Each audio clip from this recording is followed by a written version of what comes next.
3D Medic is first.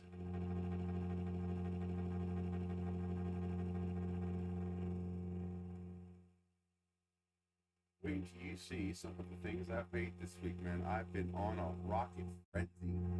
I've been just going nuts with these things. Oh, that's the speakers you're gonna hear when I'm talking. Where is that microphone? I can. It's too close to the computer.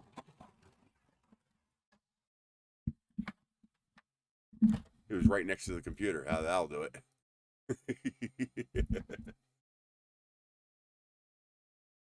Is that better? Printer off.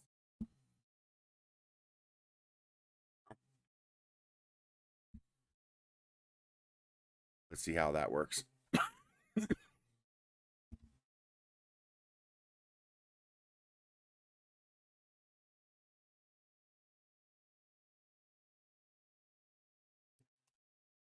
Yeah, I've kind of been going nuts. There are nights I'm looking on the Rocket forum and I'm going, please don't post any more designs because I'll have to model it.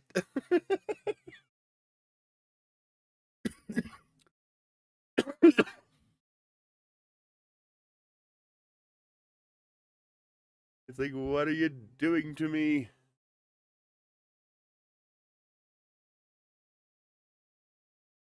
But it's fun. It's so much fun.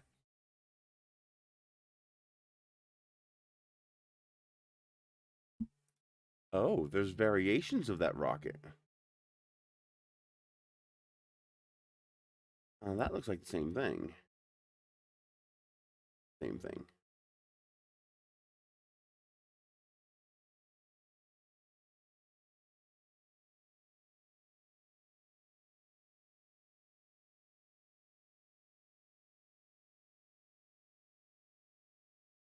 So how are you doing?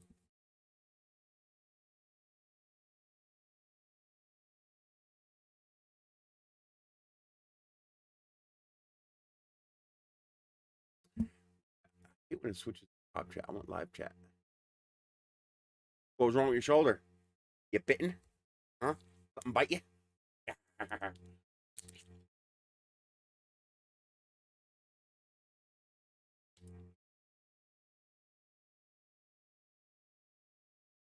I don't know. Whenever I get the urge to bite somebody, if I don't want to kill them, I just bite the shoulder. Going, ouch! You lifting something or do that in a fall? That sounds like it hurt.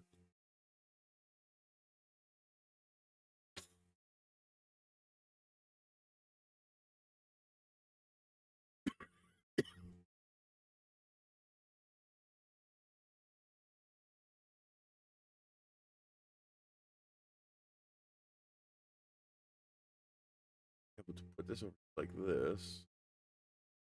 This on top of it. Yeah, that works.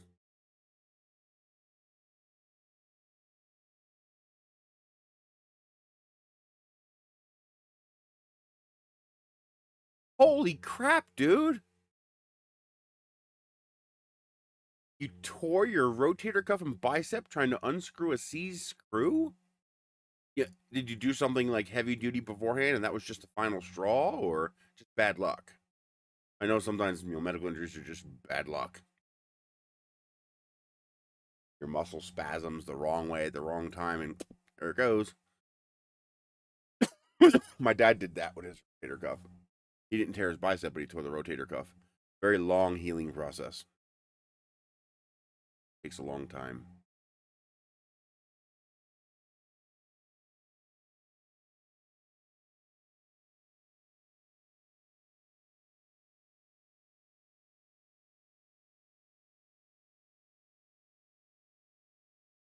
Hmm. Oh, so pre-existing conditions exacerbated over time. Yeah. Hey, TRT Nordland, how you doing today?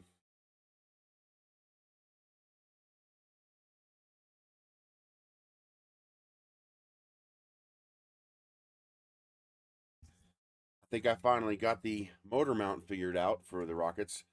You know how I do the slits to make the phase mode prints? Well, I found a neat little trick. Trick with the slits is that they have to be equidistant.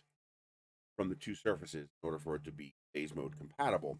And when you have a complex surface, that gets really difficult to do. Well, this is the complex surface. Well, the problem is I can't array this because it's a screw thread. So it's literally different every millimeter. Every millimeter is different. So I would have to make a new custom slit cut for each millimeter. Now, maybe I'll eventually do that just because it will print better overall. It'll look nicer. But I found out that, well, I do have a uniform shape inside. It's just a cylinder.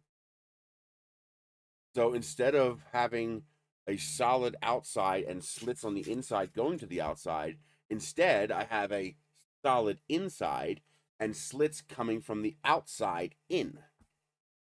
And the result is I can make this in a fraction of the time. But the problem I ended up having is that beautiful, that wonderful fit that I got. These fit together really, really nicely. That went away. And they no longer fit together really, really nicely anymore. So for example, my coupler, which I'll show you in a second, and my motor mount are real tight. That one's actually not too bad. I got that one down pat. That one came out pretty good. Sometimes they really struggle. So this nose cone, for example, this is the slip coupler. So that just slides in. Now, instead of printing one nose cone with a shoulder, I print two pieces. But this one here is a real bear. That was pretty, I guess as it gets colder, it's easier. But it's the ringing. So you see the ringing on each of the slots there? Normally that ringing is on the inside. You see my inside's nice and smooth. But because I put the slots on the outside, now the ringing is on the outside, and that ringing makes it tighter. So the solution was to put relief cuts, to put notches into the slit. So now, instead of it being a turn, slit, and then turn, it's a turn, angle, slit, up, angle, turn. And this way the ringing is on the inside where it's not going to affect the dimensional accuracy of the part. That's what that looks like. So I just put those little relief cuts in there. And those relief cuts make it fit a whole lot better. We're going to test that.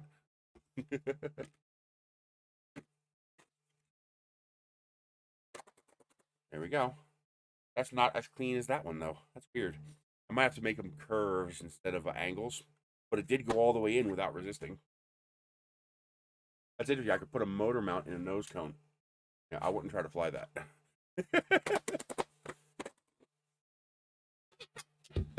Hey, Sean. Hey, Timothy. How's it fit this one? Oh, yeah. Oh, that's right, because the nose cone has the rivets on the inside. So does this. Much, much better. But now, instead of being that nasty, tight fit, it's a nice snug fit, and I can snug it down and lock it in place. So tweaking, working the design out. Oddly enough, the bigger you print, the harder tolerances are because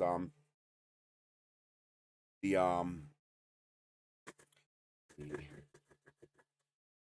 no wiggle, almost no play. Yeah, very little slop. But now, instead of doing the nose cones as one piece like this, which I will do for the free one, so instead of doing the nose cone as one piece, the problem is you lose height of the nose cone, the shoulder. Although this is a lot lighter. Not much though, not as much as you think. So if I make this longer, I have to make this shorter. And the problem is this isn't quite long enough to get a good bite inside the body tube. So I came up with this.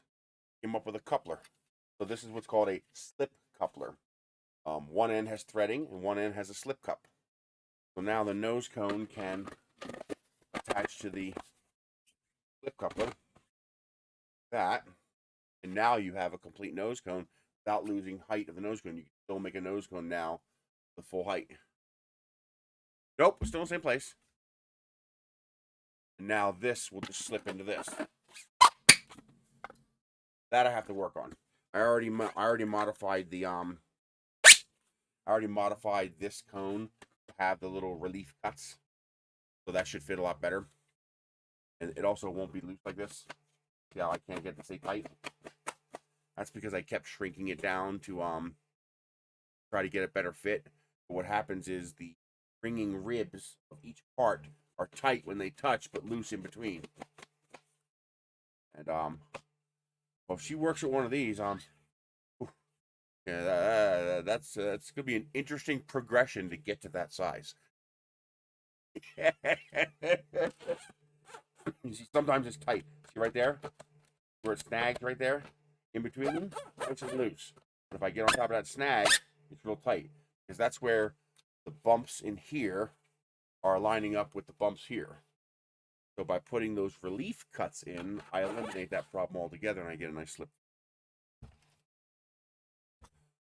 Then I printed more motor mounts. So this is a 3x 29mm motor mount. Cool thing about this design is that you can swap out the motor mounts. But I realized a problem. I realized a big problem. You got to put a stuffer tube inside of here, unless you don't use a stuffer tube, but you really want to. You don't want the heat to hit the plastic. So the longer your stuffer tube, the less body tube you have to pressurize with your exhaust gas, and also the more time the embers coming out of the exhaust have a chance to cool down below the thermal mass, which will mess with this stuff.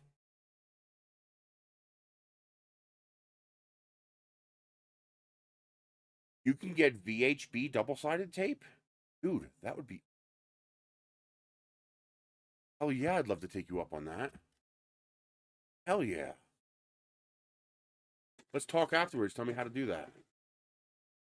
My freaking rain guards on my cars are coming off because the VHB tape is failing. I can build a model that will reach 60,000 feet. Aiming it, on the other hand, that's hard. There's a reason targeting systems are classified and restricted technology, meaning you can't share it with anybody outside the country. In fact, for example, they just had a big guffaw with SpaceX. People, this lady says, "Why don't you hire anybody but Americans?" And Elon Musk said it right. We're not allowed to. Rocket technology, space technology is restricted technology. You are not allowed to share that with foreigners, and you're not allowed to hire foreigners. They have to be actual U.S. citizens. Like, you can't be a visa. It's got to be a green card. And that's the law, because rocket technology is considered tantamount to weapons technology.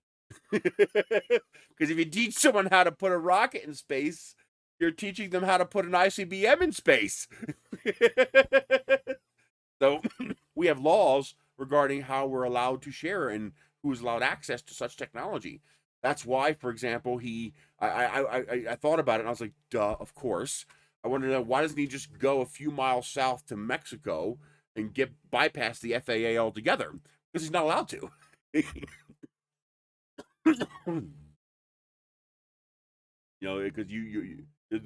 there's export restrictions on that kind of technology. There's also export restrictions on certain GPS technology, and on certain weapons technology, and certain silicone technology. Well, that's different. We brought them here. Nobody knew how to build rockets back then. But the point is, he can't hire foreigners because not allowed to. And the other point is that guidance systems are really difficult. It's really, really, making a rocket go 60,000 feet. I can 3D print one that'll go 60,000 feet. If you'll pay for the motor, if you'll give me the $3,000 for the motor, I can 3D print a rocket that'll go 60,000 feet. But as far as hitting something, even something as big as a bus, which is how this balloon was huge. People don't realize how big this balloon was. It wasn't a weather balloon. This thing was the size of a bus. 2 buses, I think. It was very, very large. Because it had to carry a lot of weight and stay up a long time. But anyway, the guidance technology that we use, like in our Sidewinder missiles, for example, is restricted. It's classified technology, and there are export restrictions on that technology, and there's a good reason for it because it's hard to do. Making a targeting system is different. A two-dimensional targeting system is actually pretty easy. A two-dimensional in 3D space targeting system is actually pretty easy. There's a guy on YouTube. Who is he? He made the dartboard that moves so that no matter what, as long as you threw the dart in the approximate area of the dartboard would move and get you a bullseye every time. He also made a pull cue stick that, and when you struck the cue, it would adjust the end of the stick to make sure you hit the ball correctly to get your shot. What was that guy? That guy's amazing. His YouTube channel, was it Mark Rober? It might be Mark Rober. We all know him for the glitter bombs for the porch pirates. Oh yeah. I woke up with a lot of phlegm this morning. But so even that kind of targeting, I mean, it takes a genius level like him to do it, but it's doable. Now, yeah, I don't think it was Mark Rober because the only videos he's been releasing lately have been the glitter videos. It's not Colin Furious. He's doing the tunnel.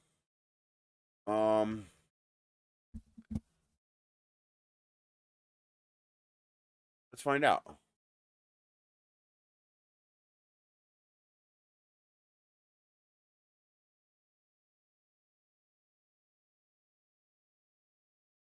Yeah, it's Mark Rober. Moving dartboard, Mark Rober. It is Mark Rober. Yep, March 21st, 2017.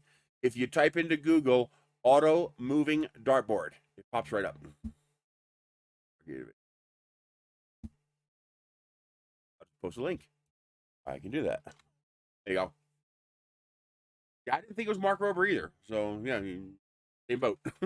But now when you extend that to hitting something 6 miles away, 8 miles away, that's where both you, it, and your projectile are all in constant three-dimensional motion.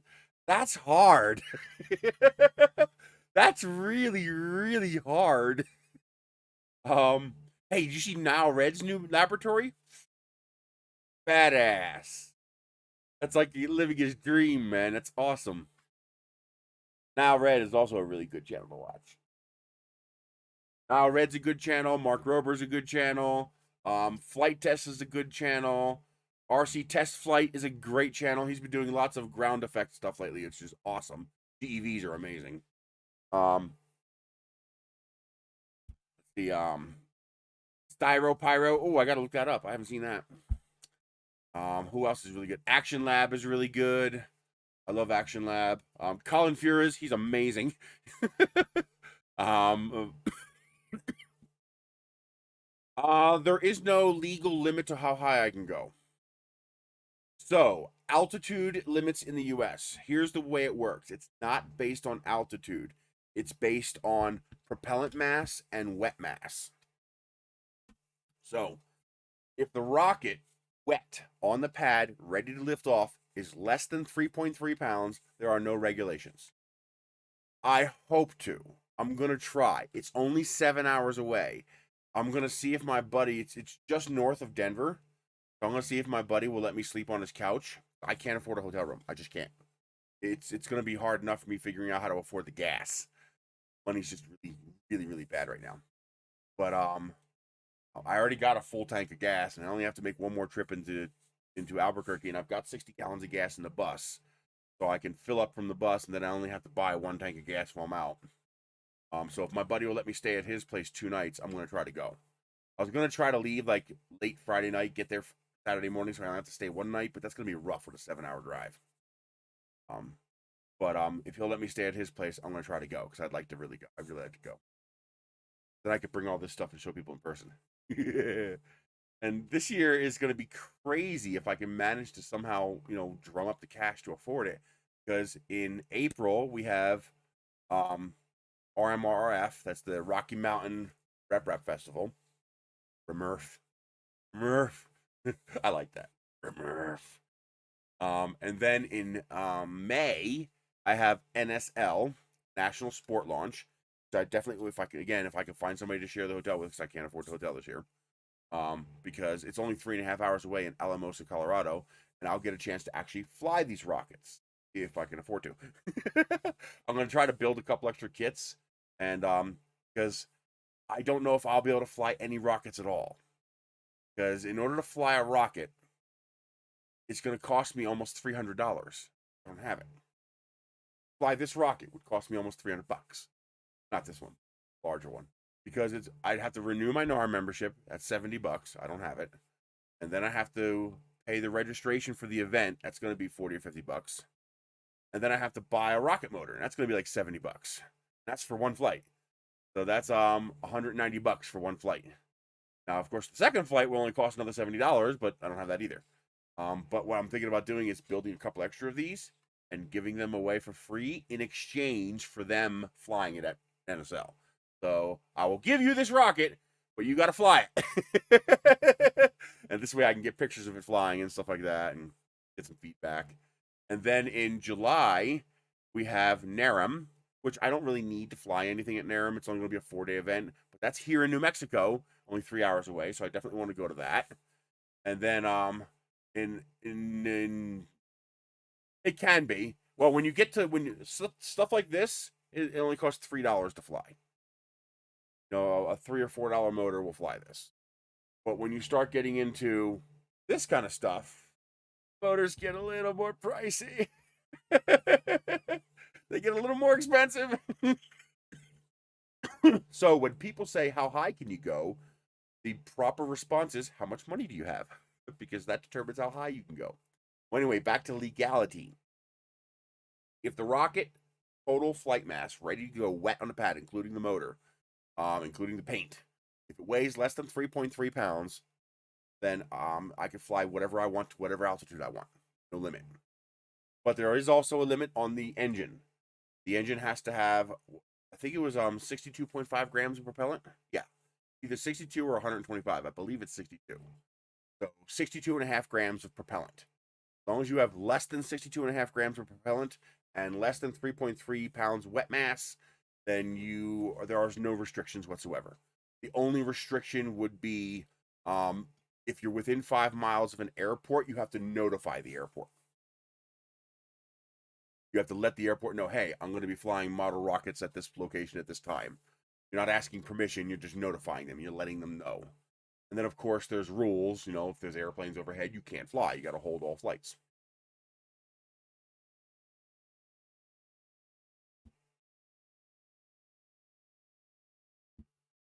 Here. Oh, wow. A Kermit alien? Hell yeah. That's freaking awesome. Hell yes. Oh, man, I would love that.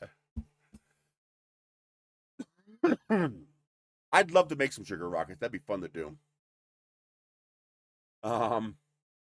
Now, any rocket above 3.3 pounds or above 62.5 grams of propellant, straight up illegal. You're not allowed to fly them. So in order to fly those rockets, you have to get what's called a waiver.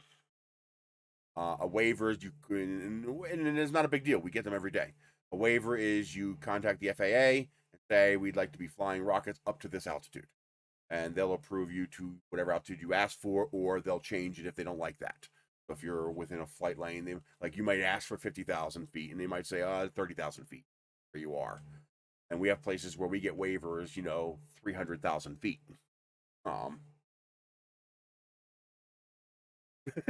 Wave at the rocket. Now the other restriction is in order to fly above 62.5 grams of propellant, you're in what's called high power territory now. High power has 3 levels: level 1, level 2, level 3. And the requirements there are you have to fly under what's called a community board, a community club, basically. So in the United States, that would be something like MDRA or EEE or the NAR, the National Association of Rocketry, not NRA. Similarity is coincidental only. So you have to join one of those organizations and follow their safety rules. They are self-police. We aren't regulated. follow NFPA 101. Elon Musk, well, you need something more than just a waiver. You need flight certification. Fly into space like that. So that's why each flight has to have an FAA flight certification, inspection certification, approval, blah blah blah, all the conditions. Because it's more than just one of these going up 50,000 feet. You now have hardware that can take out a chunk of a city if it comes down in the wrong place. imagine a Starship Super Heavy coming down on top of Miami or Houston. You're gonna have a bad day. You ever watch the movie 2012? It's gonna be a little mini 2012. We're talking about something bigger than a Saturn V filled with fuel coming down on top of Houston. Yeah, that would be nearly a nuclear event. No, drones are regulated by completely different regulations. As far as I'm concerned, they're unlawful regulations. I will not adhere to them, but that's just me personally. I think the FAA restrictions on drones are completely illegal. Oh, I hope so. I can't wait. Okay, Houston, what's the problem? No, Houston, you have a problem. Run!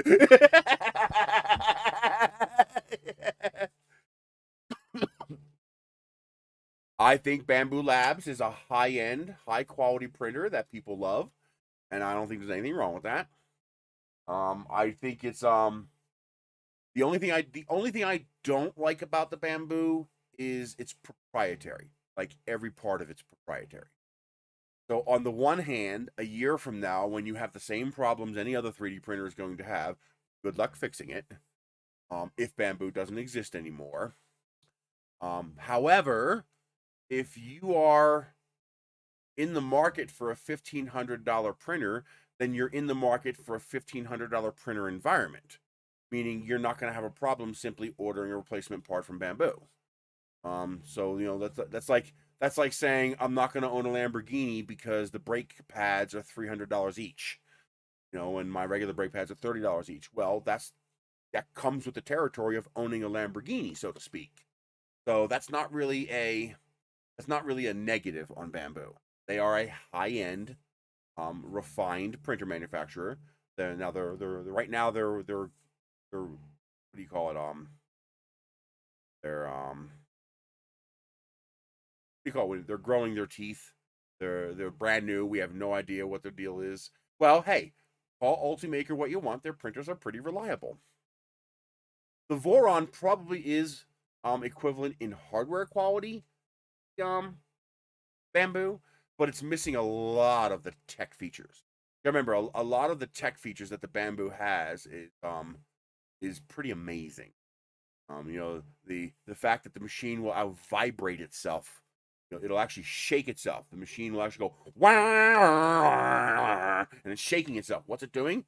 It's learning the harmonic vibrations of itself, so that it can use motion shaping to adjust your acceleration curves and acceleration paths to remove artifacts from your printer, which allow it to print faster.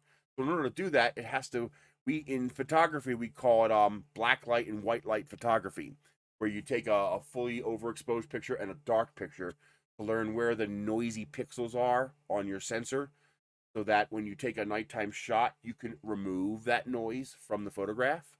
Well, that's what that printer's doing. It's doing that. And then it also has cameras, and then it's also looking at the print to determine what's going on. That printer is doing a lot.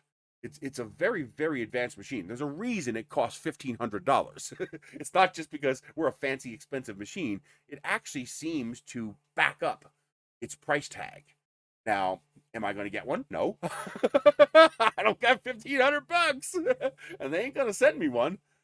I would love it if they said, "Hey, would you like us to send you one?" I'd be like, "Sure." Well, not really. There are other printers that are in that price category. The Ultimaker is in that price category. The Prusa is near that price category. A fully assembled Prusa is $900,000. And then you have printers like G-Create. I hope they still exist. I love that company. Their printers are way out of my price range, but they make giant machines. 500 by 500 machines. That's their specialties, big machines. So there are other printers in that class. And then you have the Anchormate that was supposed to be similar to this, more advanced features. For example, they all get ABL right. I hate ABL. I'm sorry. I hate automatic bed leveling. It's at the cheap scale. Well, I can't do actual printer reviews because nobody is sending me actual printers. I've got almost all of them. And so I guess they just don't want to send me any more printers. I mean, how can I review what I don't have? I gotta shift gears. If they're not going to send me printers, then I can't do printer reviews. What can I do? The last printer I was supposed to get was from Stovall. I never got it. No, I don't blame them. They shipped it. It got delivered somewhere here, but we have no idea where it's at. And I guess they didn't want to send another one. I don't blame them. Well, how do you sell printers? I can't ship them. By the time you pay the lowered price as a result of the shipping, you're not making any money on the printer. And then how many local people here in Redneck, New Mexico want to buy a 3D printer? Not many. Maybe I can sell one or two. Maybe I'm going to try, because if I can sell one or two, that'll pay for a trip or two. Like if I could sell even just one printer, I can pay for RMRFF and NSL. At least the gas and food trip.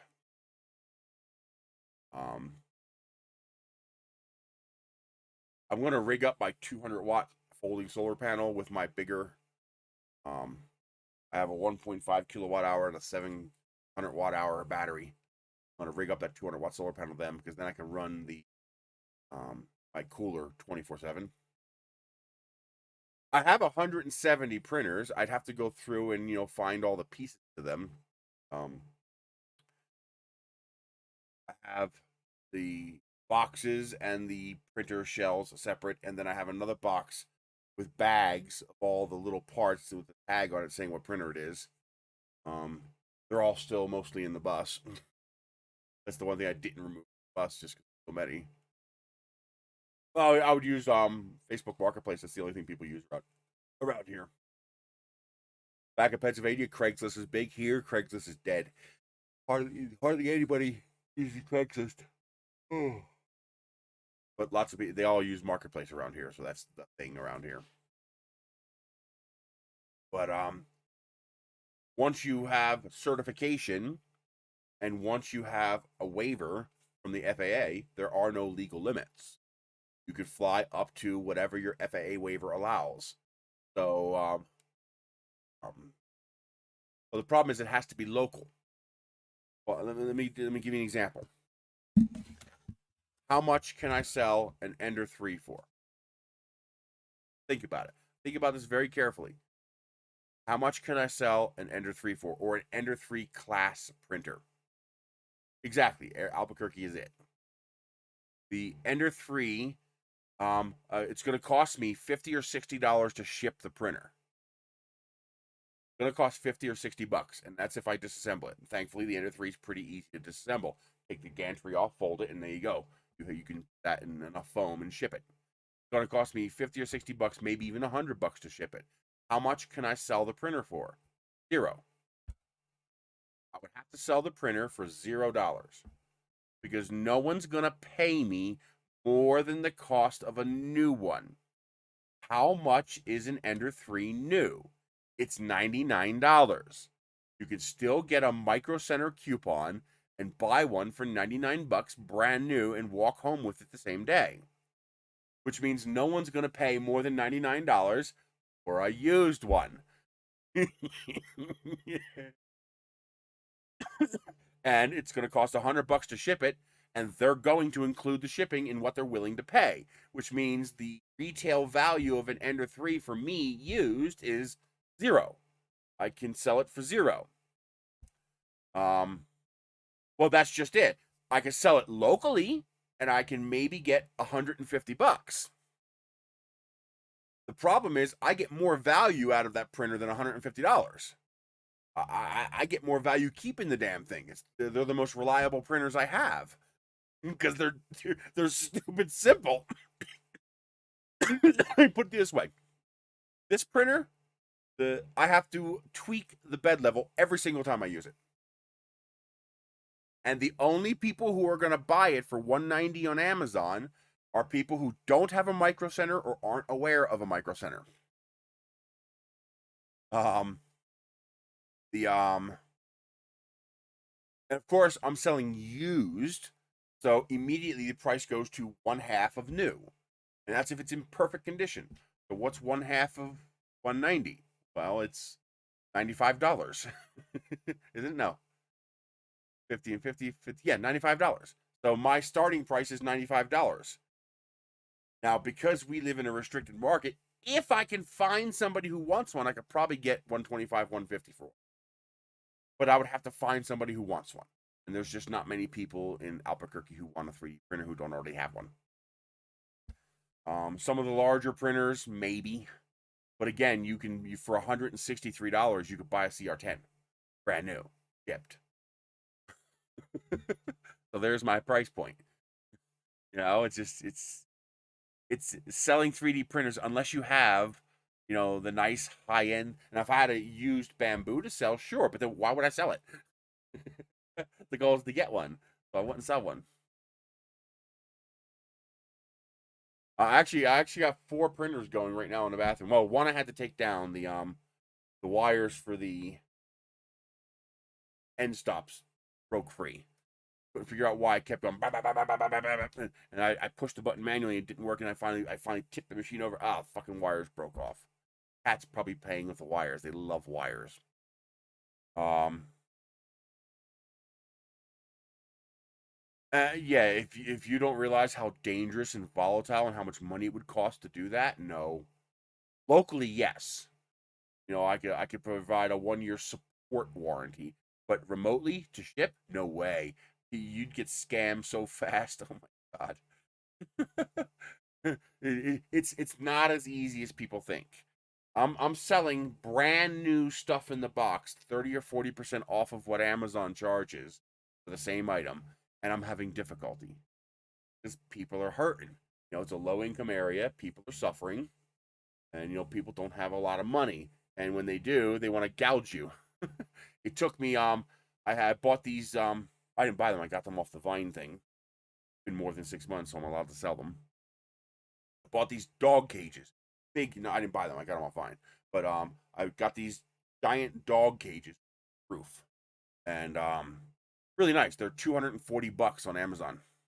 Yes, Ben, it's gonna get a lot worse, I agree. The 1% are starting to squeeze, and they want their pound of flesh and blood. They're going to destroy our economy to get it. But that's the subject. We'll stay off topic. So I was trying to sell them. These things are not 240. I'm sorry. The little one's 240. The big one is 290 to 320 on Amazon. So I was selling it for $200. That's $100 to $130 off what it costs on Amazon, because every now and then they apply a $30 coupon, and it's like $190. When there's no coupon, it's $230 or $330. So I was selling it for $200. The first one I sold in 2 months. Fine, that's the first one. Sold it in 2 months. It took 2 months to sell it. Second one took me 6.5 months to sell. I just sold it 2 weeks ago. Because everybody would kind of be, will you take 150? No, I won't take 150. That's less than half what it sells for. Like, this isn't used. Brand new in the box. I've never even opened the box. Brand new. And it took me 6 months to get $200 for it. And that's $100 discount. It's hard. It's hard to sell stuff. I managed to sell the I wanted to keep it because I thought I could actually use it. That's why I got it. I got that gas powered sweep. And it's $1,000 machine. I sold it for $700. It took me 3 months to sell it. 4 months, almost 4 months, before I found somebody who needed it. The problem is a lot of the stuff I have is stuff that I want. Stuff like this. Garden flags. What can I sell that for? $1? No one's gonna pay me for that. And it's not. I can't pay off any bills selling these. So I'd rather just keep. I have a couple of extra thermal cameras. I tried selling them. So far, no luck. Sure, I could sell all the printers for pennies on the dollar, end up with enough money to cover my expenses for 1 month, if I'm lucky, and then I'll have no printers. I'd rather just not. Exactly. 25 cents. Well, they're actually fabric, so maybe $1. They're pretty nice actually. But the point is, I have a lot of high value items. I don't have a lot of high demand items. My brother stole all of those. He knew what would sell at the pawn shop and used, and that's what he stole. He stole the high demand stuff. So even though I have a lot of, oh wow, nice. I wish I was still interacting with Anycubic. I love their printers. They do a good job. My favorite printer besides the Enter 2 is still my Anycubic Chiron, man. I beat the hell out of that machine. And the Viper kicks the ass of the CR6 SE. I would love to have a Cobra Max. But I have a lot of stuff that appears to be valuable, but it has no demand. It's a niche market. So selling it is hard. The person who understands the value of what you have, probably not local and is probably just going to buy it new. So I have what am I okay, I'm lacking fluidity. I have capital, but I have no fluidity. I don't have the means to move the capital unless I fire sale it. Problem is, fire selling it won't help me. So there's no point. I mean, why sell this for $1? What's $1 gonna do for me? Let me buy a nice coffee at McDonald's? My electric bill is $267. I would need to sell 267 of these to pay the electric bill. You know what I mean? I'm not complaining. I'm not asking for pity. I'm just explaining why this is not as easy as people think. Wow. Well, they probably have skills, which I don't have.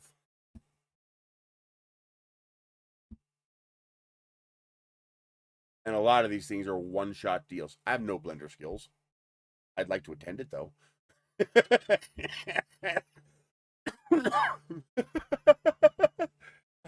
I know what blender is. That's it. But, oh,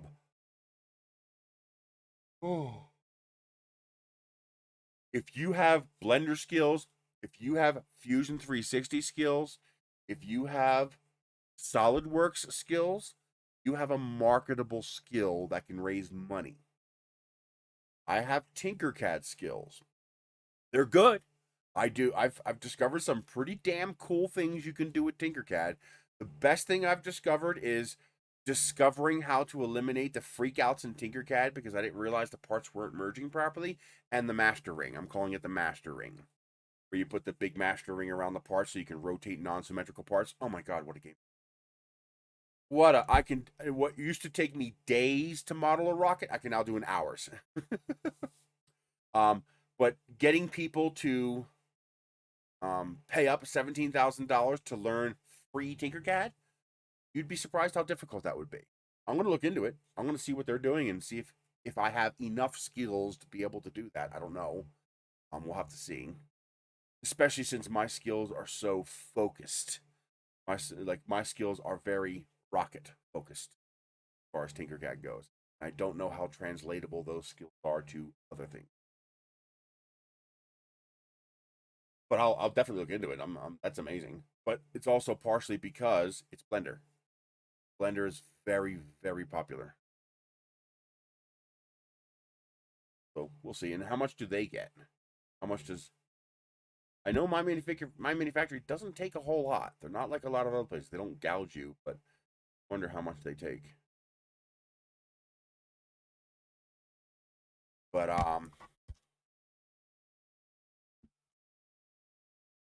back to the legality. Once you have a waiver, and as long as you fly within your class, level 1, level 2, level 3, there's no limit on altitude. The limit is the waiver. Wow. So if you can make your propellant limit reach 60,000 feet, that's legal, assuming you have a waiver to 60,000 feet. Um,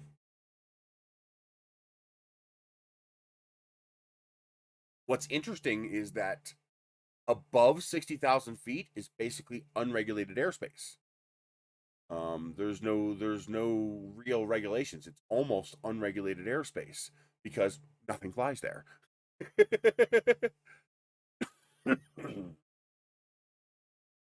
Wow, good for him. But you got to hit that viral part. You got to have that part that just everybody wants. And because see, you can either sell it for a decent price and make a decent amount of money, or if it has enough popularity, you can take advantage of that impulse buy. There's a funny story about the SO71. So at 1.7 million, at $1.7, you're doing the cell phone thing. You sell the app for 99 cents, but millions of people are going to buy it.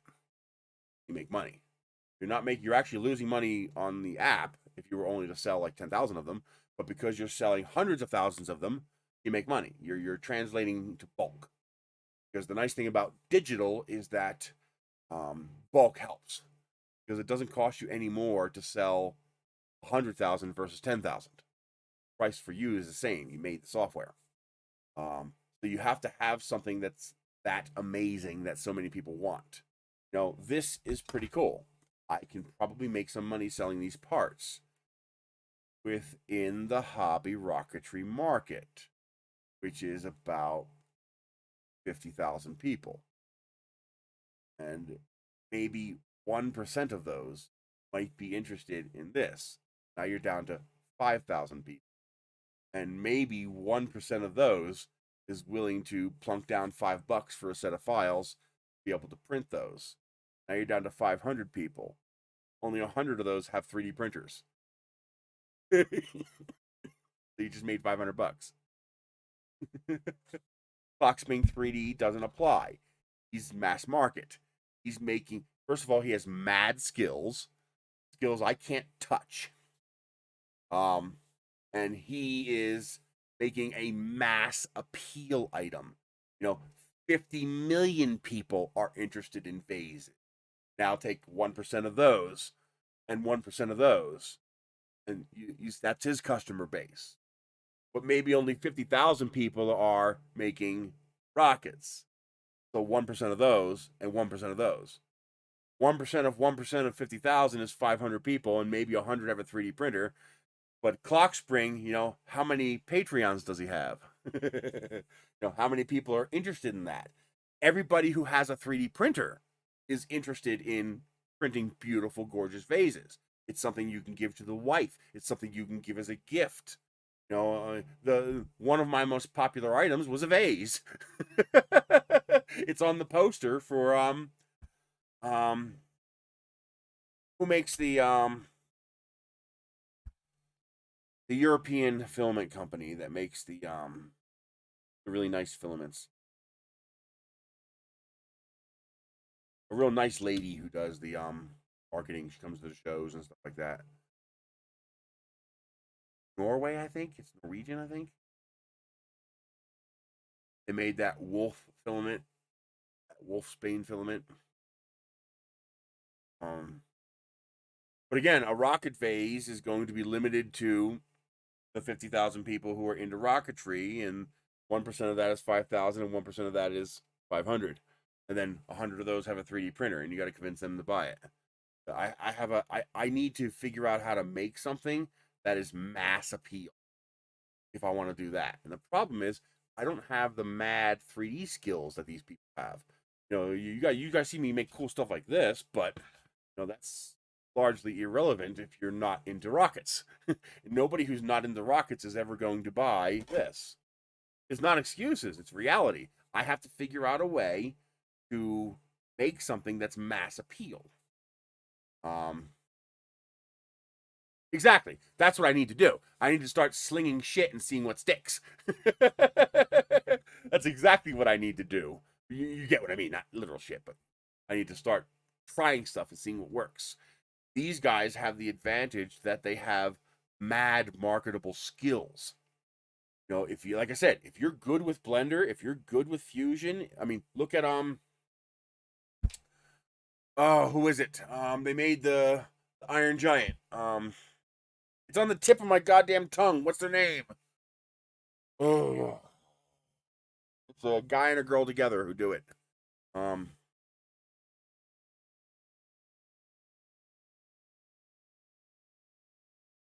who are they? They made the 3D model of the Iron Giant. They have a whole time lapse of the Fusion 3D process as they made it. Um,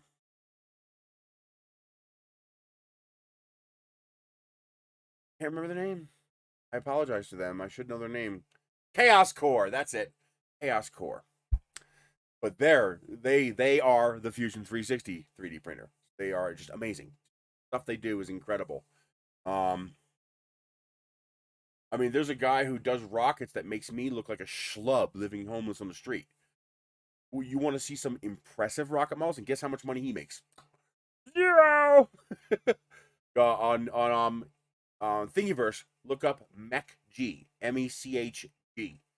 That guy is stuff he models is just mind blowing. The stuff he makes, it's just wow. But he has skills. He has skills I don't have. Exactly. The market for rockets is next to nothing. It's like I said, 50,000 people, 1%, 5,000, 1%, 500. Who has printers? 100. That's the problem. Although I might be selling a lot of printers, not me, but now see now that's one place where I might be able to sell printers. Probably not this year because it's going to be a very very small NARM. It's going to be a 4-day NARM, basically contest only. Um, but the next big NARM or maybe an NSL, I might be able to sell some used 3D printers at rocket launches. Ooh. I don't know if I have enough time to prep any printers because I have to assemble them, make them work. That's one place where I might be able to sell even just 1 or 2 3D printers per event would be enough to pay for the event and the next couple events in the next month or so of utilities. Oh, I got to look into that. Well, that's the problem is it's very difficult to profit off Star Wars stuff because intellectual property you don't own. So that's where Patreons come in handy if you're able to do that. You gotta be careful because get too much attention, Lucas will bring the hammer down on you. um, um, so essentially, there's no altitude limit except your waiver limit. If you get a waiver to 50,000 feet, you can fly to 50,000 feet. You can get a waiver to 150,000 feet, you can fly to 150,000 feet. So your limit at that point is how much money do you have? Well, I can't pre-sell until I pre-assembled. These printers have been sitting out in the dust for the last 3 years. So I've got to clean them off, assemble them, make them work, make sure no wires are broken, stuff like that. I got, and also by having them fully assembled, I can sell them for more money. So I could probably sell a printer for near its retail price if I'm selling it as known good, working condition, fully assembled, ready to go. So that means if the printer's selling for $200, I could probably sell it for $200, maybe even a tiny bit more assembled. So I might be able to sell like an Ender 3 for $250 because I'll be selling it fully assembled, ready to go. But all the problem with that is that a lot of these people are very DIY people, and they might go, I'll just wait till I get home and I could buy one and build it myself. So if you're going to a noob convention, then selling pre-built printers might actually work very well. But when you're going to a convention of doers, they're gonna realize I could fly 2 extra rockets if I just wait until I get home and buy one and build it myself. You know? But there is the potential there for me to be able to sell printers at events. So I look at that's not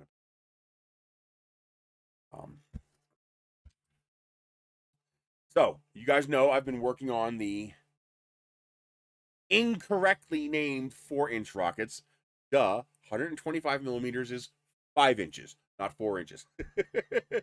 um, so obviously I have all the parts that I've been building. This is the very first fin can I printed. I went from this heavy monstrosity to the new style that I use, which is so much lighter. Now I do this. Now I do this, and it's significantly lighter, like a third the mass, and just as strong. And they all thread in, so that's a single 29. That's 38. That's 38. Of course, I can design others. So there's the 29. There is the triple 29. You can put 3 motors in there. It'd be very, very light. The only reason I even have bottom layers here, you do need bottom layers here, maybe. Might be a way to get around having bottom layers. But I think that's something you can turn on and off. Because you need to make sure the exhaust ejection gases from the motor go out the top and blow the nose cone off. Have an open bottom, the exhaust gas go around and out the back. That would be bad. You don't want that. So you need some layers there to seal it, so it doesn't go out. Oops, wrong end. The other thing I've done is I've redone completely the threading. You guys saw me start that last week on stream. I finished that. It is fantastic now. I also made it a helix instead of a single thread. So I found out it's so easy. It's ridiculous. I didn't realize how easy it would be. Once I make this single thread that starts here, all I have to do is apply my master ring, grab that thread, duplicate it, and rotate it 180 degrees. And now I have 2 threads. It means I have start points, which means it's more stable. And I realize now I might look into doing it. I don't know. We'll see.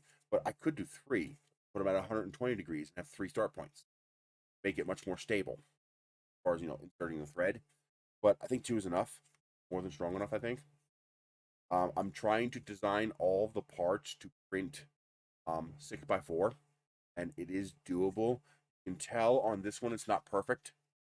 So if you look at that edge there, yeah, you can see a little bit of light through there. One focus. There, so yeah, you can see a little light through the angle there, where there's a little bit of tearing on the filament on this part of the thread, the angle part of the thread. That's because I'm printing 0.6 millimeter wide and 0.4 millimeter tall. I should be printing 6x3, 50%. This 50% allows a 45-degree angle with solid printing. This technically works at 6x4, but you get a little bit of tearing on the angles here. Not a big deal, and the part this is ridiculously strong, way stronger than it needs to be. But going 6x4 increases print speed big time. For people printing at home, I'll probably tell them to print 6x3, just for the strength. It's gonna increase your print time by 25%, but it'll also give you a solid part without changing the mass. So the thicker the layer you can print, the faster your print speed. Now you have 2 ways of measuring print speed. You have the movement of the head, your print head speed, and then you have print speed. How long does the part take to print? And you can actually have a slower head speed and a faster model print speed if you can increase your volumetric flow. So by printing a 6x4 layer, I am printing a 0.6 millimeter by 0.4 millimeter path. That is equivalent to 300% of what you get when you print 4x2. A 0.4 millimeter nozzle at a 0.2 millimeter layer height. So every millimeter I move, I'm dropping 300% of the filament, 3 times the filament. Which means even though I'm only printing at, and I'm able to print at 40 or 50 millimeters per second while doing that. Although I usually tend to slow down just because it looks better. But I'm printing at, even just 40 millimeters per second. That's still the equivalent of your 0.4 millimeter printer moving at 120 millimeters per second. So I'm getting bamboo performance because I'm trading for volume. And that as long as your nozzle and cartridge are capable of transferring sufficient heat, and the new CHT revised nozzle, not CHT, it's the one with the brass insert or the copper insert, working I currently have my 2 Sapphires going, my 2 CR6s going, the Hornet is down. I gotta change the PTFE tube in the hot end, and the ME40 going. Those are the ones I currently have going. I just pulled the Sapphire out of mothballs because I needed more printers to work with. I mean, this is how much I love my Sapphires. I know Two Trees is a shady company. Sapphires are good freaking machines. I just pulled the machine out of mothballs. I literally picked it up by its frame, moved it over to the location, plugged it in, wiped all the dust off, and clicked print. And I didn't have to touch a goddamn knob on the machine. It just worked. Bed level was still solid. And that's a cantilevered bed. I love it. Sapphire S, and this, I want the Sapphire SP5. I want that one. I gotta contact them and see if they'll send me one. Maybe they will, because I love their printers. They got issues. Like, I can see the belts are being chewed up because the alignment of the parts isn't quite perfect, so the edges of the belts are starting to get chewed up. So maybe in 2,000 or 3,000 hours of printing, I might have to change those belts. But the machines are just solid. I mean, they're not the quietest machines, not the fastest machines, but they're just reliable. They just work, and they just work well. I mean, like, I transported my Sapphire on the school bus. I packed it into the school bus. That was the printers were one of the first things to go into the bus because they had to go into those crates. So they were literally the filament and the printers, the first things to go into the bus. They sat cooking in that bus for 6 months in the summer of Pennsylvania, 2019. Then I spent a week driving across the country, and then those printers sat in that bus for a year before my buddy here in Albuquerque came up and helped me unload them. And then they sat in that container for another 6 to 8 months. And then I finally brought that printer into the house, dusted it off, hit go, and the damn thing just worked. I didn't even have to adjust a bed knob. Nothing. I just hit one of the existing files on the SD card and I just hit print. And the son of a bitch printed a Marvin Spartan. I was like, God damn. And that first layer was perfect. It was like butter. I had to do a lot of purging because there's some hydrolyzed filament in there. But my God, it just worked. And the same thing again, it just worked. The only reason the one is down is because the wires for the X and Y end stop snapped off. And I tore apart my house yesterday looking for my freaking soldering iron. I have to have 10 soldering irons, and I can't find one. One of the first things I'm going to do when I get these shelves cleaned off is I'm going to make this shelf and this shelf my tool rack shelves. They're going to be only for tools, and everything is going to have a dedicated space. I am tired of having all these tools and not being able to find it. And oh, by the way, though, I found the box for the soldering iron.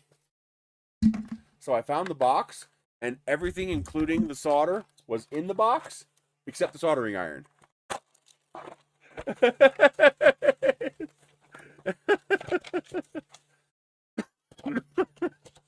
So everything except the oh, but guess what else was in there that wasn't a soldering iron? The fucking key for my Kia Soul. The remote and key that I couldn't find for months, and I finally had to pay $160 to have someone make me a key. I found a fucking key. The cat didn't take it. It was in here. I don't know why it was in here, but it was in here for some reason. I have no idea why. So I'm glad I didn't pay to have the new remote programmed because that would have invalidated the programming on the existing remote. So I got a remote for my car again.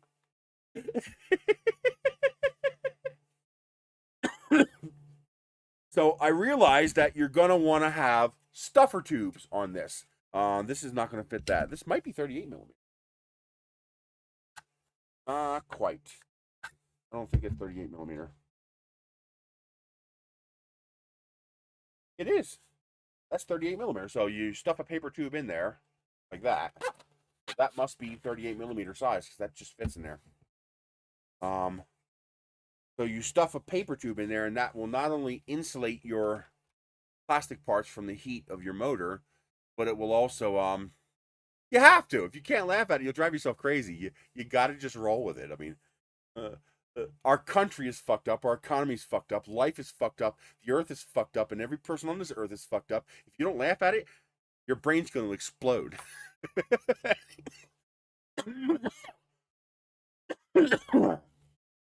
You gotta go with it. You gotta roll with the punches.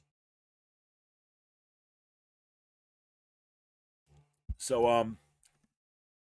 to finish this off, I still have to put bevels in the model. The nice thing about 3D printing is that all these little creature comforts that you don't normally have on parts, I can model them into the part. So, for example,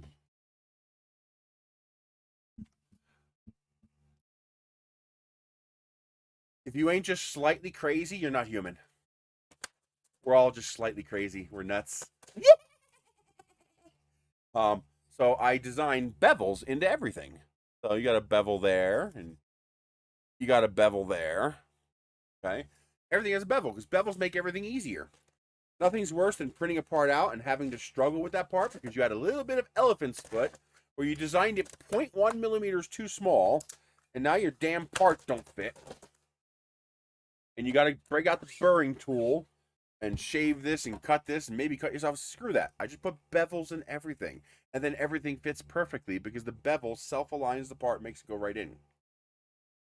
So one of the biggest improvements I made by being able to make my own nose cones is by being able to put a bevel in the bottom of the nose cone here.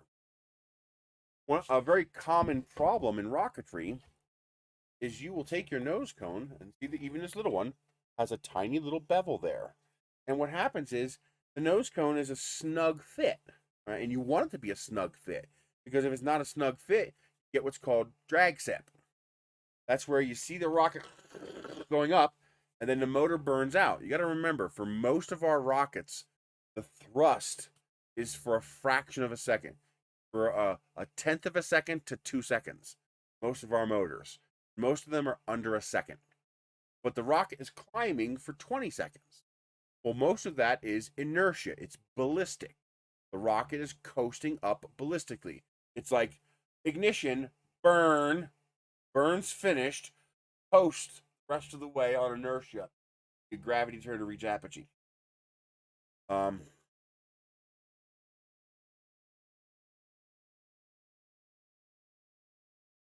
Roof leaks suck. Nothing's fun about roof leaks.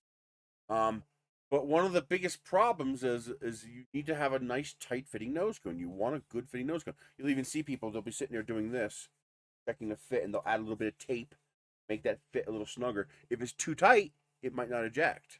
But if it's too loose, you'll get what's called drag sep.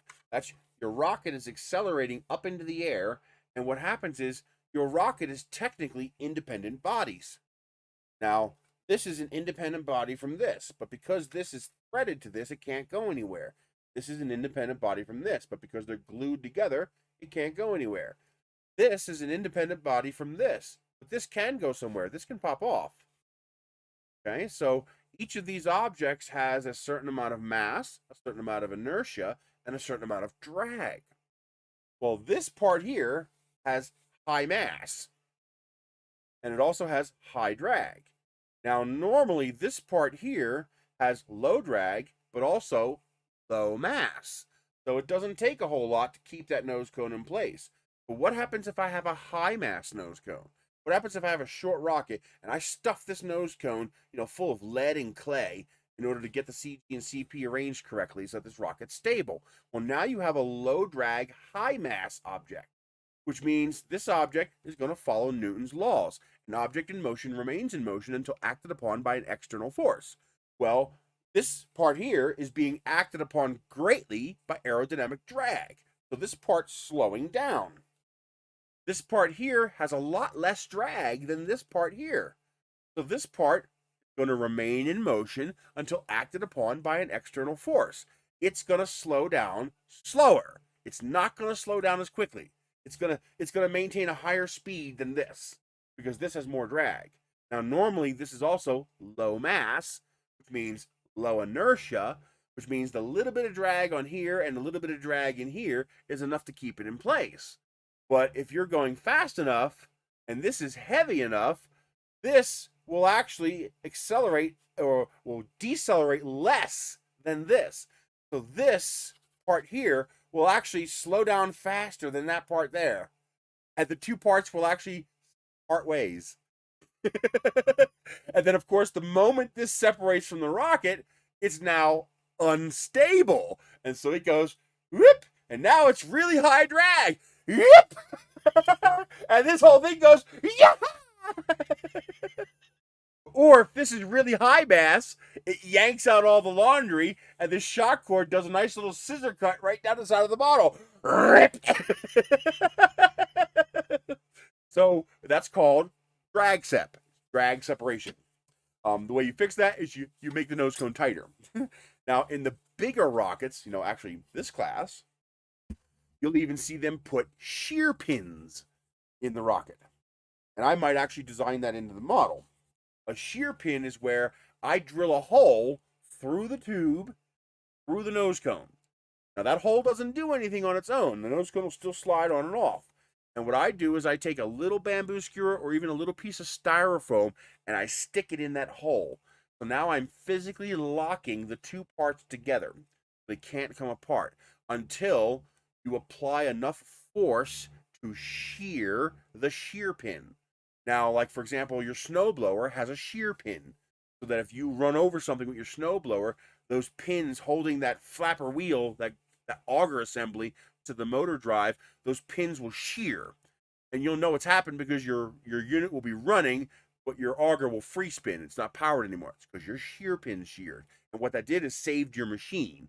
It stopped your machine from being ripped apart by whatever you just ran over.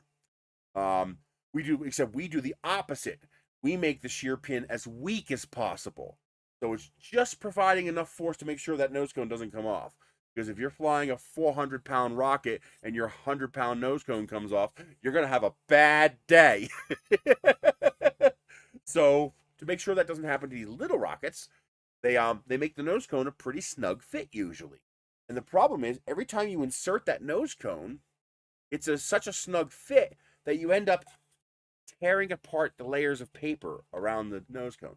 It's a pain in the ass. It sucks so bad because it makes a perfectly good rocket ratty.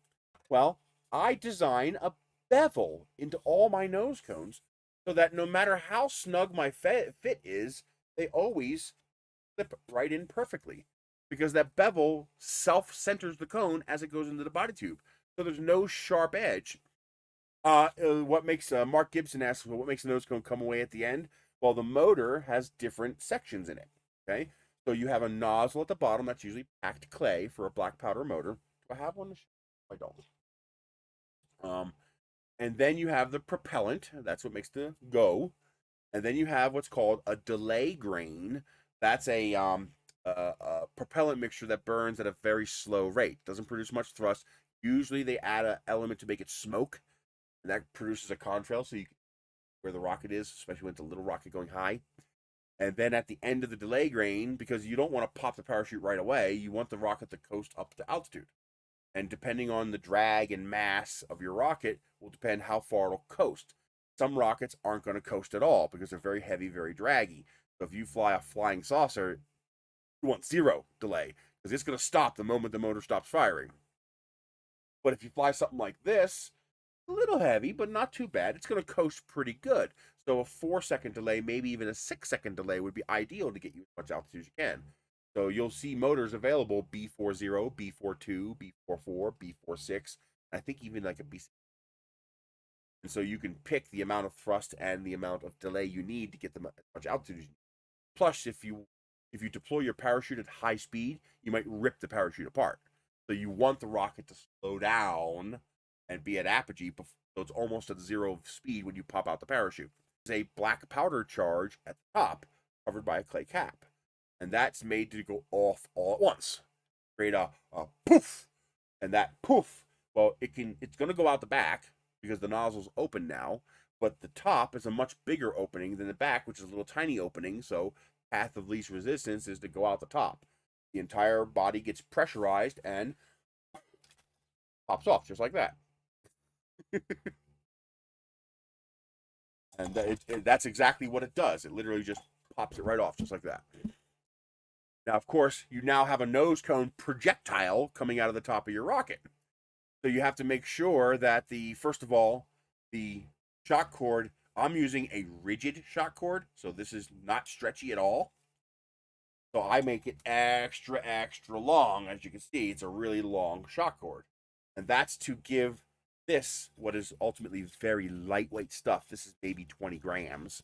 So I'm using the drag of this stuff to slow it down so that by the time it gets to the end of the shock cord, it doesn't jerk and try to tear the rocket apart. Also, if I made this too short or if the rocket was moving too fast, parachute and nose cone are going to open up and produce drag, and the rocket's going this way, and now this is going to be going this way very fast. And what happens is this cord gets yanked, and you get a zipper down the side of the rocket. The cord tears the rocket if this isn't long enough. Allow all this stuff to go unstable and slow down. You could also use elastic, so it'll go boink. If you use too little elastic, you'll get what's called an SD dent. The original Estes kits used to use little rubber bands. Hey, Mike, how you doing? Use little, but basically rubber. And now we use elastic band, like you have in your waistband. But back then, they would use rubber, like a rubber band, and it was too short because they saved money. And what happened is the nose cone would come out and go boing, bang, and the nose cone would sling back and put a nice dent in the top of your rocket.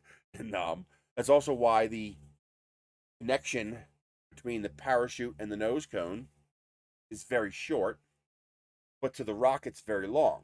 If I made them the same length, there's nothing to stop this from doing this all the way down as it recovers from the flight. Now, with this rocket, that doesn't matter.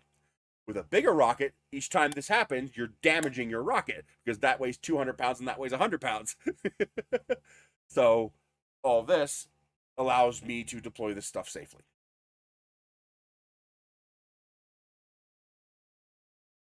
Oh yeah, we're not launching today, but I'm hoping I'll be able to launch in May, May 22nd, 23rd. NSL is again being held in Alamosa, Colorado, which is only 3.5 hours from me. Hell yeah. And I got some new stuff to show you guys because I've only shown you old stuff so far. I've been explaining stuff to you guys. I haven't shown you the new stuff. I kind of went crazy. I'm pulling printers out of the mall. See, one of the problems I'm having is that what do I print? Just I've lost my mojo as far as what to print. I don't want to print complex involved projects. I'm just not interested. Like the one like building a T800. Plus, most of them are pay models, and I have no money. And I know I can do it, but I have ethics, and I'm not saying you are unethical if you do this. This is my personal ethics. All right, think of it as my Klingon path. Okay, this is just the way I choose to do things. I'm not saying it's wrong. I'm not saying it's right. I refuse to join someone's Patreon, slurp down their models, and then leave the month after. I refuse to do that. I won't do it. If I can't stay with your Patreon at least 6 months to a year, I don't deserve what you have. Okay, that's the whole point. The whole point is for you to be a member. So I won't do that to any of these creators. I just won't have their models. It's that simple. I will not. If they offer to give them to me, fine. I'll take it. But if I will not, I won't. As far as I'm concerned, joining a Patreon, slurping down the models, my personal ethical worldview is an abuse. To me, that's a form of theft. To me, I'm not saying it is. My personal ethical compass, that's wrong. So I won't do it. But this past week, I got excited. And I really got excited. And I started going crazy modeling shit. I've got so many new models. I mean, I'm talking, I'm up to like 2 or 3 o'clock every morning, just cranking shit out. I got the heated blanket because I only have one heater. So I was staying warm, and my juices have been going, and so this is wonderful, and I do plan to fly this, and I can maybe actually make some money selling the files for this. But I got to thinking, this is not something the average person can fly. This is high power. This is people who have money who fly this kind of stuff. Because it costs a lot to fly rockets this big. I mean, the minimum motor, a single 29mm motor capable of flying something this heavy, probably $80 to $100. You're not flying this on an F-25 for $12. You're not doing it. Too heavy. This model, here's a completed one. This model is not flying on a $20 motor. Okay? This model is going to fly on, at minimum, a $100 motor. because in reality, you're going to want to put like a 38 millimeter, you know, a 38 millimeter K550 or something, because this has got some mass. This weighs like 5 pounds, and I really need to add one more body segment. So to fly models that big, it cost me nothing to print them, electricity, and my electric bill went up like $50 this month, so it wasn't a lot of electricity. And I've got 700 kilograms of plastic, so I've got plenty of plastic. Thank you, Maker Viking. I appreciate that. So I wanted to see, well, can I downscale this entire modular system to something smaller?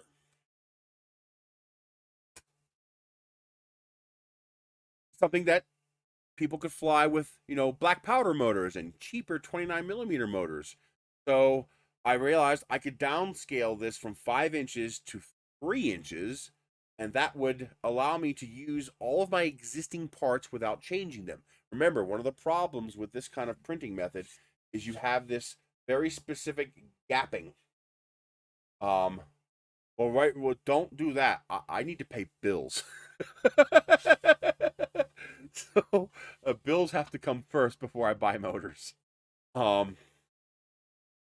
So because of this, you can see it in here. You see the ribs that I create? The spacing of those ribs is critical because the distance between the rib and the outer skin of the model is important. Oh, by the way, you can print all of my models with Prusa Slicer. I figured out how to do it in Prusa Slicer. Let me show you. Thank God I don't have to make 2 versions, because I won't. I'll just tell you to go pirate Simplify 3D if you're not willing to buy it, because I just can't. It's too much work. But Prusa. So you go into, I think it's on, where is it at? It's under printer settings. There is a specific setting in here. Where's it at? It's a setting that removes gaps.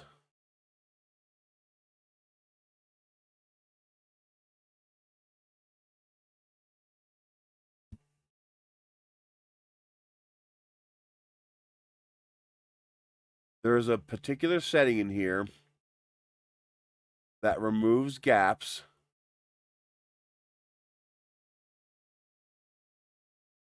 Well, then if I get $100, I got to pay my bills. So hold off until NSL then. If I'm going to NSL, then we'll do that, because if I get $100, I've got to pay my bills. And I don't want to. Advanced? There is. It might be this one here. Slice gap closing radius. You change that to 0. Slice gap closing radius. I believe that's it right there. I believe that's the one that defaults to like 0.125. And I changed that to 0, and all of my models slice correctly in Prusa Slicer now. In fact, I actually had one model that would slice correctly in Prusa Slicer, but will not slice in Simplify 3D. Simplify 3D is doing something to the model. I don't know what, but it works in Prusa Slicer. But change that setting. So that's under printer settings, advanced, slicing, slice gap closing radius. I turn that to 0, and the parts all sliced correctly. What was happening is the skewers were going through the skin, creating islands, and so it wasn't vase mode anymore. I turned that setting to 0. Now all of my parts print vase mode perfectly. And the gaps look good in the slicer. I haven't actually tried to slice apart yet, but the gapping looks good. It looks like they're going to touch. That's important. The rib has to actually touch the outer skin. If the rib doesn't touch the outer skin, technically you have 2 floating bodies, and you don't have the increased structural integrity of the integrated structure that rib creates. So if that rib doesn't actually touch the other, it does this. So I made glider, okay? And I added these ribs that don't go all the way inside. I haven't tried printing anything from Prusa yet. I just figured out how to make it slice it properly. I haven't actually tried to print it yet.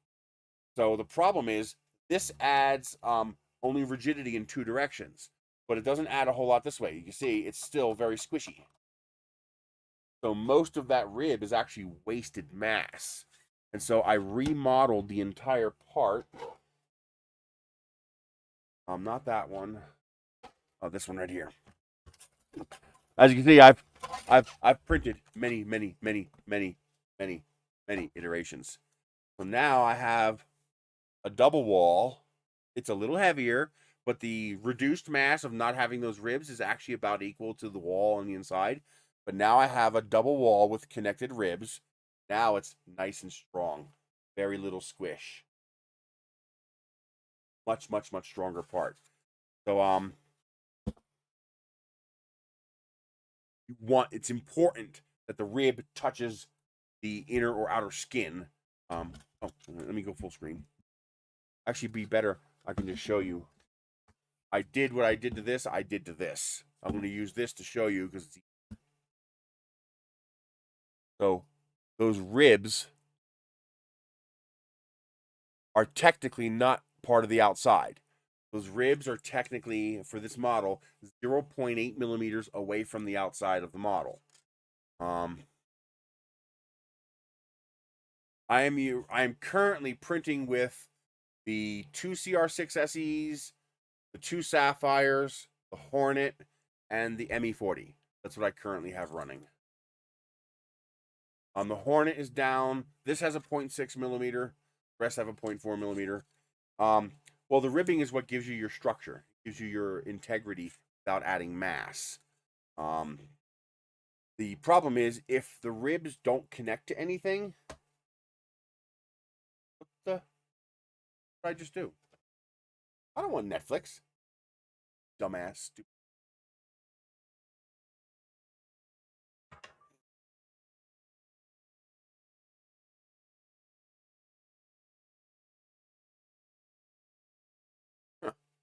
I hit a button on the remote and it got to the changed it. Tried to load Netflix. This is nice and strong. There's no squish, even though this is only a 0.4 millimeter nozzle print. There's no squish in that center cylinder. This is a 0.6 millimeter nozzle, but look how much squish there is. So the ribs only add integrity this way and this way. They don't add integrity this way. By connecting the ribs to something, get integrity in all directions. Now you can't squish it either. So I did the same thing with this one right here. This one has a double wall now. Come on. See how there's an inside wall and an outside wall? I've also perfected using spiral cuts instead of straight cuts. And this has it. You can see the cuts in the side of this are at an angle. They're not straight up and down. And those spiral cuts make a big difference in stiffness and integrity, in twist, ease in between them, only adding a fraction of the amount of mass. Because technically the ribs are now longer. This is shorter than this. This is longer, so you have more plastic, so it's a little bit heavier, but it makes a big difference. So I decided to scale down to the 3-inch scale. So this is the beginning of a tube. It actually, I thought it layer shifted. No, this just broke free. But here's the beginning of one of the body tubes. Then that was a straight rib. This one is a spiralized rib. And this is a slip fit, so this will slip right into that half and screw into the other half. And this, I wish I can get more of this filament. It's not available anymore. This Alien 3D Blood of My Enemies Red. So beautiful. Brittle. Not as strong as regular PLA, but it's so gorgeous. Are you ready for eye candy? Because now we get to the part of the stream where I start showing you the I've been working on. So I realized how well the 3-inch parts worked. And I went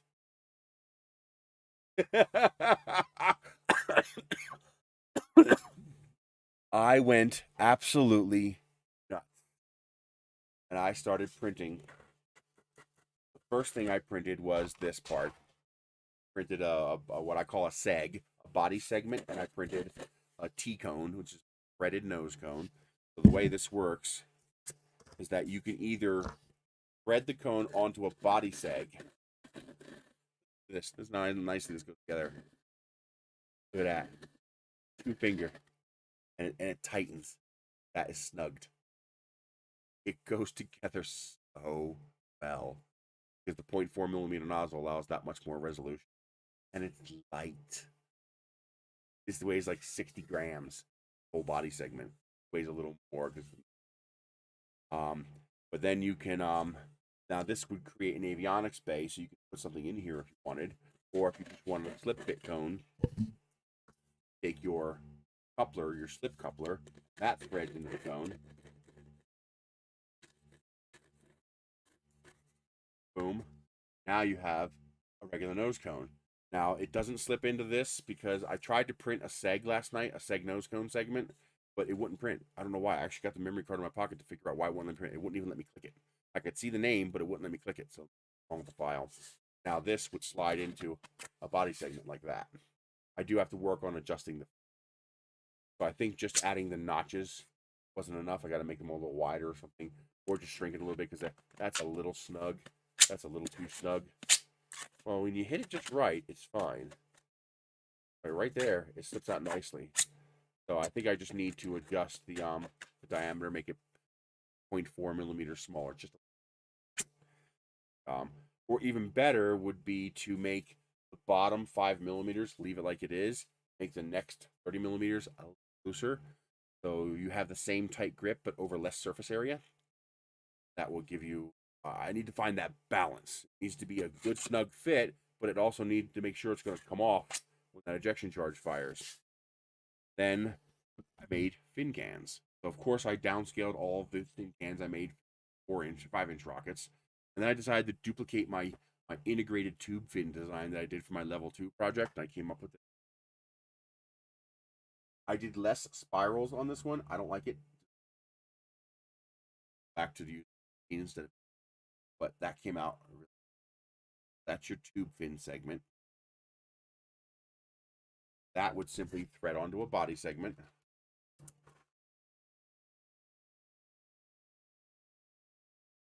Then nose cone, I would have a nose segment, which is the same tube, but with a slip fit top instead of a threaded top. But for now, I have to use a threaded top since I haven't printed slip fit top yet. Then your nose cone would insert. Now you have a rock. And this plastic is so good. Look at the spirals. That. Now you wait till you see this view. You're gonna love this. Look at that. It's like a James Bond movie looking down the rifling of a barrel. Is that awesome? Structural integrity increase of doing that. And these parts are complete vase mode. Well, this model here, missing one piece. There's another section of body tube I have to print that will have a slip fit top instead of a threaded top. So that second body tube segment would thread onto this. I would then take a slip coupler and thread that onto the nose cone. Then that would insert into that body tube. And the shock cord mount is built in, so you tie your shock cord onto one of those little loops there. 4 of them. And then your motor mount is removable. That's just such a good fit. That also has 2 holes right there. And that's where your shock cord go. Those two holes right there. Shock cord. This way the shock cord goes through the entire structure. And of course these are exchangeable parts. So you different motor assembly on here. Like this is a 5 18mm cluster. You can put 5 18mm motors in there. It's for people who love doing clustering. This makes clustering here. The other problem I found is that you're going to want a stuffer tube. So you're going to want this tube to go up like maybe into this section of the rocket. And it only have to pressurize that much of the rocket, maybe even up to here. So you'd only have to pressurize that much of the rocket. Instead of pressurizing the whole thing. But I realized that I can't just just put one of these in here, because those body tubes are going to be part of this. Means as you insert this, those tubes are going to rotate. Well, you can't insert a rotating object through holes in another object because it's rotating. So I designed this by going down to 3 inches, I refined my threading so that the threading is actually in the wall here. There's almost no ribs. And the inside diameter of the tube is actually just a hair smaller than the inside diameter of the motor mount. Which means if I design a coupler that can fit inside of this body tube, you will be able to insert it into the back end of the rocket. You can't put it in the front end of the rocket because this section here is smaller. That is to allow you to thread 2 parts together. But because the back end, I was able to fit it inside width here, I'm able to make this a whole heck of a lot smaller. And I can't do that with the top. The top has nose cone. Although, if the first 28 millimeters of the nose cone was a cylinder, I wonder how thin can I? No, that's about as thin as it gets. Yeah, I can't make that any thinner because that has to fit inside of that. Okay, they can't. No. So what you would have to do is I'm gonna have to design a coupler ring that has those same exact holes in the same exact position that fits inside of here. It has to be a snug but loose fit, because what you're gonna have to do, you're gonna have to slide the tubes through these 2 segments into that little slip ring that we designed, and that ring has to be able to turn inside the rocket so that as you thread this in,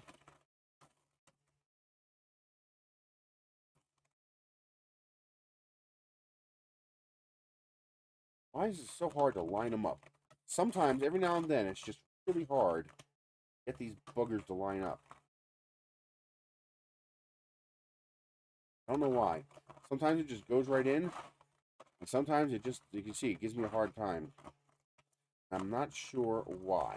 There it goes. Got it lined up. I don't know why. That's why I'm thinking about going with a triple. The triple should be easier to line up. I don't know why. But as you're doing this, as you're turning this, those 5 tubes that are sticking up here, they're going to be turning too. And so the slip ring that you put in here has to be able to turn with them. So I still have to design that part. But that shouldn't be that difficult. That's just a matter of getting the center right and then scaling until it fits perfect.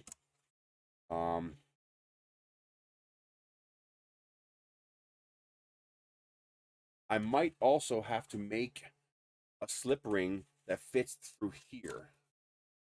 This opening, so that you can permanently attach that slip ring to the tube segments, and then have a smaller slip ring, like a donut ring. So you would have this slip ring, and then you'd have a big slip ring, and those 2 would simply interface like that. And what you would do is you would thread your part in, assemble your rocket segments, you'd glue the slip ring to this tube, but not to this thing, so that when you unscrewed it, they could separate and turn, and you'd be able to pull the whole assembly out. And then when you put the assembly back in, the tubes would turn and move up and mate with the slip ring, and that would give you a reasonably decent seal. I could probably even design it so that it will seal against this in here. So what you'll have to do is most of these have a hole in the center. There's a hole right there in the center. I'm gonna have to make sure I put that hole in all of them. And what you'll have to do is you'll have to reach in here and pull that slip ring up until it mates with this surface properly. Yeah, that's what we're doing. We're gonna make it mate with this surface. Why have an additional part when I can use the existing slip ring already built into the model? Yes. I can have that slip ring be this right here. And you could even customize this. Don't glue the slip ring in until after you've inserted the motor mount. Pull the slip ring up until the centering ring up until it touches the edge here. Then glue it to the body tube, but not to this. So you'll glue it to the paper tubes, not to the plastic tube. And this way, when you tighten this down, it'll push up against the pier. And now this part here of the rocket is separate from injection gases. So now when I add a body segment onto the rocket, I'm only pressurizing this last body segment, not trying to pressurize this entire tube. Yeah, that I'm going to work on tonight. But there's my first one I printed. Well, the second one I printed. I'm going to show you the first one in a moment. But that is a reproduction of my level 2 high power rocket that I made in 2010. I don't like how squishy this is. I'm going to try to stiffen that up a little bit. I mean, it's strong, but I'd like to stiffen that up a little bit. So I might add a couple little bracings there. This was annoying to try to vase print because you have multiple apparent islands. So you have to have a full through slit into each of them. A slit out of here to get to the outside. All those slits have to stop here so you don't break vase mode when you do the rest. And it worked. And this one, the launch lug tie downs are built in. Launch rod lugs are built into the design. So you got one here and one here. So everything is built in. You just slide that on there and launch it. So then I came up with another idea. Someone posted a picture of a Semrock Hydra reproduction kit. And my brain juices just exploded. I was like, I need this. I need this in my life. So this is Semrock Hydra from E-Rockets. That looks like this. And I was like, I can print that. Yeah, I can 3D print that. Absolutely. And then I got this picture. That's a vase mode print. It took me 3 tries to get that little fucker to stick to the bed. And each try took 40 minutes. Well, the first two about 25 because once it failed, I stopped. The last try, 41 minutes before it finally stuck. Now, that's me being a petty, pedantic little dick. The proper solution is to create a multiple process with multiple files and put some adhesion aids on the four. Because the problem is these tips right here. These are basically 0-point tips. So the nozzle's kind of running over itself. These not so bad because they're actually separate. But these tips here kept wanting to peel. And once they peel, that's it. It's going to fail. First layer doesn't stick. It's going to fail. It's going to come off the bed. So I finally got that first layer to stick. And I sat there for another half an hour and watched 3 or 4 more layers pile on top to make sure it was going to stay put. Because if you had too much squish, the second layer would rip up the first layer because it didn't lift up high enough. But I finally got that. That's all one single continuous extrusion. The most complex vase mode design I've ever made. That the whole thing is in vase mode. All right, you ready for this? This is gonna blow your mind. Couple close up of the threads, beef cuts that I put in. As you see, this rocket sells for $70. I can make this rocket for about $3. So here we go. We have my take on the Hydra. Reinforcement ribs and all the fins, so they're perfect. These fins are so fine, they'll actually cut you. You can pierce your skin with that. I might actually put a little bevel on there just to make that a little less dangerous. Man, if that hits you, it's going to hurt. But I used 8 instead of 6 because at this diameter, 8 was able to go 22.5 degrees perfectly, and that gave me a perfect array spread around. There is an internal rib in each of them. And then, of course, each of them also has an external rib that you can just see. That bottom segment there is darker. Well, that's where it comes outside in order to print this interior part here. And then one of these right here, there's a single rib right there that allows the nozzle to get from inside one of these to outside to then do all this on the outside, all while maintaining vase mode. Of course, this is actually not part of it. This is the motor mount. Remove the motor mount. The threading is built in. I'm even going to build the launch lug in. I realized I can build a launch lug right inside one of these and just have a hole at the top. I actually already modeled it, so it's very doable.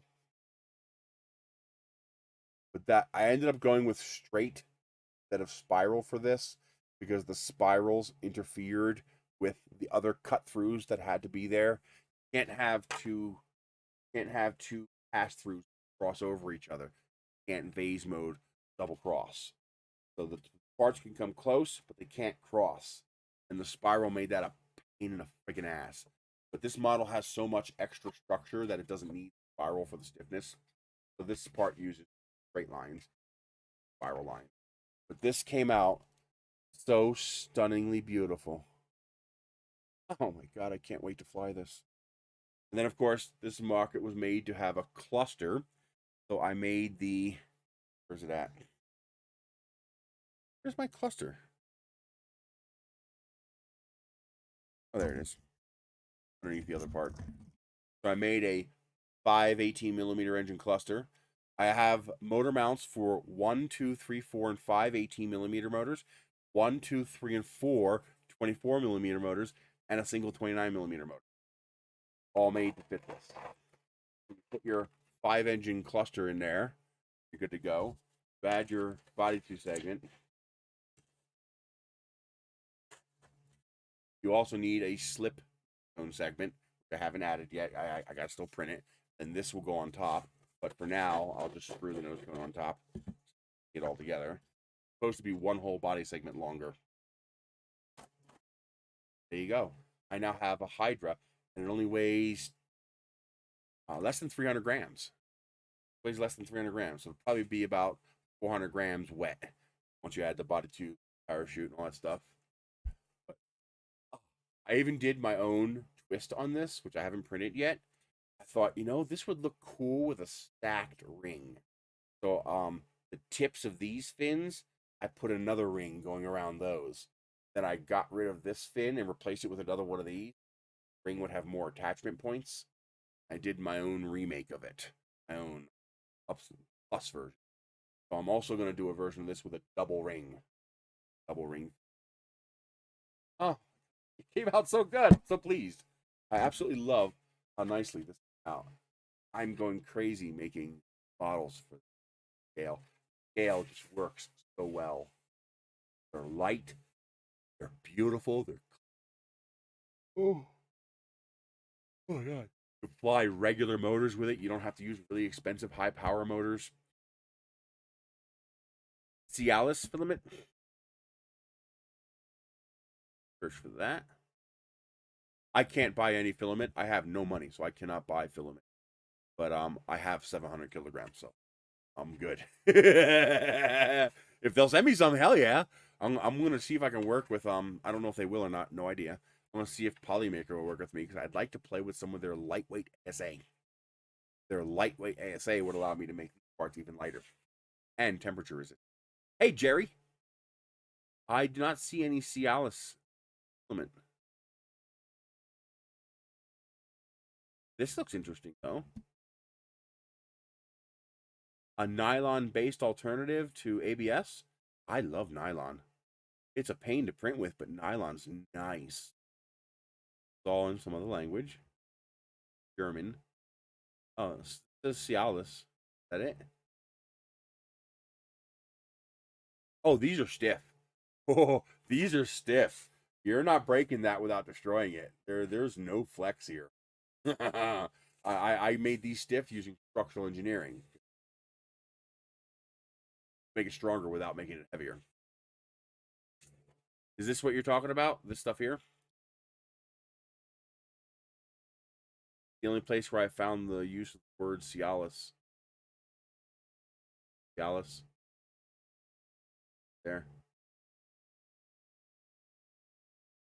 Like German. Yeah, this is German.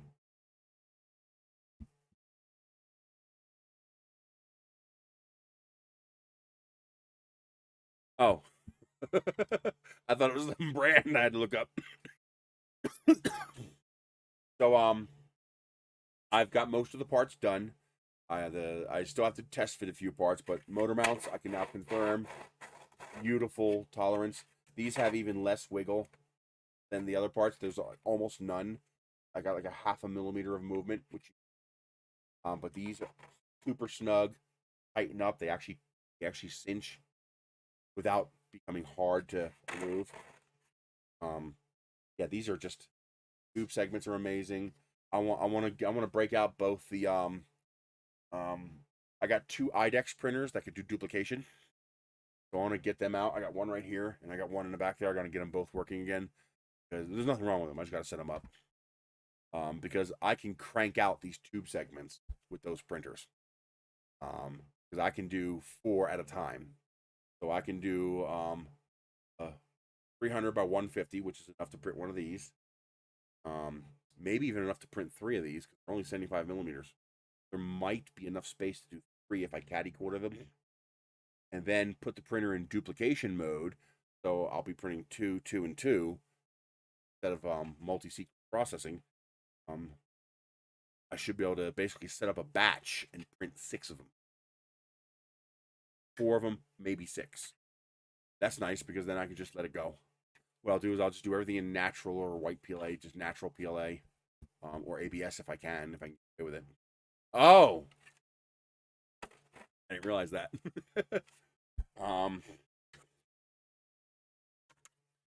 So this is just a showcase.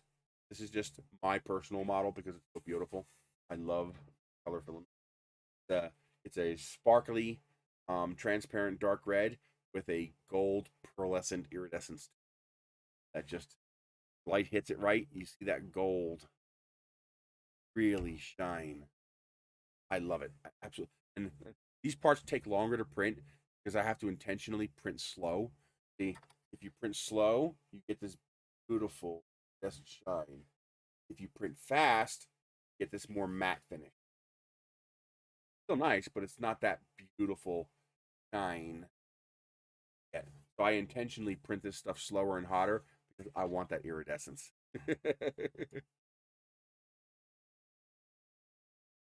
It does. This came out amazing. This is my take on the Hydra. I am just blown away with how well that printed. Absolutely stunning. It came out so nice. And then I had other ideas. I was like, these parts are really light. Can I print a glider, like a boost glider, a rocket boosted glider that would actually be worth flying? Because obviously I can make a heavy rocket fly. It just won't fly very well. The answer is yes. That is a 15-gram wing. So this is almost 400 millimeter wingspan at 30 grams. Like 380 millimeter wingspan at 30 grams, 15 grams per wing. And I have my custom X-ray cuts going through there. There's actually a gap between each one to maintain vase mode. So this one here is this, and this one here is this. This one is this one, then this one is this one. That one is separate. There has to be gapping. You can actually see the gap right there between that one there. Because if they touch, it breaks vase mode. But yeah, that is absolutely beautiful. And that's where I came up with the rest. I already broke one. I was making this tail, and the idea was I would scale it until, tail segment and this would fit together like that, but this would end up stopping back here. So I had to shrink that down a little bit. And I realized, wait a minute, why not just put the feathers right on the tail piece itself? Duh. So that's what I did. And I stepped on it and broke it. I dropped it twice, and the second time I broke it when I stepped on it. But yeah, so now I build the tail feathers right into the tailpiece. The gap is inside, so the aerodynamics never see the gap. Gap is on the inside of the part. It's on the inside there. The outside is solid. So now, imagine this having a second tail. Printing a new one right now, but I broke it. And it didn't break along the layer lines, which is good. That means it's relatively strong, but yeah, I broke that stepping on it. So the wings fit into these slots on the side here. They don't stay. You have to glue them. Not a friction fit. But I can do it enough to see this in action. That would be like that. Then this piece will get glued on like that. There's your spider. But imagine a second wing back there.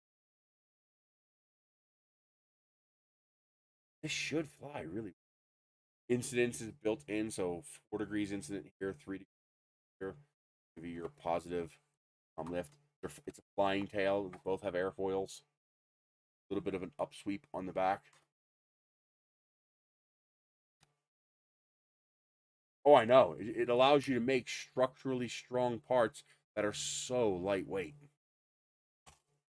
What I discovered, all those, well, not all of them, but a lot of those RC airplanes that you can download in 3D print, they're using this trick. I mean, the question is, I wonder if they got it from me. I've been doing it for like 6 years, 7 years. So I wonder who thought of it first. I don't care, but I'm curious. Like, did they see one of my videos and go, "Hey, we can do something with that"? All the power to them. I'm thrilled. But yeah, so let me show you a complete one. But this one in red is just lots and lots of. I spent days refining this. I'm still trying to figure out a way to refine this more. Like, one thing I don't like, how these connect. I finally got these to print properly in vase mode. So that I use a V-tail because it saves me weight. By using a V-tail like that, I don't need a third rudder. So it saves 5 grams. What I would like to do is to have walls on this part so that this part inserts inside. I'd like to try to figure out how to do that if I can, but it all depends on how strong this is once I glue it. If the glue is stronger than the plastic, then I don't need to do it. It is self-aligning, so socket that in there. There's actually a bridge that prints across here because the violins. You can see there's actually a bridge that prints across there. If I have one I can show you.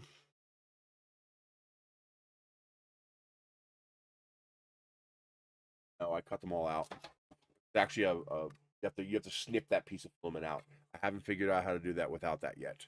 What I might do is put a crown on the top here, but not on the bottom. That would eliminate that bridge. If I can figure that out, that'll eliminate the bridge. Might just be as simple as complete the crown here and then put a little notch on the end of this so that it can insert properly. That would eliminate that crown and you wouldn't have to cut that out. So yes, I will probably do that. That is your body. Then there's a cap there's a cone that goes on the front here. That's removable because you have to be able to put nose weight in there. This is probably going to need a little bit of nose weight. Now this one is also scaled up for, well, it's what I'm calling 245 class and 390 class. And that's only because I designed the 245 parts to print with a 245 millimeter build volume. And the 390 parts designed to print with a 390 millimeter volume. And those parts were printed with a 0.6 millimeter nozzle. So they are 150% scale of the smaller parts. Or more correctly, the smaller parts are 60% the scale of the bigger parts. But I decided to make a glider with the big one too. This one's a little heavier, but it should still work. So here's a complete tail that's not broken. That's your V-tail. By having the tail at 110 to 120 degree angle, this tail, while not as effective, still works for both yaw and for pitch. Eliminates the need to have a third tail, which makes the model lighter. Also, less for the rocket exhaust to hit. So the way this one works, there's your tail feathers. Here is old one. Here's the old one. Yeah, I started off with this. Started off with this body design. Then the tail feathers were this. I thought was pretty creative. This actually prints really lightweight. This would install on here like that. Glue it on there.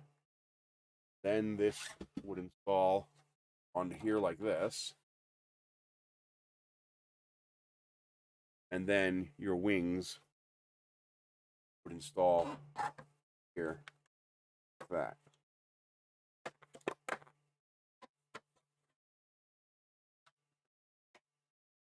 This one doesn't quite fit because it's designed for different one. There it goes.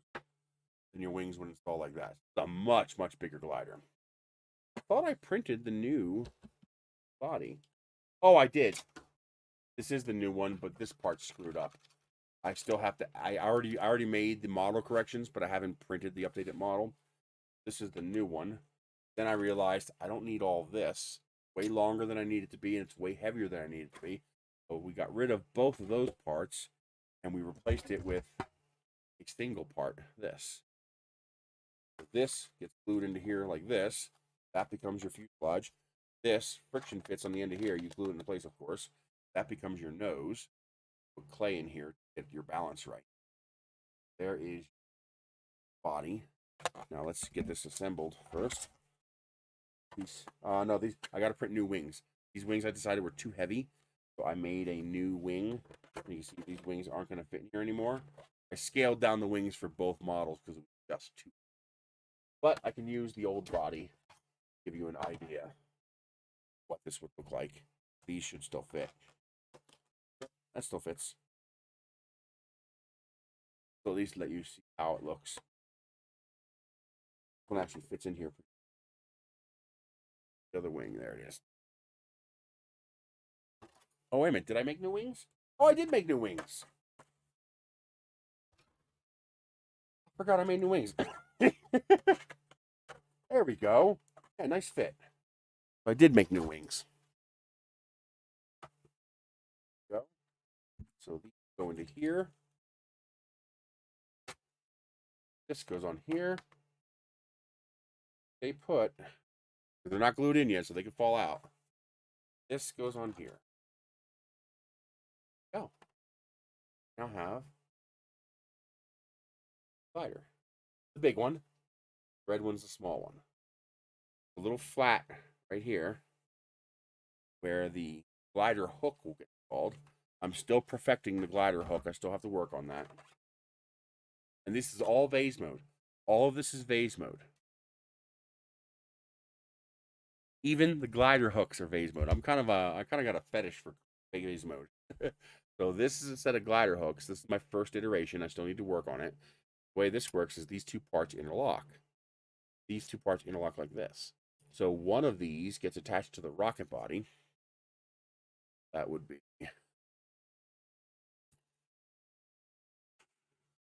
that's too big. Way too big. So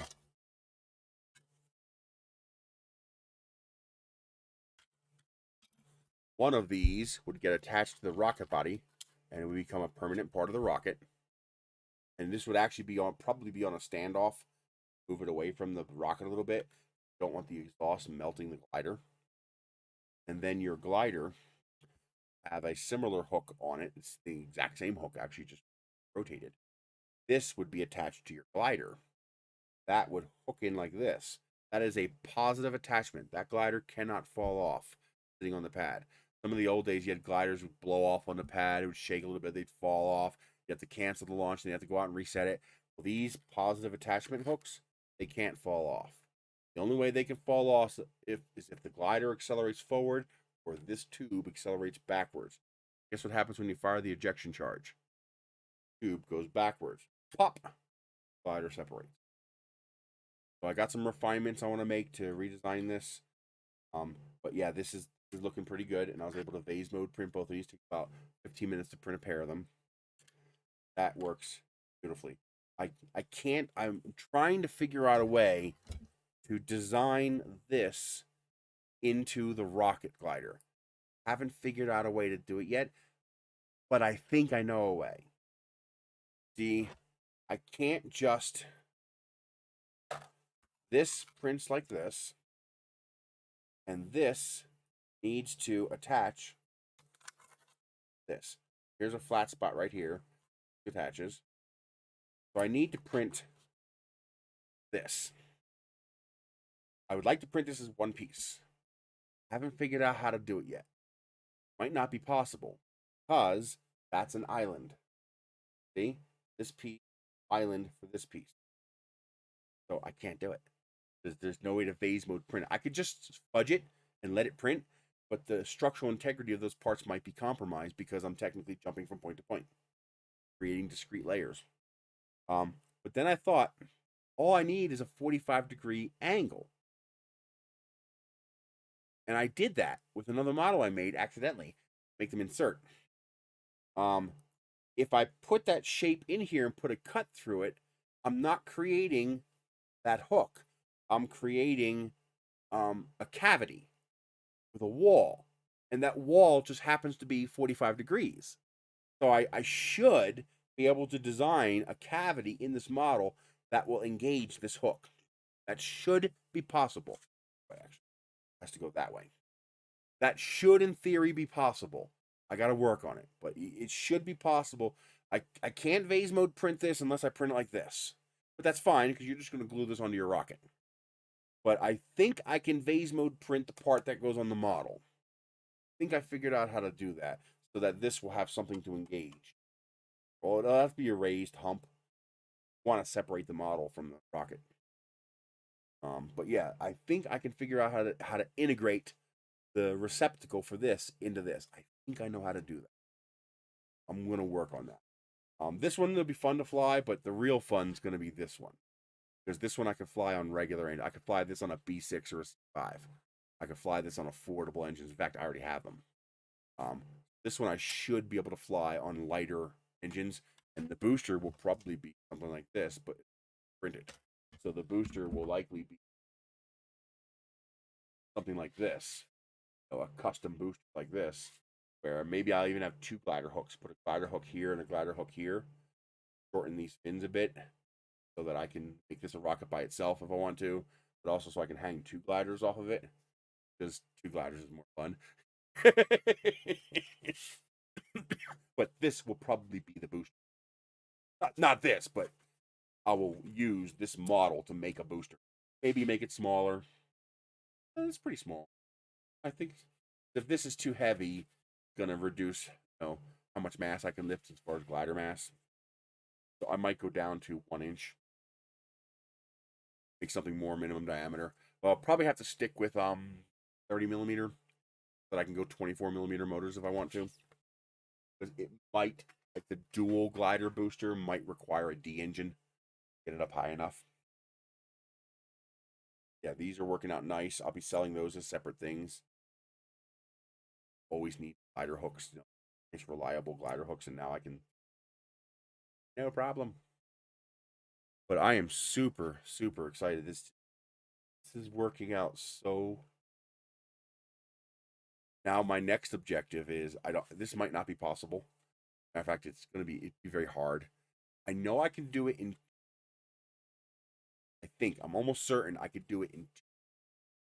But the next thing I want to figure out is, can I phase mode 3D print a one-piece glider?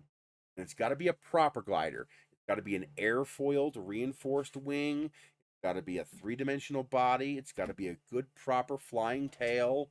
No flat glider that's like a paper airplane that flies. I'm on a proper competition level glider, even if it's not quite light enough to be competition level, that I can single piece print in vase mode. I know I can do it in 2-piece by simply printing the glider like this. Half the body, half the tail.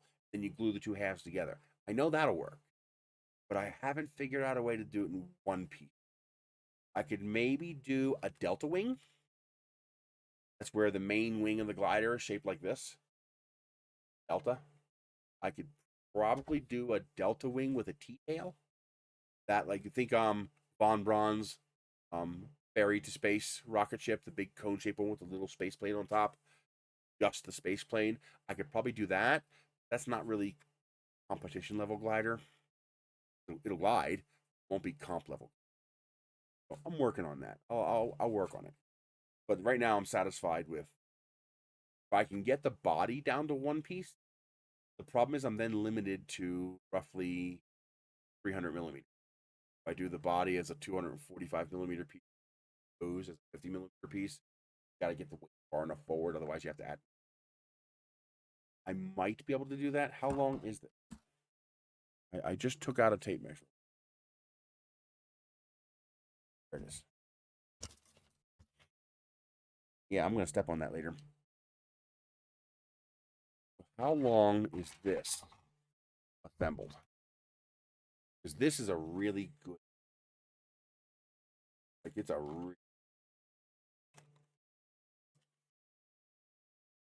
301 millimeters. So I would have to chop off 50 millimeters. So I could do it. 250 millimeters does get me right to the front of my wing here. So if I knock 5 millimeters off the tail, I move the tail forward 5 millimeters, I could do it in two pieces. I could print up to here, from here up as one piece. That would make it stronger and it would make it lighter. The only problem is when you're printing that tall, this might start to wiggle. I mean, that is a pretty big footprint. That might be enough of a footprint. I'll try it. Pretty easy to try it. But and I could eliminate a lot of the crap in here that I won't need anymore. A lot of stuff in here I won't need anymore. And then I'll also move the seat that way. And then what I'll have to do is I'll just have to make the cap longer to include part of the body. Cap would have to be substantially longer. Have to be this long plus this long. But I might be able to get the I might be able to get this down to 2 instead of 3. 2 pieces a lot better. Be harder to print, would be a lot better. Thing is, this tail is so beautiful. Look at that shimmer. Look at that. Gold and iridescent. Look at that. Oh, I love that so much. You can see it shine, but you can't really see it on camera. Actually, that's pretty close right there. That golden shimmer. Part of that is the iridescence in the filament. Part of that is how smooth the surface is. If this surface starts wobbling, like you can see when I print these wings, that one's actually perfect. That one's less so. So you can see what you're looking at is the top portion of the wing here. Okay? If you look at that wing, see that's pretty smooth. It's not bad. You can see some striations where it looks like the extrusion is inconsistent. Not. That's the wing that it's printing. But it's much worse on this one. See all those imperfections on the end of the wing? Now, on a big wing like this, you can't even see it from 2 ways, so I don't care. But on this, you do not want to see that because that's going to look ugly as hell. I want those feathers. I put a lot. You would not believe how much work I put into those tail feathers. To get that shape with a consistent airfoil was very difficult in Tinkercad. It was a pain in the freaking ass. Oh my god, it was such a what a pain. What a pain. Anyway, by the way, right now, chatting. Hi, kitty. I figured out a way to do inside veins, complex parts. I just figured out how to do it.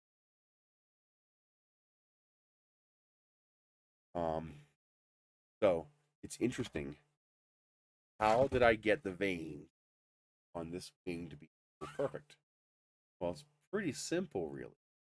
It's kind of scary how simple. What I did was the wing was standing up like this. Later on, I put this. So what I did was I picked my center point. My center point was the middle of this edge here, middle of the airfoil goes from this side. What I did was I took a big giant block in Tinkercad I put it halfway through. I then duplicated the wing, turned it into a cut tool, and cut the wing out of the mold. Now you had a mold, literally a mold, of this half of the wing. I then put the veins through the wing, all the way through it, and then I put the mold up against the wing again. I never moved it, I just hit it. And I used that mold to then cut this side of all these veins to the exact shape of the wing. So now I had all these X cuts here, all these cuts you see there, but on this side, they were the exact curve of the wing. I then grabbed that whole mass and shifted it laterally 0.8 degrees, 0.8 millimeters, or for this one, 1.2 millimeters, 2 times the nozzle width. And that gave me my perfect ribs to cut through that. Well, I can do the same thing with this. I can put a box, because I have the solid version of this, no holes in it. So I could put a big box over top of it and cut this out of the big box. I now have a big box that is exactly the outside of this. I could then put my random cuts in, array them, cut. Okay? So if I put in 8 of these, I will then have to duplicate that box 8 times and merge one copy of my mold box with each of the veins. Now each of those veins will be precisely cut to match this inside surface. I then move the plane tool onto each vein and shift each vein 0.8 millimeters. There you go. Custom cut perfect veins. Still going to take a whole lot longer than the other way, but it will allow you to put the veins on the inside instead of the outside. But for these parts, I'm just going to do it on the outside because the relief cuts that I put in, not only do they fix that problem altogether with the ringing on those edges, but they also add structural integrity. Because the more three-dimensional shape I add to this, the more structural integrity this part has, because it's more structurally strong. The only weak part of this model is this lip right here, and the only purpose for that lip is to disappear inside the model. It has to be strong. So yeah, that would work. I could do that. That would be interesting. We're gonna have to play with that. This is the 24 millimeter mount.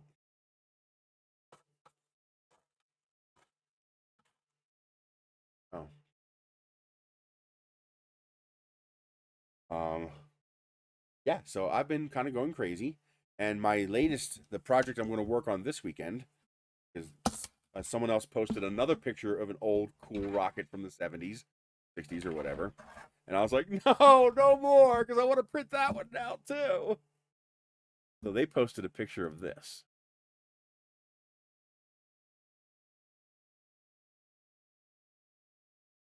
Rotate, make it bigger. You stop doing that. So they posted a picture of this, and I was like, no, that's so cool. Look. And I was like, okay, I found a better quality picture of it. Oh, stop it. Jesus Christ. Pain in my ass. There's a larger picture of it. I'm like, yeah, I want to print that. I want to print that real bad. The only thing that sucks is I just now realized I thought I was going to print this in 2 parts. I thought I was going to print this segment here and then print this segment here with the body on it. But then I realized that's not possible because this is an island. So the only way I could possibly print this, how could I print this in phase mode?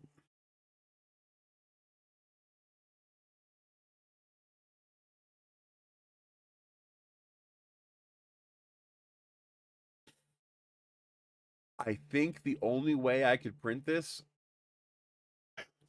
it won't be true vase mode, but it'll be close, is I could make 4 pieces. So this bottom section here, as tall as this rib is here, would be 1 piece. And then I would have 3 more pieces. I'd have this piece here, I'd have this piece here, and I'd have this piece here. And what I could do is I can do multi-process in Simplify 3D and do a sequential print. So I could tell it, print this first, then print this on top of this, then print this on top of this, and then print this on top of this. There'd be 4 vase mode prints, but these 3 vase mode prints would print on top of this piece. These printers are precise enough to do that. They are accurate enough to be able to achieve. Which means I might also be able to print this in 1 piece. So this entire bottom section here would be 1 vase mode print. And then sequential print, I would then print this on top of this and print up to here. And this would have threading, and this would have threading, and the 2 parts of thread. Well, no, these would not thread together. These cannot thread. These would have to slip fit. So this part here would have to have a shoulder receptacle. Basically, this would be... basically, that would be this tube with no threading for the engine. Although you could just use an engine threaded piece, not going to hurt it because the engine threading is a larger diameter than the tube. So this would work with the engine threading in place. You could just print this part. But I would make a custom part just because I can. But this part down here would have no threading. And then this part on top here would not have threading. Instead, it would have this. Now, if I wanted to keep it modular, I could, if I really wanted to be pedantic, and I wanted to be stupid, and make a ridiculously heavier, complex part without actually needing to do it, I could. Son of a bitch. I'm trying to pick up his fucking coupler, and it keeps going everywhere except where I want it to. But I can't push it too hard because I'll squish it.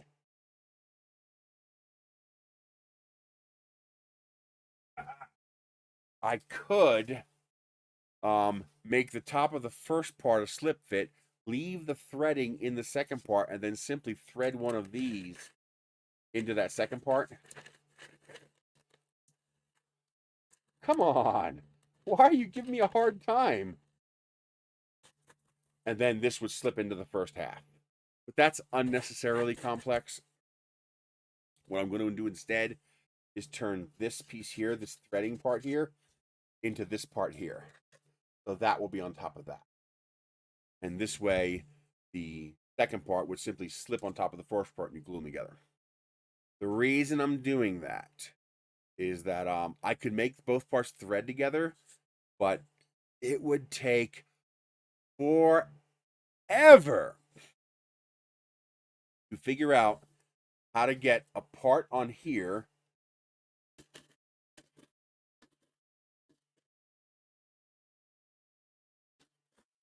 to line up with a part on here after it threaded, because they do not line up. The seam on this part is right here, and the seam on this part is right here, and they, wait a minute, no, they don't line up. They're off. So I would have to put the wings on the second part, print it, test fit it, adjust it, print it again, test fit it, adjust it, print it again, test fit it, until I got those parts to line up once they threaded together. And the problem is that that might only work on my printer. When you print it on your printer, it might be off by 1 millimeter. And while that might not seem like a lot, your brain has the resolution to notice those 2 parts are off by that much, and it will drive you crazy. So yeah, I have to make sure the parts just slip together, and then you just align them before you glue them together. So that's how I'll handle that.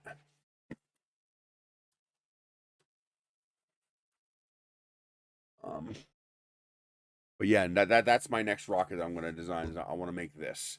Now these here are just going to be bamboo skewers. There'll be holes on both ends, and you'll just stick the bamboo skewers through. Make those. Even attempting to print those is just the epitome of stupid. Just no reason to attempt to print. But yeah, I want to make this. Yeah, that's going to be the next one. It'll use my existing pieces. It's going to use all my existing tubes. It'll all be the same stuff. These will be scaled down a little bit because they do look smaller here. Can't tell. That tube the same size as that tube? Can't tell. I don't know. These tubes. Sorry. I can't tell if this tube here is the same size as this. I don't know if it looks smaller. That could be an illusion because of the inside diameter here. But yeah, I want to make this. It just looks like way too much fun. I'll probably oversize these a little bit, make them a little bigger than they show in the picture here, so that you won't need nose weight.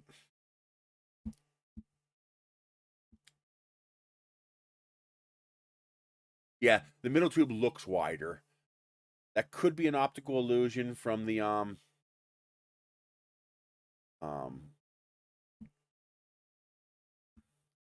fact that you can see the inside of the outer tube but not the middle tube, but it does look smaller to me. I'm gonna guess it's, but I'm gonna make them the same size anyway, just because I can, and I have the parts for it already. I've actually already got those tubes designed for the ramjet. All I gotta do is shrink down the ramjet tube. I've got a tube designed with no threads on either end. Basically it's a sleeve on sides.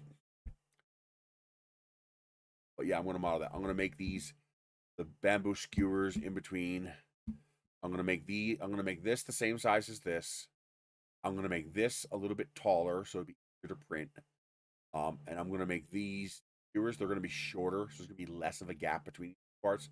So this section will be down around here. Take like 20% off of it. Just to make it more stable, more printable. I'm also gonna oversize these.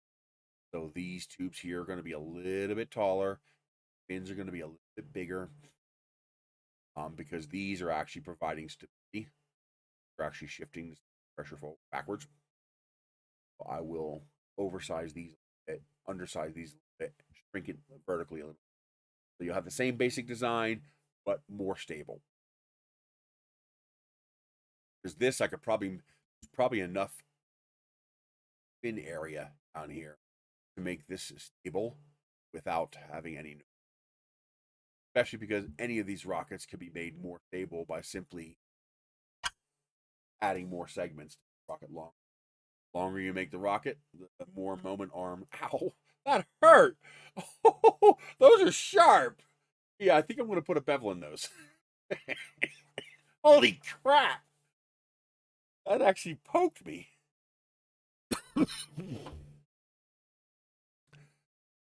So I'll make it my version of it to make it a bit more easy to fly. Go from there.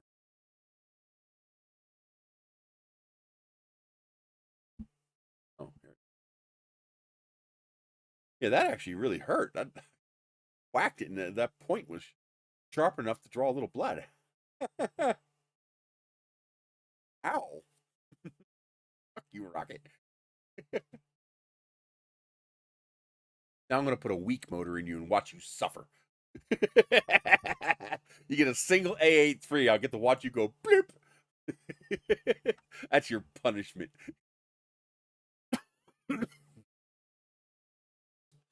I got to go dig out some orange filament because I brought in a roll of orange filament. Perfect, except it's flexible.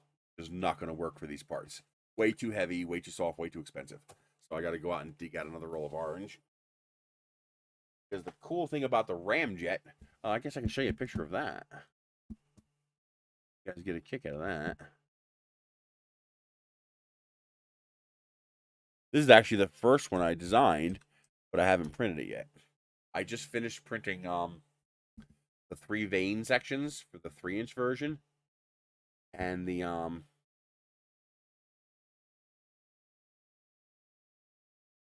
This is this model here, Ramjet. Find you a better picture. Here's a close up of the tail. Oh, I didn't realize that was supposed to have a silver ring. Oh, I gotta change those. I can add that ring to the vanes. I think.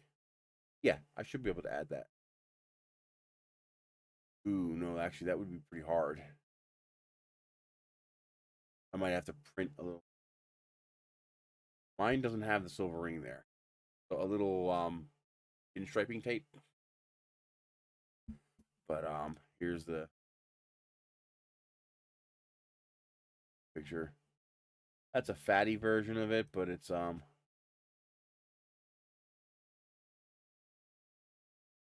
can actually somebody actually made a model of that. Trying to find a better picture. Here you go. That's a pretty good picture. Oh, I gotta make that nose cone way bigger. But yeah, it was tricky figuring out how to model all of this so that it could all be vase mode printed. Here's how I came up with that. You can see I've been very, very, very, very, very busy. More than one page of stuff. Like the ramjet's freaking at the bottom of the page here.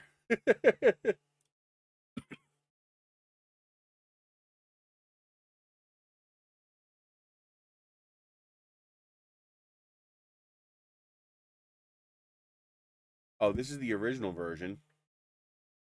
So I had to figure out, I could not print the fins as part of the rocket because the fins protrude so far down. See how the fins protrude down like this?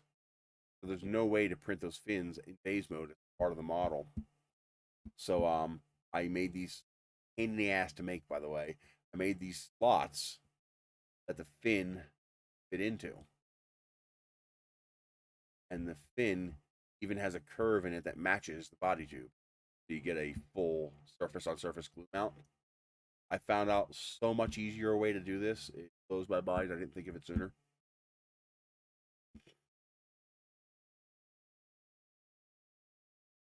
Nope, I don't want a new design. Come on.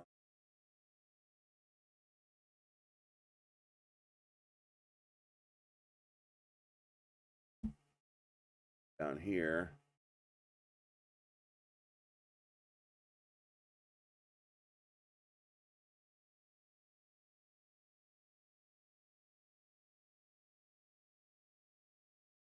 Come on, why is this taking so long? Bandwidth is okay, 2600 bits. Here's 3-inch ramjet.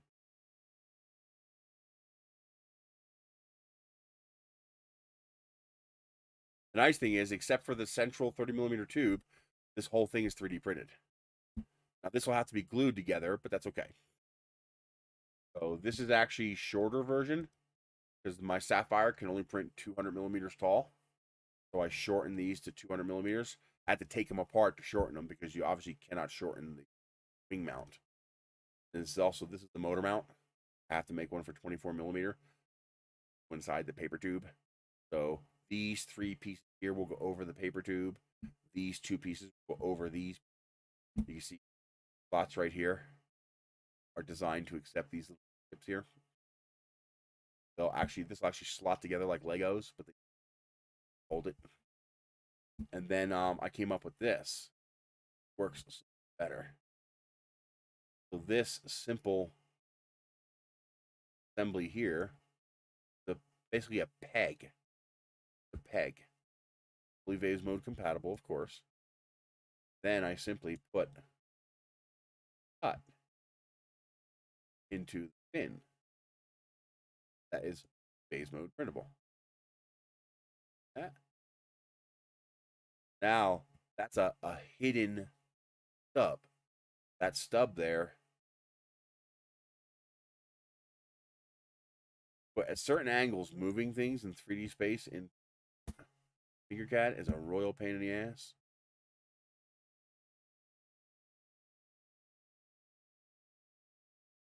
Now, why can't I zoom in more? Thank you.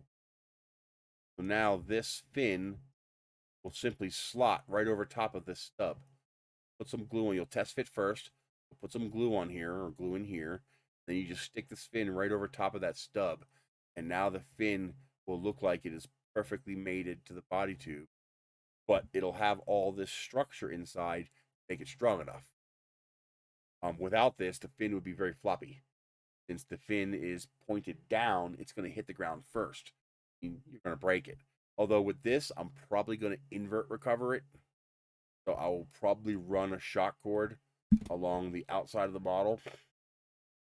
So have a shock cord that'll just drape down the outside of the model here, attached to the back of the model, so that when the parachute comes out, it comes down nose first, so that the nice strong cylinder up here hit the ground first, instead of these fins hitting the ground first.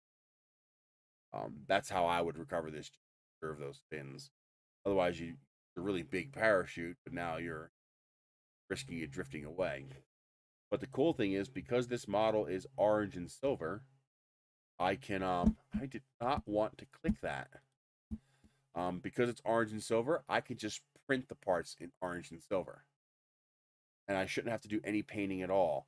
The only thing I didn't realize is that the, it's got a part of the cylinder is silver.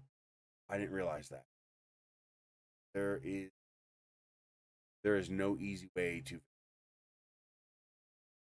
The only way I could phase mode print that, I could do this, I could make this change, is I would have to make, right now, each of the, right now, each of the fin segments is super easy. See? They're just these little things here. Then they slip right into these little notches here. Okay?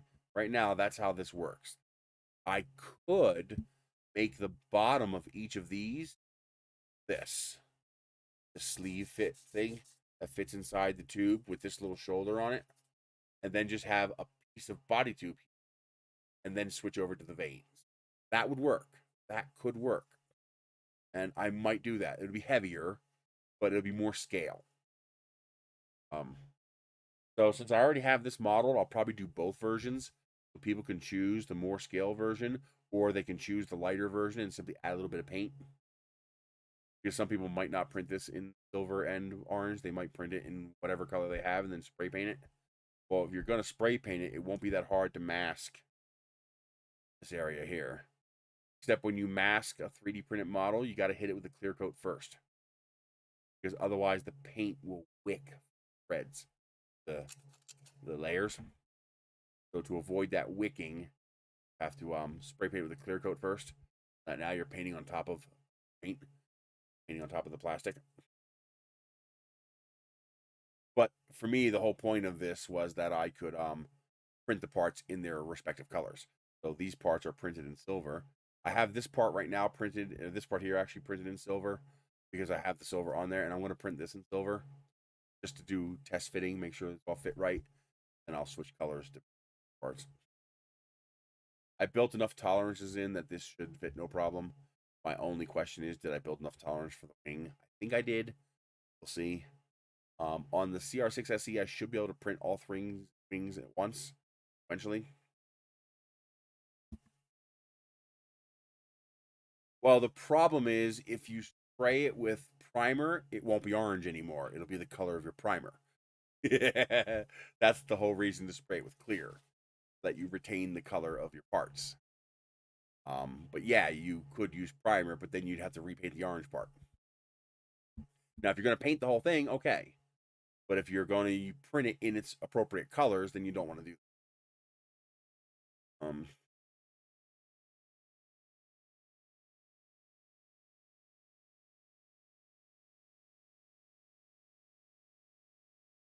Just too bad I have to print an entire shoulder to get to that. Not much of a shoulder.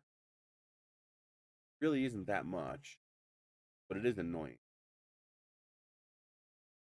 These are 75, right? So what I would have to do, I would have to make a base. I hate the fact that it chooses these stupid dark colors when you make a part. Like, why? Okay, so we want about 40 millimeters of overlap. And we need a base of, what's 75 divided by 2? Sides. 25 and 25 plus 12 and a half. 35, 37.5. So base radius of 37.5. And then I believe one, that's 32. So I think this is 34.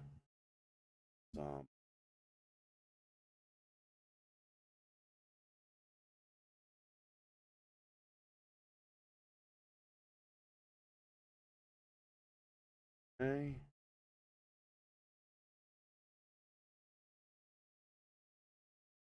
Oh, it didn't put it in.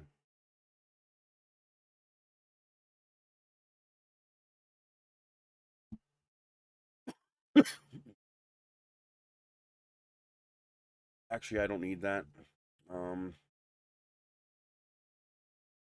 That in a minute. Actually, this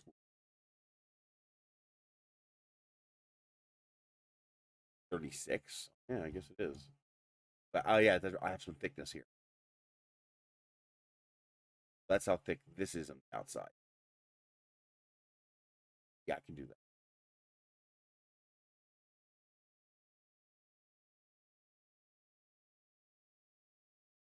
That's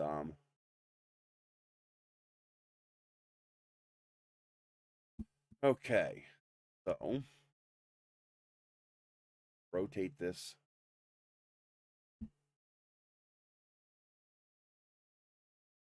How do I want to do this?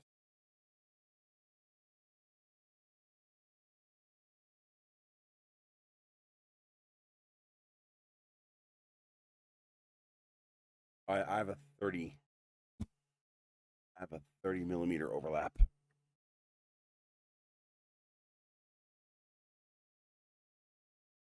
Thing. Not going to be. It's not going to be that the whole height. This whole height. What is my inside diameter?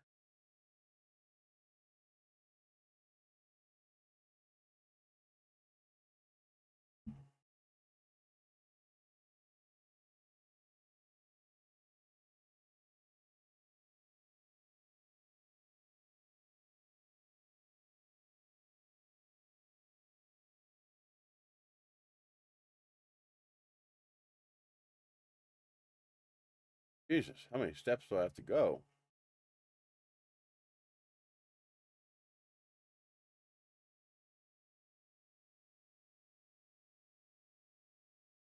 It is 67 by 67.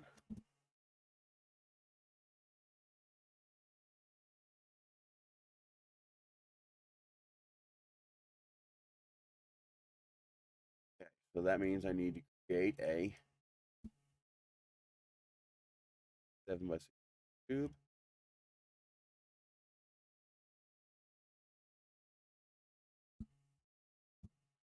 Increase the number of sides. This will go on this. Line them.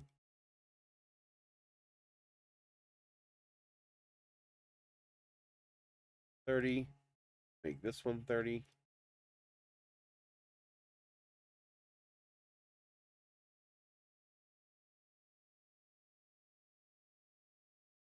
That's impossible.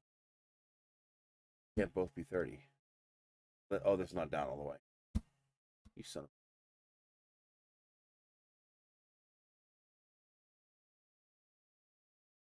0. Go. Well, that creates the interface. This would also need a bevel on the bottom. I'll show you a cheap way of making a bevel on a cone like this. Take something like this, duplicate it, up. I don't want all of it duplicated, dumbass. Then you take another one, Control D. Lift that one up about that much. Turn that one into a hole.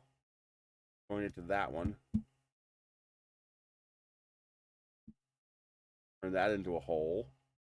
Then you lower it down. And you might need to scale it a little bit. There we go.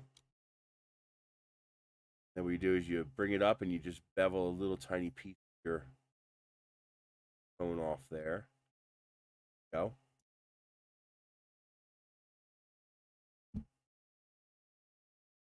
There.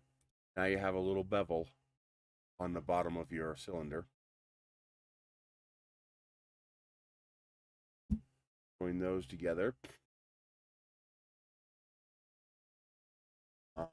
What was the size of that tube? Control D. Over here so we can mess with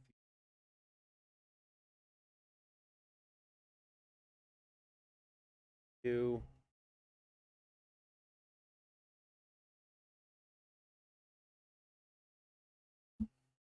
You. Again.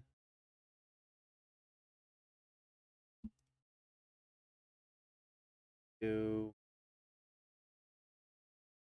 Come on. Again. There's my. Is that? That's a cylinder. All right. How big are we? 34 millimeters. Ready? Come here.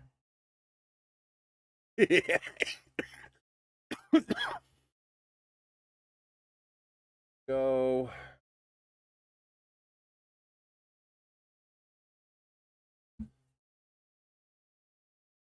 Enter you.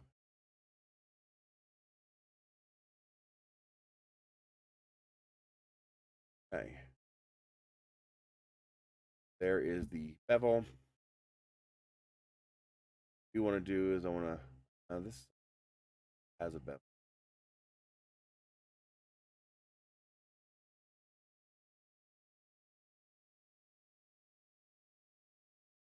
Now what I need to do is to make this part of this.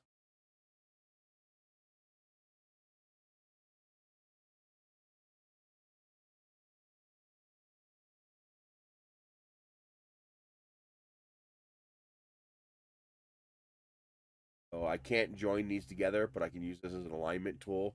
What I have to do is I have to put ribs in here now so that this will print like this, but with going through it. Then I need to add a small segment of 75 millimeter cylinder. What was that again?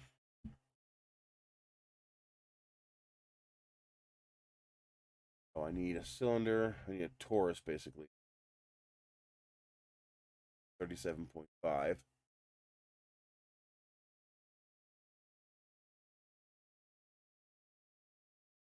Right. Goes there. Put it at 0. Increase the number of sides to maximum. That will go there.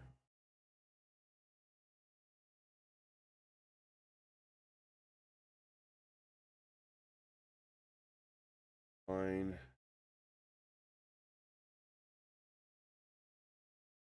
That is approximately how it would be made.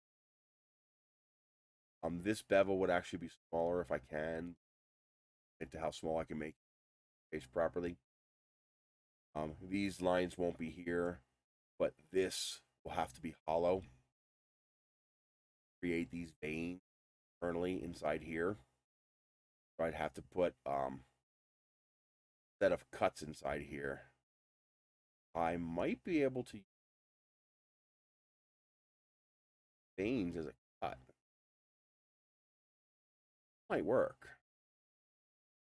If I get rid of the ribs, I'll have to rebuild the no, maybe ribs. You know something that might work. No way. Would it be that simple?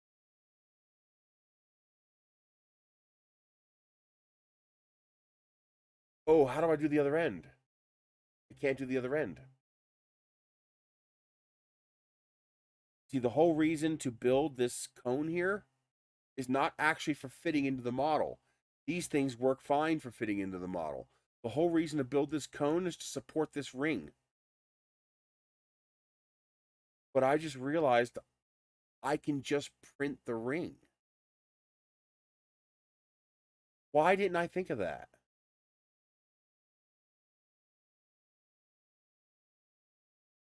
Why the hell didn't I? I'm an idiot. Why didn't I think of that? Oh, neat. Neat. Why didn't I think of that? Okay. So we take this apart. Take this apart. There's our little tool. We duplicate that. Okay. And we merge this junk back together again.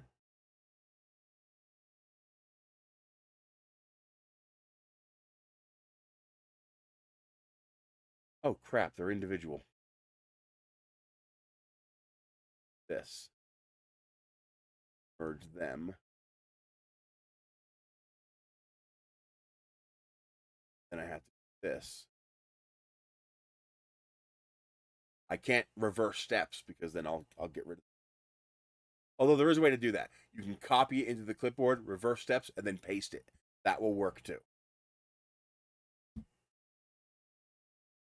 So, matter of fact, let's do it. I'll show you how I can do it. That's actually a pretty handy tool. So, I just duplicated this piece, okay? I need this piece to cut a hole in that piece. Well, how do I get that piece but reverse steps to undo what I did here? What you do is you select this piece, hit copy. Then you start hitting reverse steps. See, your piece is going to go away because you're reversing the steps. That's okay because we copied it. Now I hit paste. There it is. Isn't that a nice trick? That's another nice little Tinkercad trick. Now this, I'm actually going to make a straight pass through. We're going to make this taller so we don't get any of the bevel. Then we center this.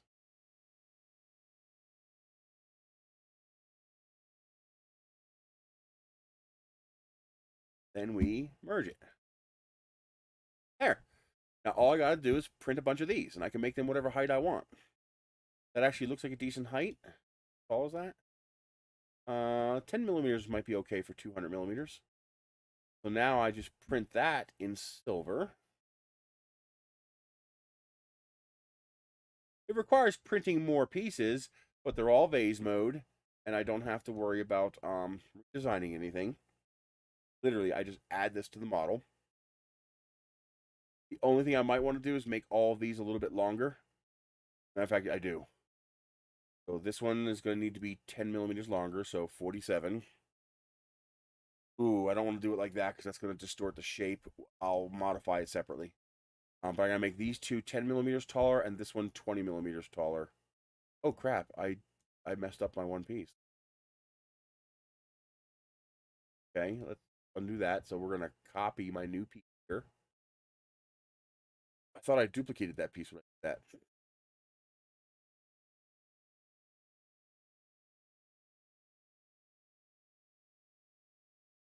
Oh, I used it right there. Might as well just get rid of all this.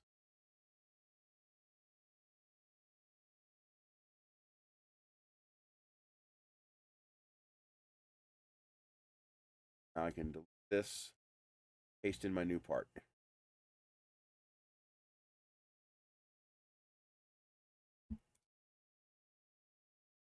Go. I have a new piece. I have to modify these two to be 10 millimeters taller and this piece 20 millimeters taller to accommodate the 10 millimeters of space that this. Now I can slide this piece over top of this piece, slide this piece all together. And that will give me my silver ring. That'll give me all this. For all ends. Print 4 of those. That's all I need to do. Lengthen these, print 4 of those. Also, this needs to be a whole lot bigger.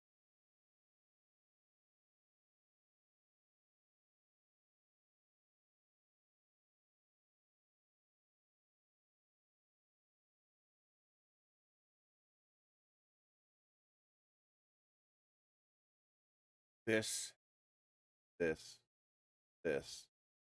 I'll show you how it goes together. It's pretty, all go together. Up.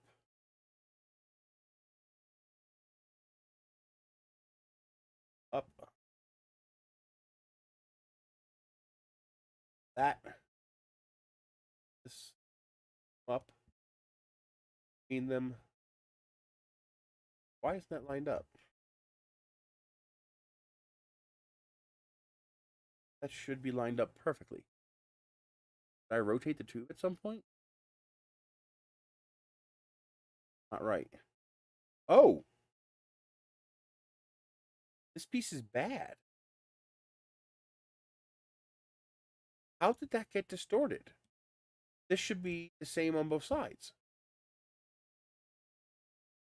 They're all like that. Oh, it's the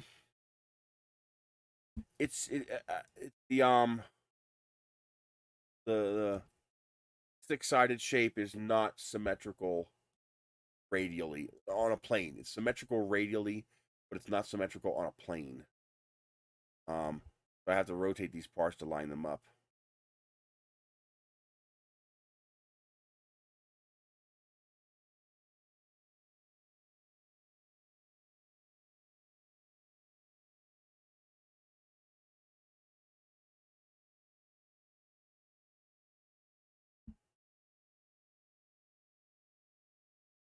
They're planarly lined up, but they're not symmetrically lined up.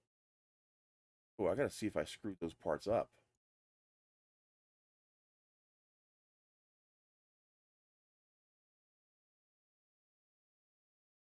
Well, there's one way I can tell. If I rotate 30 degrees, 60. It'll be the same dimensions. 64.91, 73.56. Again.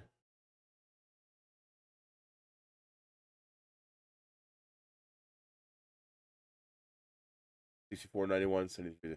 So it is radially symmetrical, but I can't line it up in Tinkercad because I'd have to connect a master ring.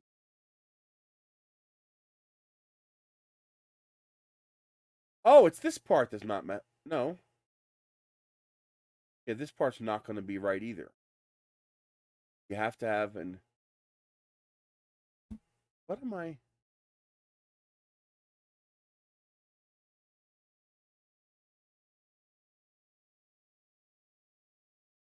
Yeah, 3 and 6 will not symmetrically line up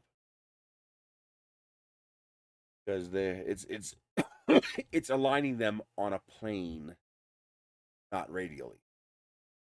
And the only shapes you can line up in Tinkercad on a common radial center point are shapes that are the same dimensions in both dimensions. See, 75 by 75. So this one I could rotate and it'll stay in place. This one I cannot. This one, when it rotates, you watch the center core, you'll see it shifts around. Now the center core is moving slightly.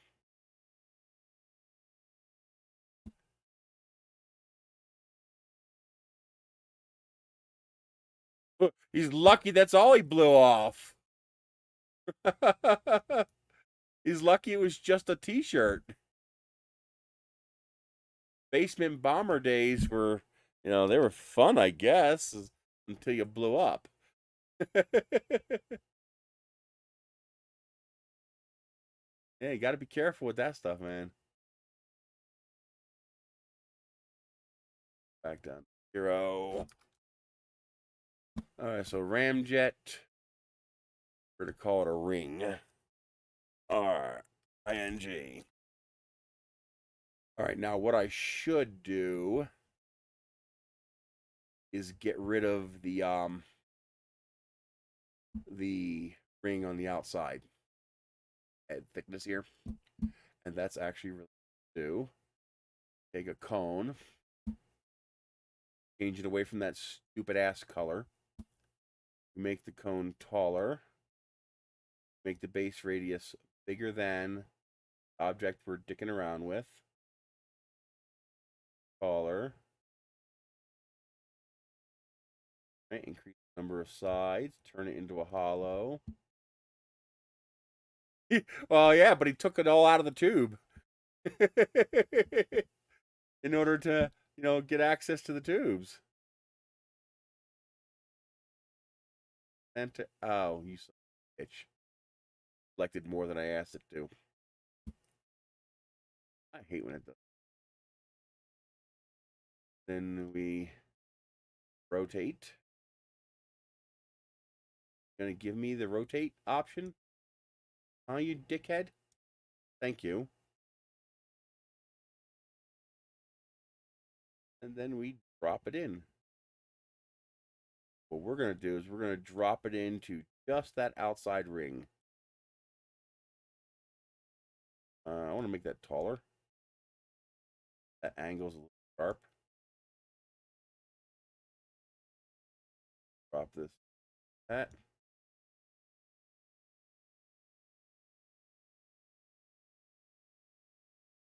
So we just erase that ring just like that.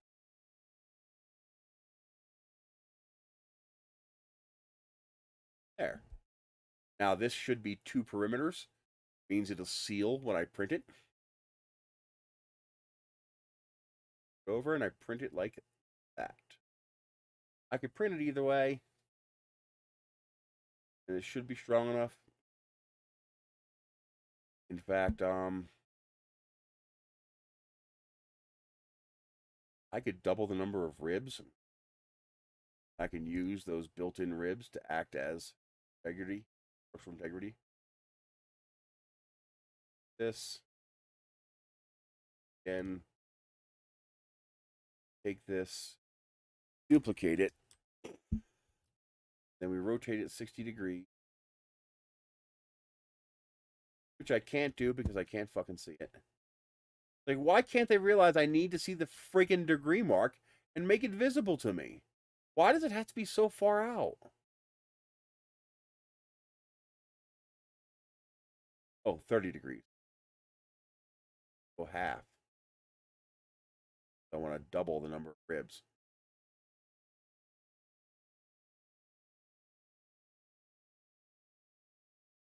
Yes.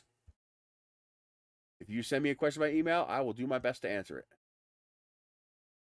There we go. That looks better.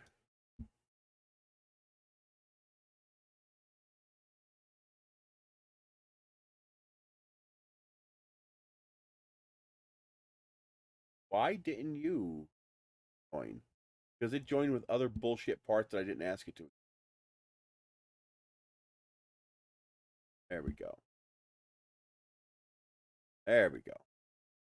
Now I have double the rings, but those extra or cutouts, but those cutouts are just for structural integrity. They're to add strength to the part, so it's not a flimsy part. Now I just print that in. I print that, and that will give me those rings, beauty rings.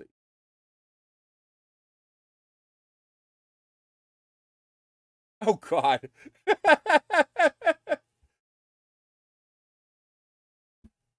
The only rule for rocketry is you're not allowed to fly vertebrates. So you can fly bugs, but you can't fly mice.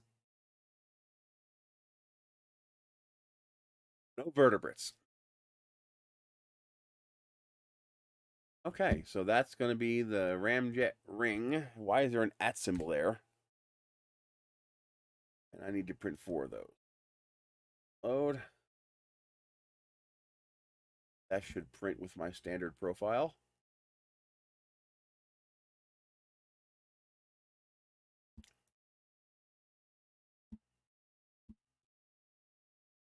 There we go. It's okay if this is hollow on top because we're just going to I might even do 15 degrees, add more ribs. A lot longer to print. But the other merged here, so that'll add strength so these shapes are attached to each other. It might be worth adding ribs in between these.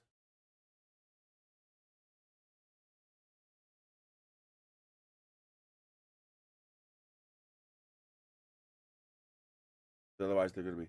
But I think these will be enough. It's just a beauty ring, and it's being reinforced by both the tube and the I could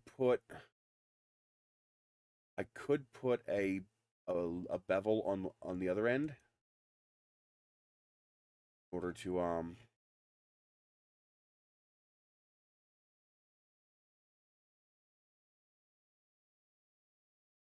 but I think the 6 points will be enough to hold its shape. I could put a bevel on there to get rid of the lip partial join. I don't think I need to.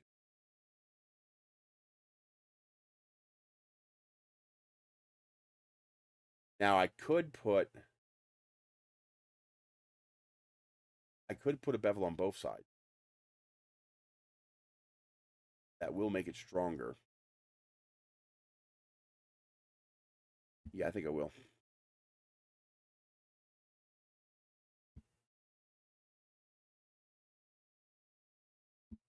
Let's see.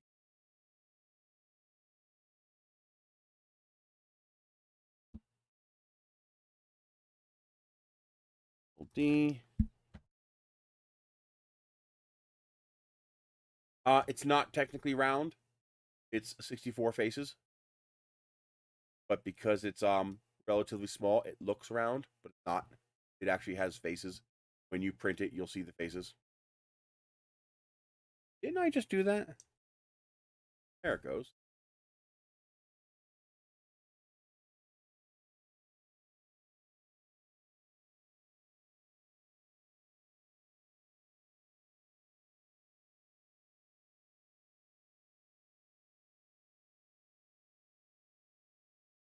It may look round on your screen at 1080p, but when you print it, it's not round.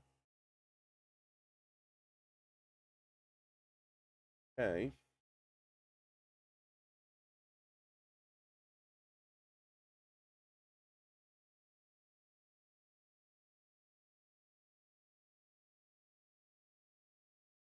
Yeah, that looks better. Although I didn't go down enough. Oh, see how I got a face there and I don't have a face there? It's because I didn't quite go down far enough.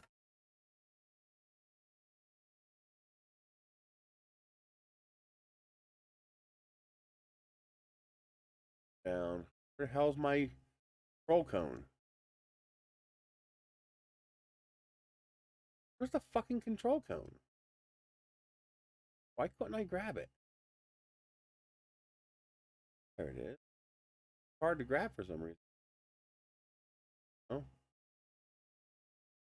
weirdo.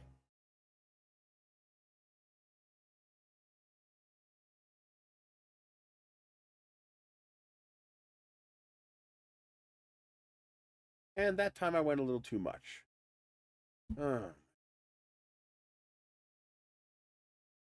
And it gets a little pedantic. How perfect do you want it to be?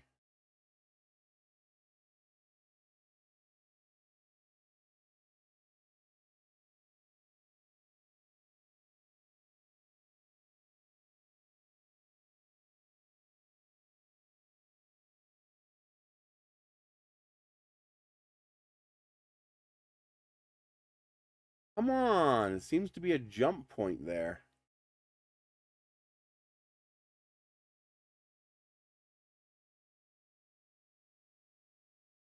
There it is. Why is it so small?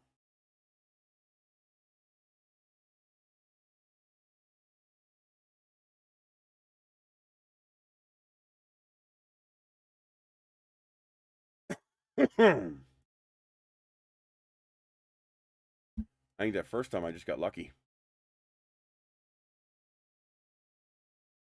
Still not quite right, but you know, I know how to fix that. can't see it anymore. It's close enough. Below the resolution of the printer. There. Now it's beveled on both ends. So it'll be sealed on both ends. Do they? Everyday objects?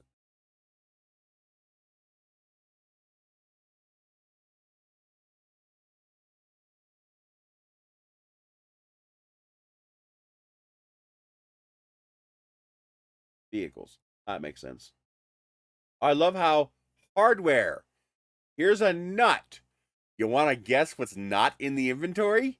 That's right. There's no nut in the inventory.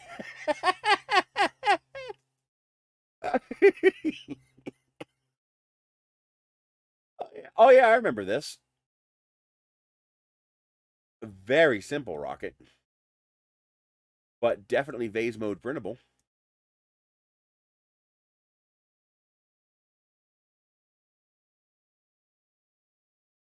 Oh, maybe I'll make this one day into a flyable rocket just because.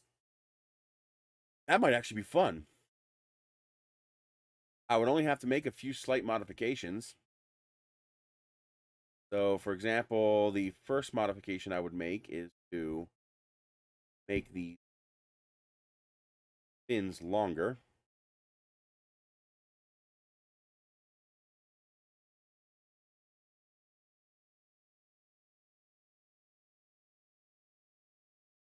Are you really going to give me a hard time?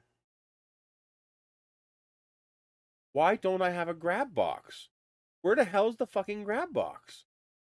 Or is it all the way up here? Oh, why is it up there? Wait a minute. How did they do that?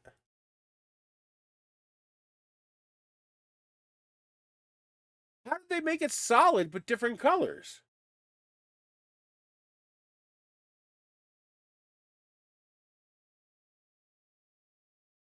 How the hell did they do that?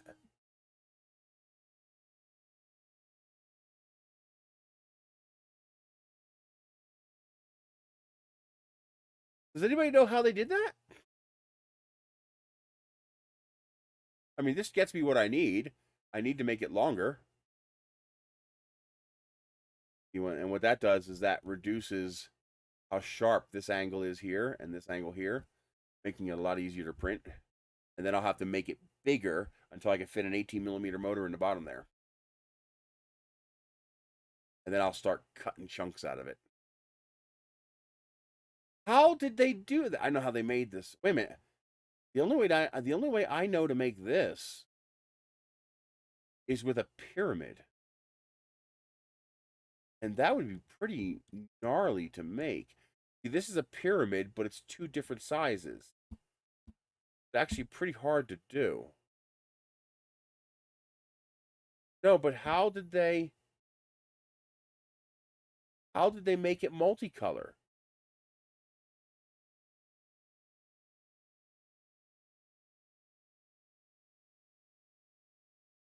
So they painted it somehow. I guess that's something you can do in Tinkercad. I didn't know you could do that. Go to a new model. Bodacious Jabinloid. Because that other workspace was pretty busy.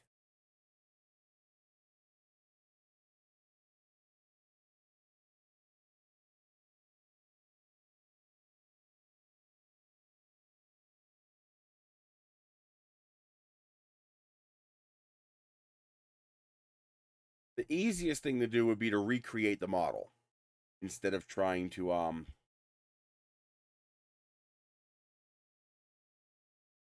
instead of editing this one, since that only works if I could break it apart.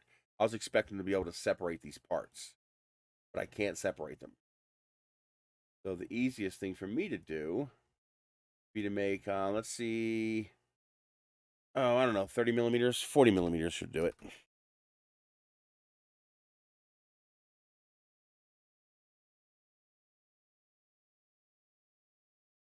Maximize the number of sides for cleanliness.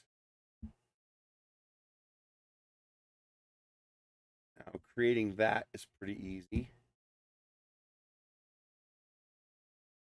This. And then we have a top radius doesn't need to be anything, and the base radius needs to be 20. And nope, we're going to need the height to be taller. That's pretty good. Increase the number of sides. Then we take a paraboloid, make it bigger. Depth is maximized. We're going to make this like that, actually. That looks like it's exactly what they did. Center everything. Going to need to be shorter. Going to need to be bigger. Bigger. All dimensions. Why? Why'd you do that?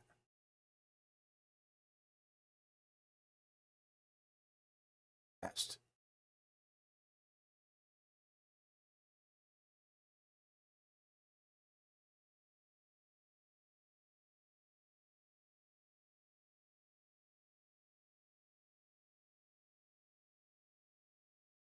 No.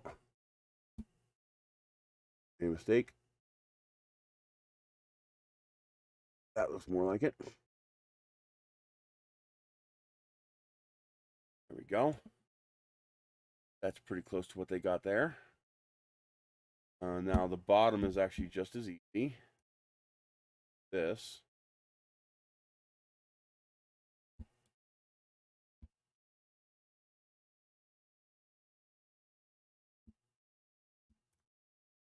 So the base is going to be 20. Top is going to be 10.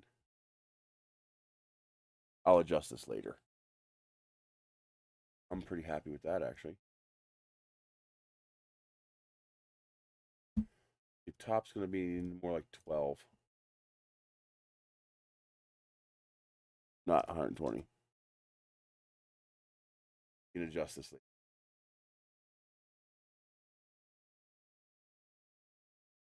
20 tall. Take this and we lift it up.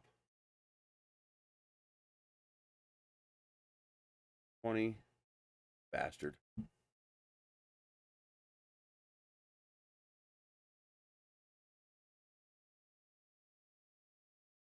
Go. Align everything. That's kind of annoying that you can't take it apart to its base components. Needs to be taller.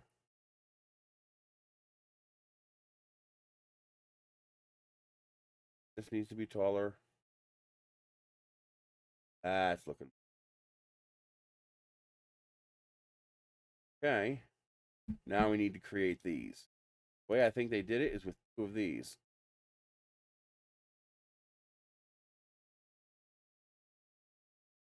So we have to decide how big we want them to be, but we can do that after we rotate them. Rotate them 45 degrees.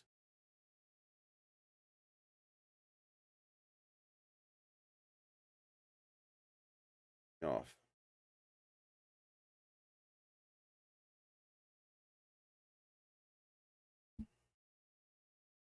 Delete one. Mess with one of them. It is.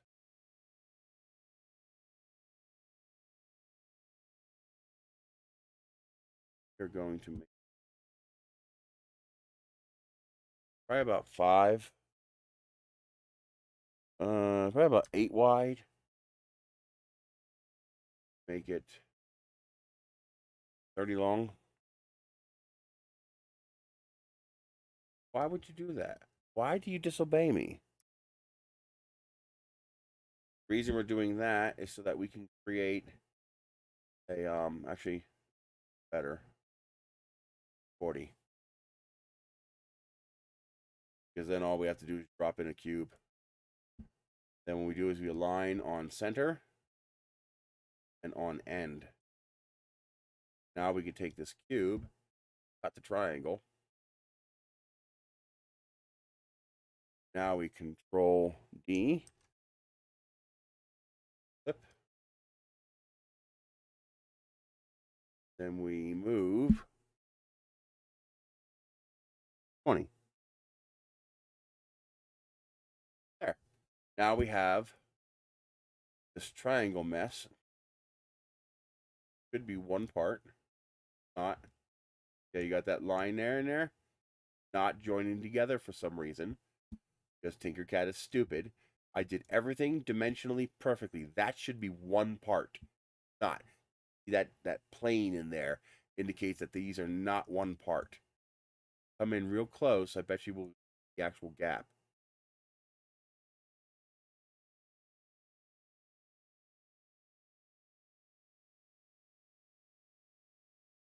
Yeah. Gap between them. That gap will skits the hell out of Tinkercad. It does not like it when you do that.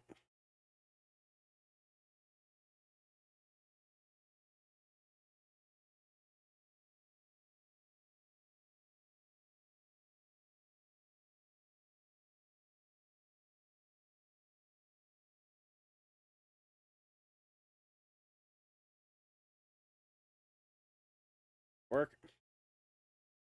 Almost. Yeah, that did it. See how that plane is gone? Still have the overlap on the outside, but that's close enough. Tinkercad will stop freaking out. Now what we gotta do is we shorten this one and lengthen this one. How close is that? Longer, I think.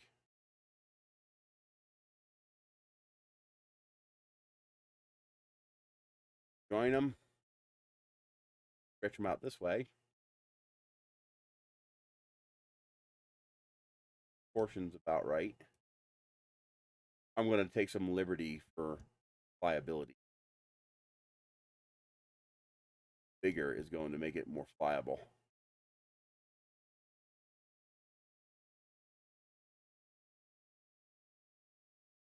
I want to keep portions right.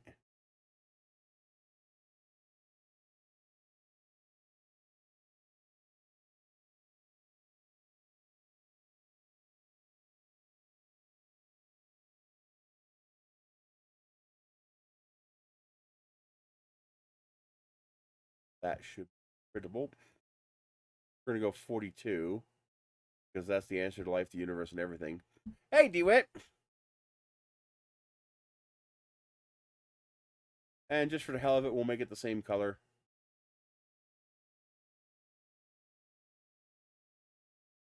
Lift it up. Up 20, I believe. No, they overlap. 10. 8.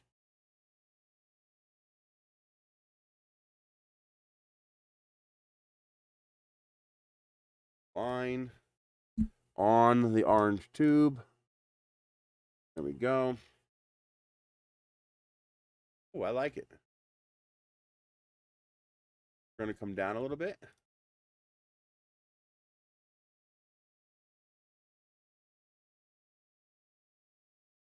Yeah, I like that. Although theirs was even with the bottom here. I don't care. I mean, I could make it even. Don't have to. Could just do that.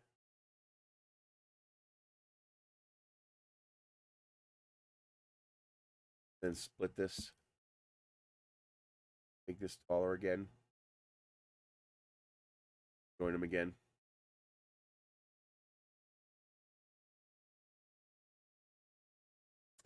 Here we go. All right.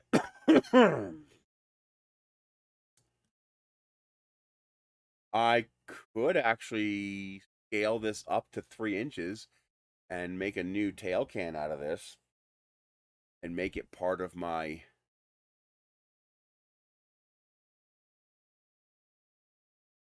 modular rocket system, but that's going to be making it much bigger than I want to make it.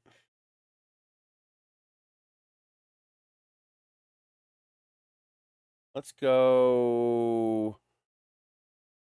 220 on this for full build height.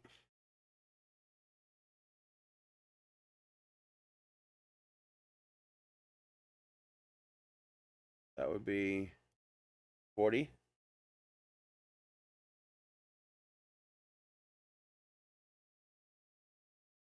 There it is.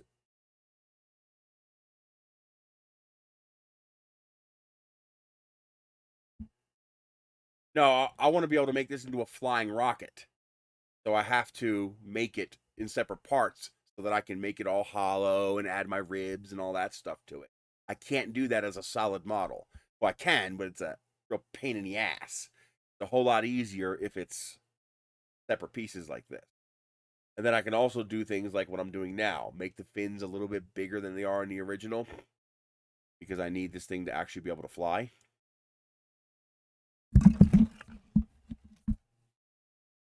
Yeah, this is a new project. Okay, we are fully immersed. Good.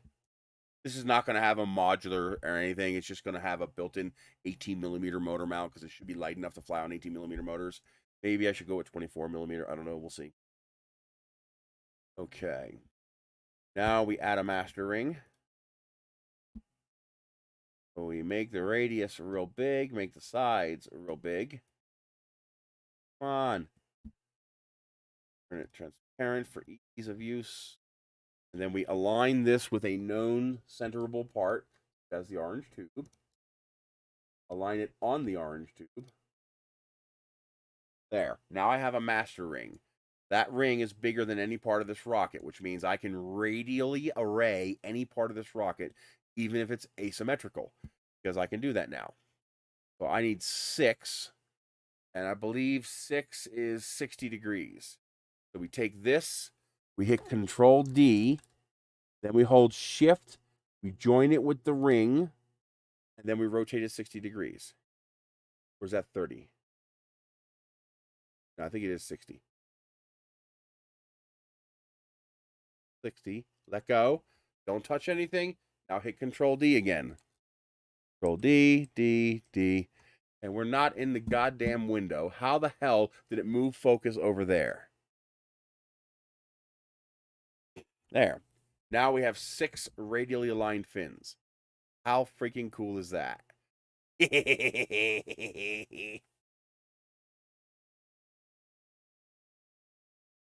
I love it when a plan comes together.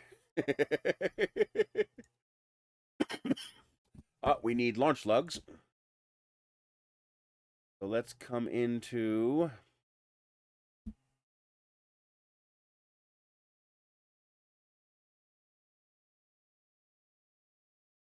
Tinkercad's got a rocket. We're going to make it fly.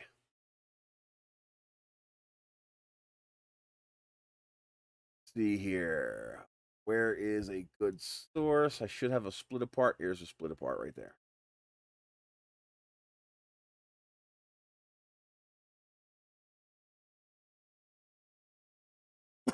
You see how long it takes to put together my models. What we need is that little bit right there. We're going to copy that, and we're going to go back into our Bodacious Jablin Loppy. I think that's what I'm going to call the rocket. It's a Tinkercad rocket. Tinkercad names it. So the name of this rocket is going to be Bodacious Jabbin Loppy. Now, each time you duplicate it, it creates more of these rings. So here's what you do. You keep grabbing them till you have them all.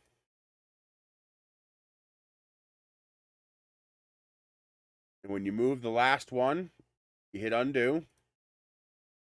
Then you delete all your extras. Otherwise, you'll end up with dozens of those. You don't want to end up with dozens of those.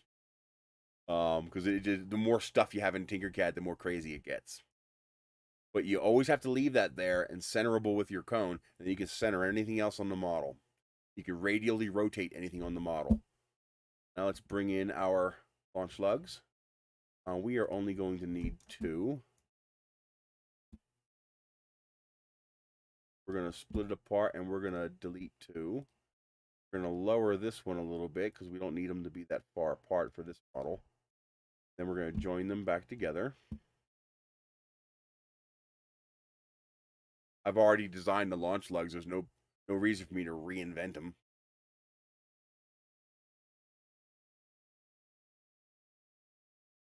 Oh, I do have to. I gotta create a separate Tinkercad file for all of these little files that I can freeze.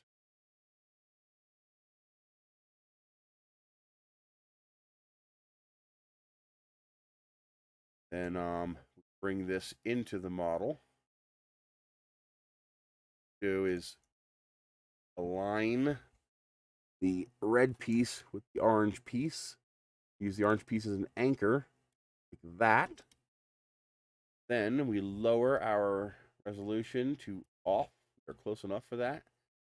Zoom in on this, and we want to embed part of this into this.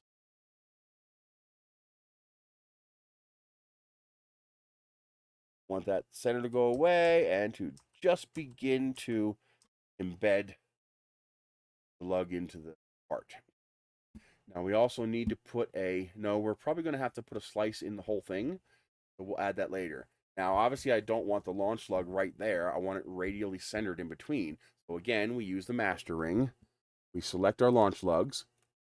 See, now, right now, if I rotate these, this is what happens. Okay? They just rotate in place.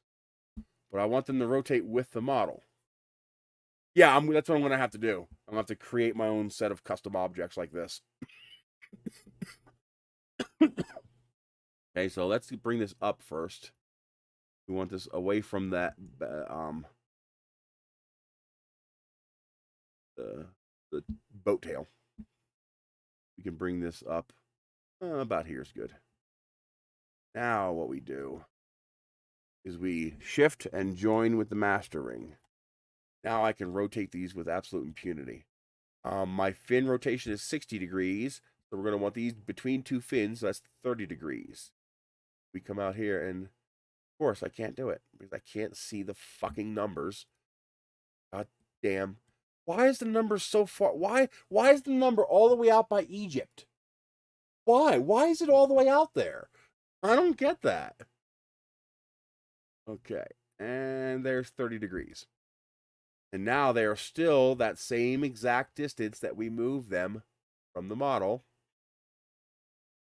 but they're radially rotated 15 degrees. So now I have launch lugs.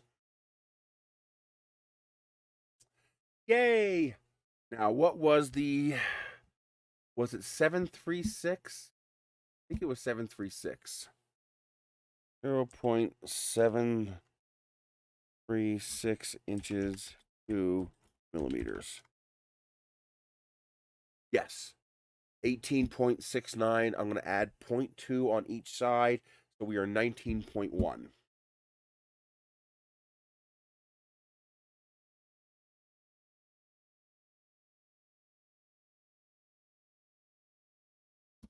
So we need to create a hole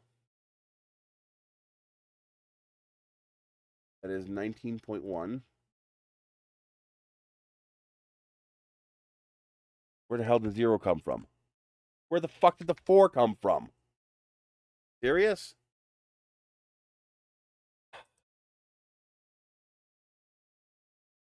Fat fingers. Are you just not going to accept that I pressed the 1? We're just going to pretend that never happened? Yeah, we're going to pretend that never happened.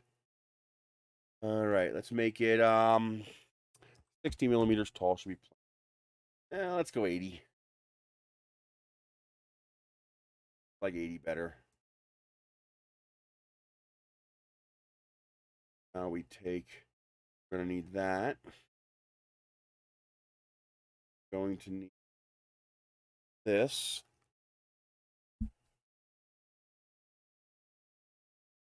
Going to need this.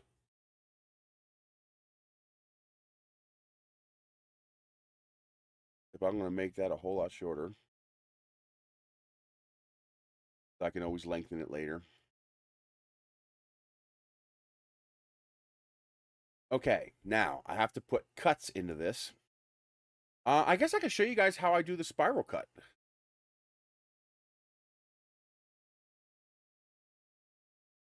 Yeah, I'll show you guys how to do the spiral cut. It'll look cool. And it'll make it a lot stronger. Come on. Why can't I drag you? What the hell's your problem?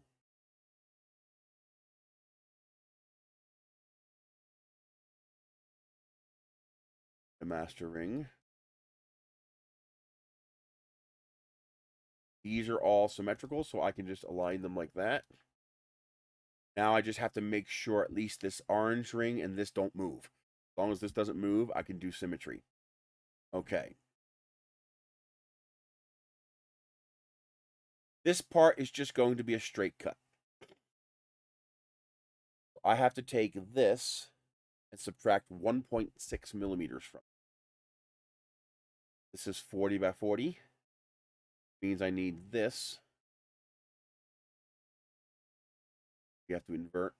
Oh, inverting sometimes gives you weird results.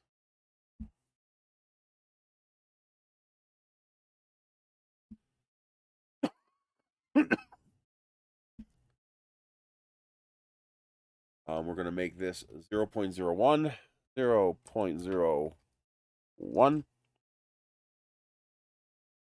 You're going to make it 18.4.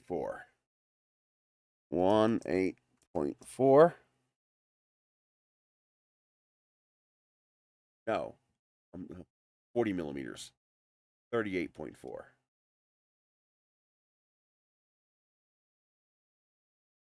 Duh. Okay.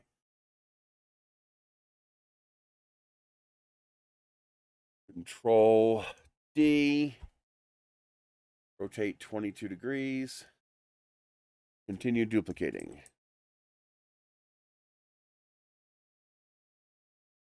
Go.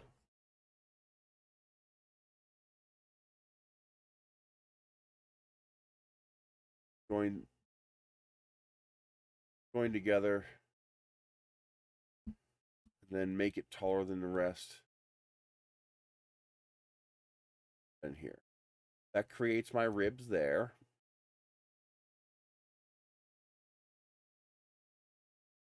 $80. It's also going to be 8.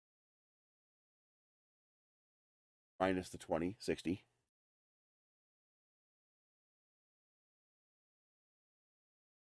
That makes it just as tall as the engine mount, which is what I want. Okay.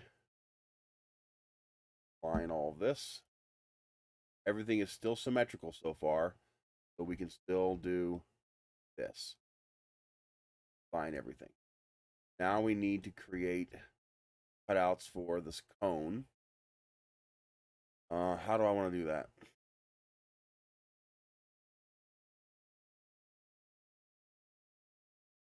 I'm going to do outside cuts on this because it'll look cool. It'll look like veins, and it's also just easier.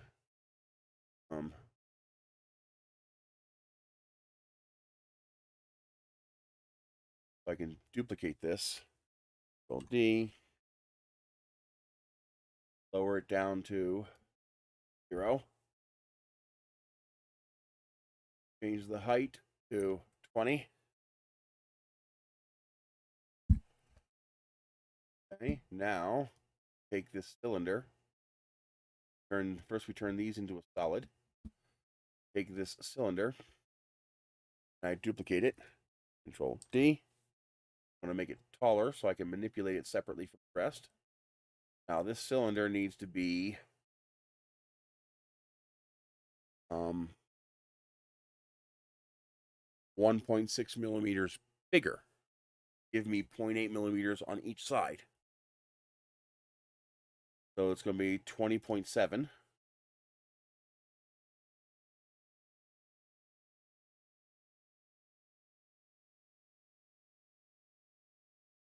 then once again, I center everything.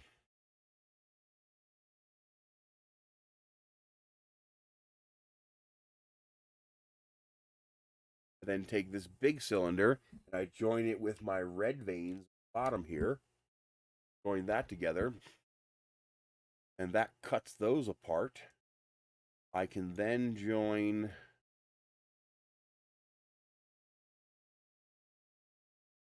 I need 2 of these cylinders. I want to keep these parts separate so I can modify them later. So Control D. I join this part and this part and this part together. And then I join this part. First turn these into holes. Join it with the purple and the cylinder up top here. Boom. Now, I'm going to change this to a light purple just so it's easier for us to see. That is incorrect. That should have gone all the way to the top. Why did it? That's 20 tall.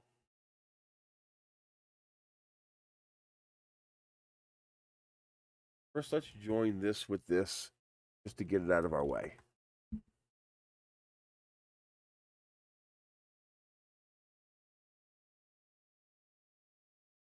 These should be as big as that is. Oh no, these were the these were the inside diameter of that. That's right.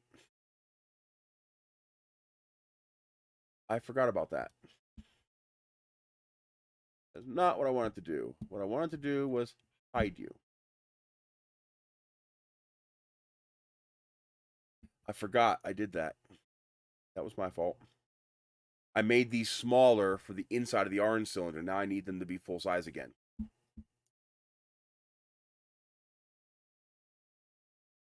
To hide this, I need to edit this.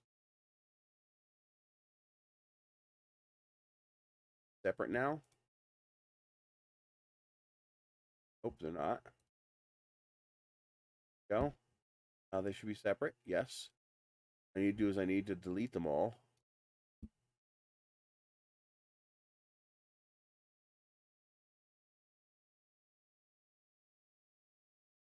I need to make them bigger. So 42 will be enough.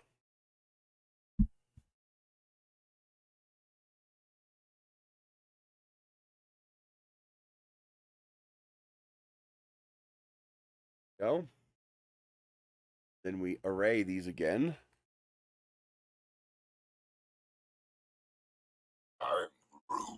Do our array. Go. Okay, select them all. Except for this. Join. Make a solid. Cut the center out. Turn them back into a hollow. Bring back the rest of our parts. Align them. Now cut them.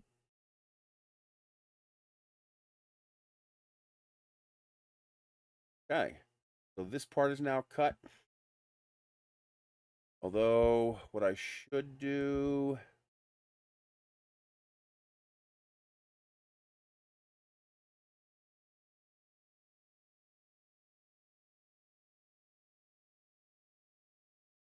Should I? Yeah, probably should. Make the bottom solid.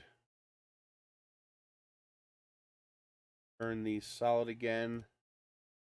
Then add a fluff layer on the bottom here.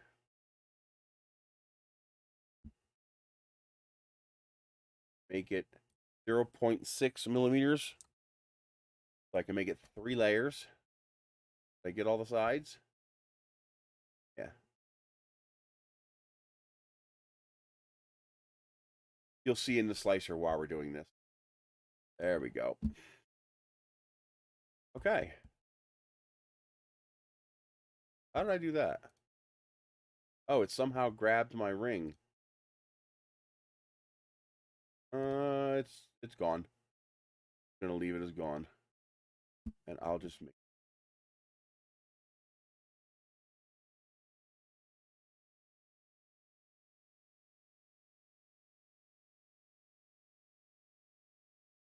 a line. Okay. Now we can make this, we want this segment to be 80 millimeters tall. Now we want a new segment going to be taller. So we're going to Control D this, lift it up to 100. Because it's 80 for the original piece, plus 100 for that piece. So this should be 100. Yes. Means this is going to need to be 100. 120. Okay. Now we're going to make this one have significantly more space inside because we don't need it to be this tight inside and this filled with crap. The easiest way to do that, another cylinder. We're going to lift you up to 100.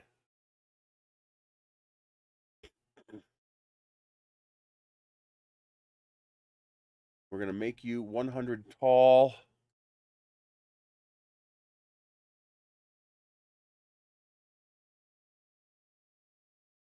Actually, I can make it one piece. Make this 220. Much better. Going to be 120. That is not the right height.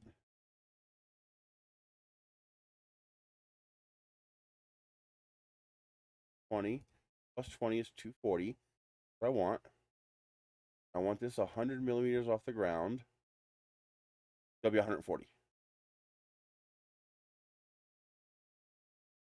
I can make it any arbitrary height, but by making it an exact height, I can double check my numbers. Let's make this. Let's make it a 3 millimeter thick wall. Yeah, 3 millimeters should be enough. So 37 by 37. Really? That's what you think 37 is? Let me guess. You added a 0 or something. It added an 8. I must have hit 8 at the same time.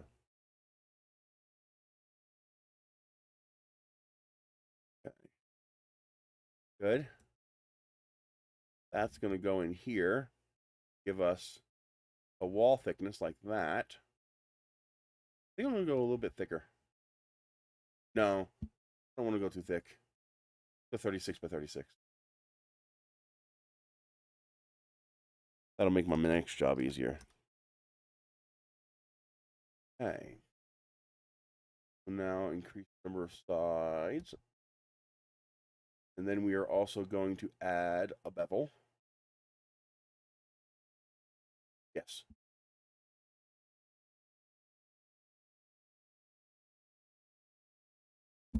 Now the base radius is going to be 18. And then the other radius is going to be, what was that, 20.7 was the cylinder? So 10.35.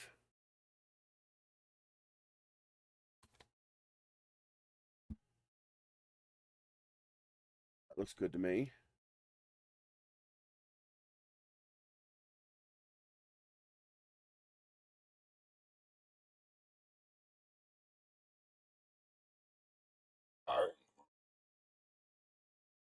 Not quite line up. Yes, they did.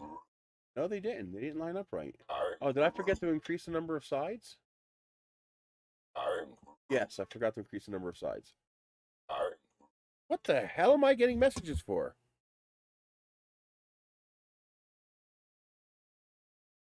What the fuck is all that?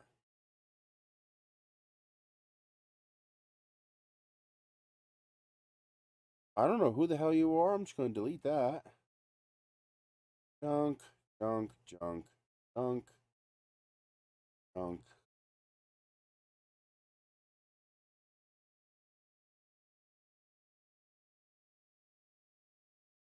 Junk, junk, junk, junk, junk. Whole bunch of junk. It all came in at once. Oh, what a pain in the butt.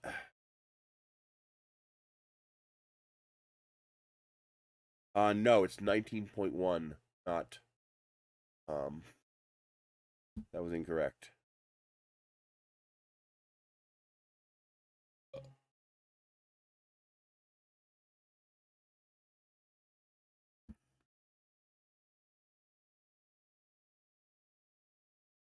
Under here. 19.1.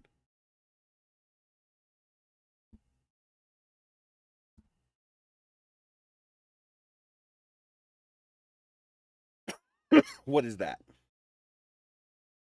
That's 14 and a half. That 14.55? No, 9.55. Let's double check.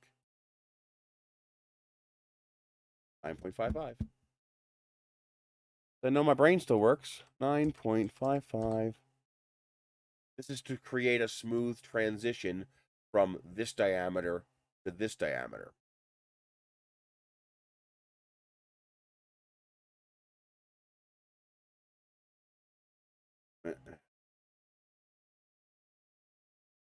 $80. Perfect. What I want.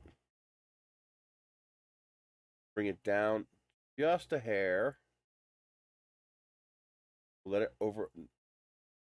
No, yeah, we can do that. Overlap a tiny bit.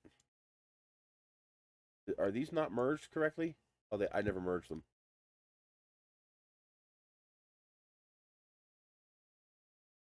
Go.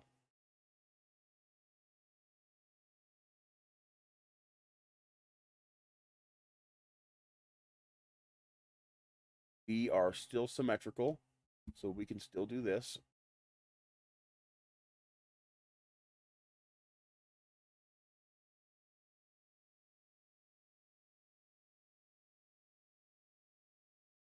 Why are you giving me a problem?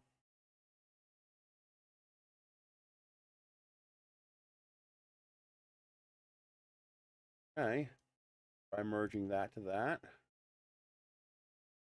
Oh, I got to do them all together.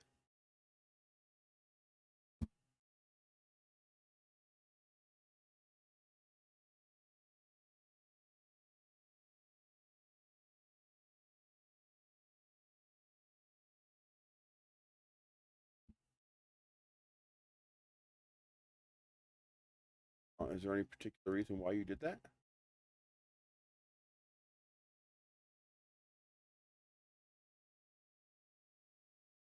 Go. Now we have a transition from the 18mm motor tube, size of this body tube. Of course, it freaking shows purple again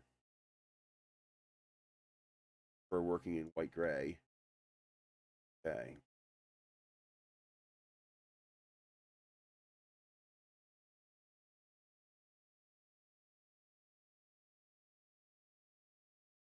Everything looks good.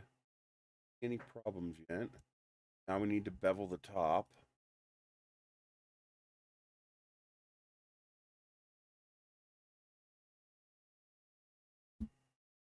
All we got to do is make something approximately right size. Get away from that stupid freaking color, man.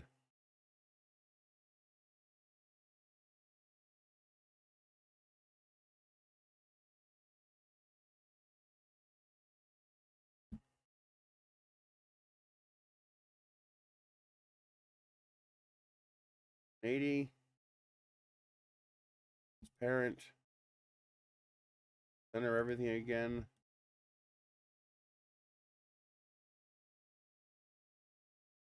This is creating a shoulder, the nose cone shoulder to mate with.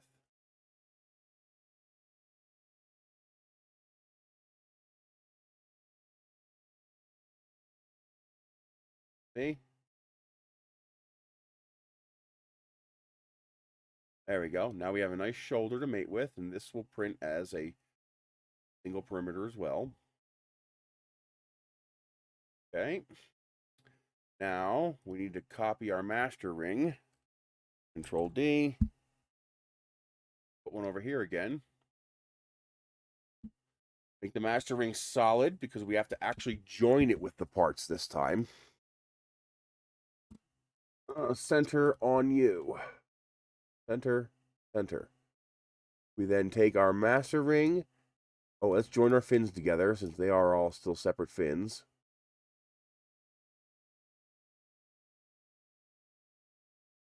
Seriously, I can't rotate while holding the shift key. You and you. Join all of our fins together as one piece, and then join them with the launch lug and the master ring. We then join those parts together, bring them over here, and we center it.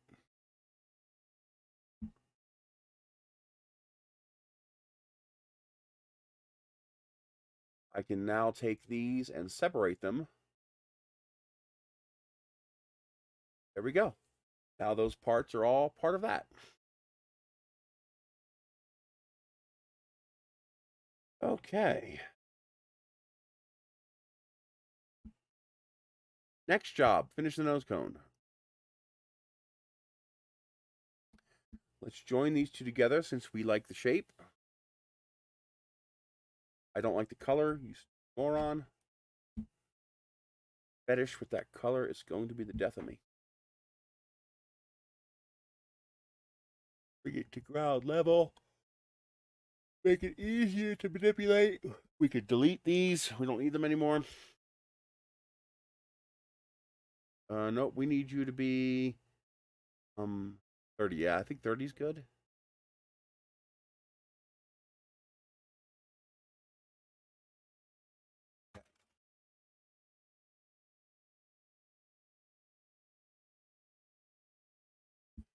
So we need a cylinder, and we made that cylinder 36. So we're gonna make this 0.4 in each direction small, no, 0.25 in each direction smaller, so a half a millimeter smaller. So this is gonna be 35.5. Yes. Oh, we didn't do spiral cuts. I'll have to show you how to do that. 35. Hang on. 35.5 by 35.5. That is the shoulder for the sleeve. It's 20 tall. We're going to put a plane here. We're going to put one of these here. Oh, that's going to be annoying. 35.5 divided by 2. 17.75. Okay. So the it's going to be 17.75. Then the top height is going to be 10. Top radius going to be the cone, which is 20.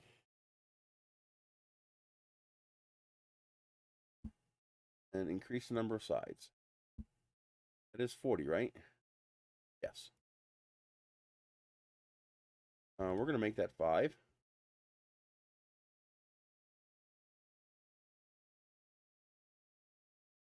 There we go.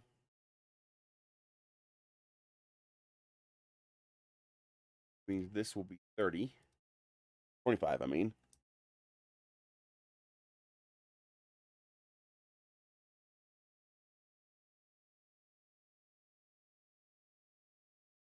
Okay.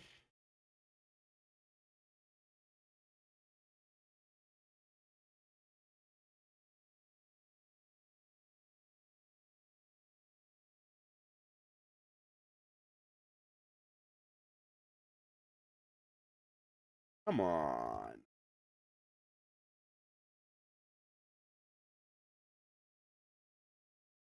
Okay. Then we need to do our little clippy clip. Bottom of the cone.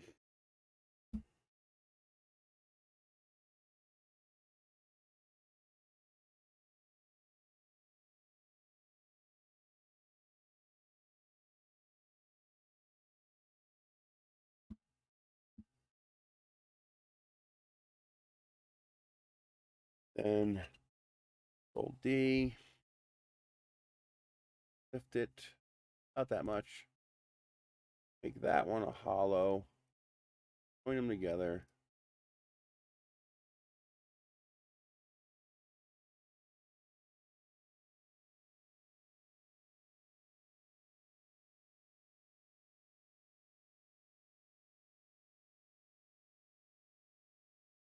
Little bit. off the bottom of the orange cone. Make it fit in the model better. Then we can join all this together. There is our cone. Fit that model.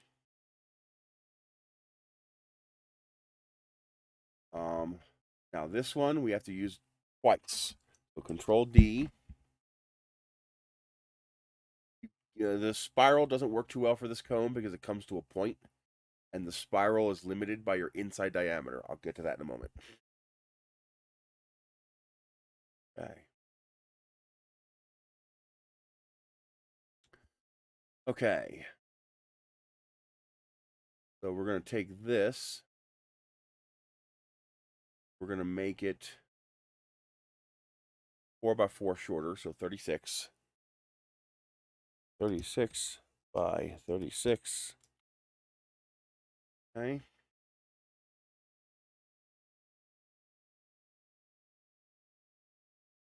I need 3. That one's going to become the slice.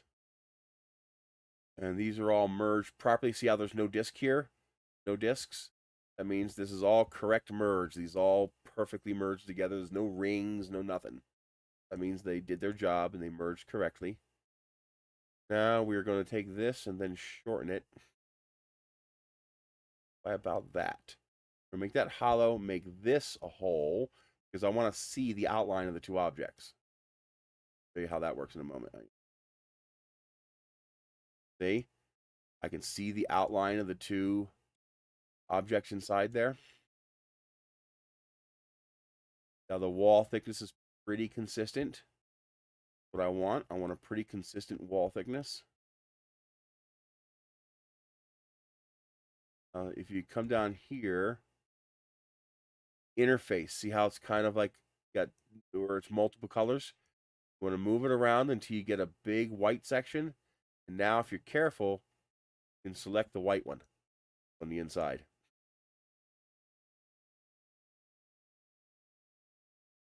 I want to make this taller, but I don't want to reduce the wall thickness too much. That looks pretty good to me. Hey, Fragger, how you doing? Okay. Now, how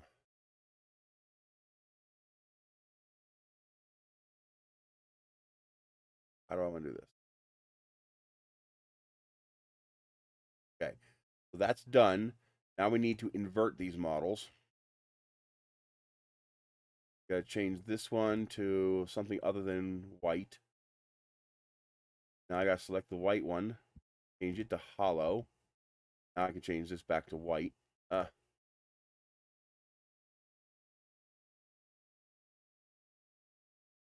I join them together.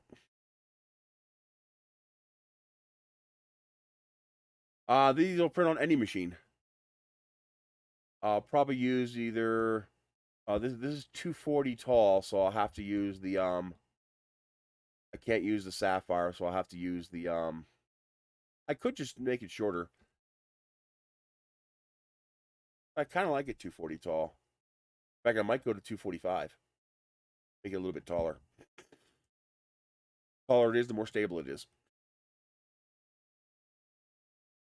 So probably CR6SE or the Hornet. Okay, now we have our hollow nose cone. So we're good to go there. God. Wow. Okay. Now we need to create the veins to cut out nose cone. That gets a little trickier. First thing we're gonna do is we're gonna take off the tip.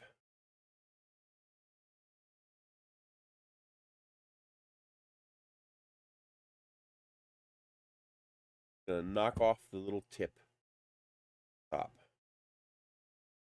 Probably enough.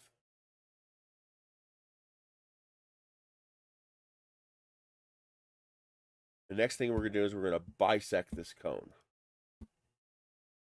I should be able to use 220s.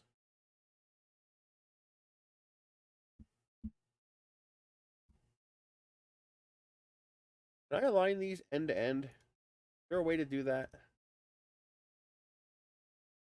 Oh, there isn't. That's too bad.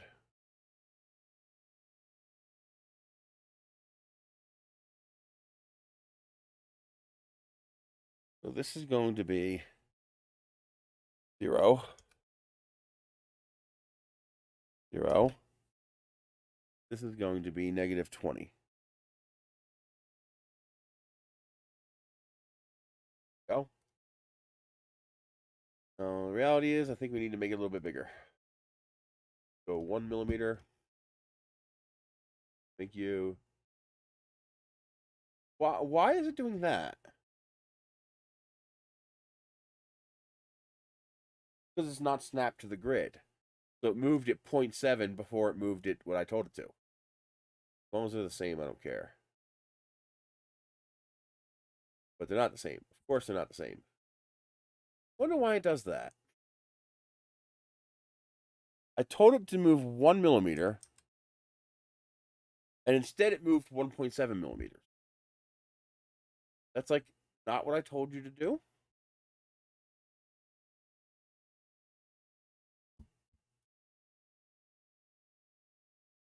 Okay, so now we just need to make it bigger this way. Pause the whole thing. I made that more complicated because I was trying to figure out a new way to do it. It didn't work. Now, you align these. Line. Not big enough. Seriously? I did not ask you to break apart. Why the fuck did you do that?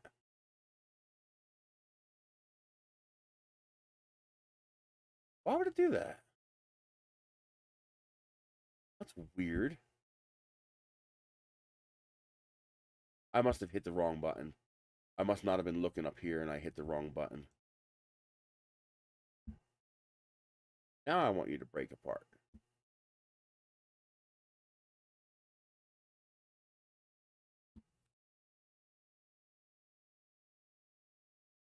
First thing I need to do, wait a minute. Oh, I need to duplicate this. We need to do this twice. In a moment.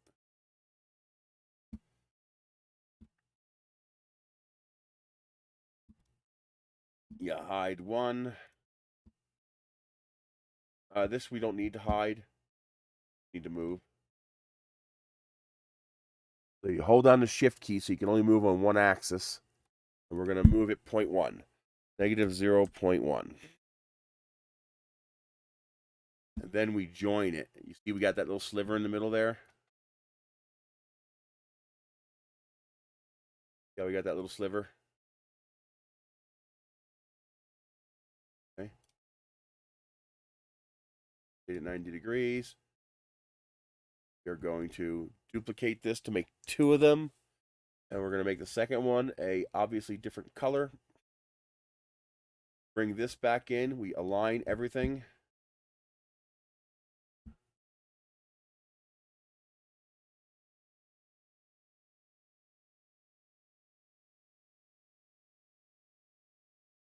No, we just started doing rockets the past few months. I've kind of gotten into the rocket gig because spring is coming, so flying season's coming. And I've learned some new tricks about making some really nice phase mode printed parts. So the stream is basically whatever I got going at the time.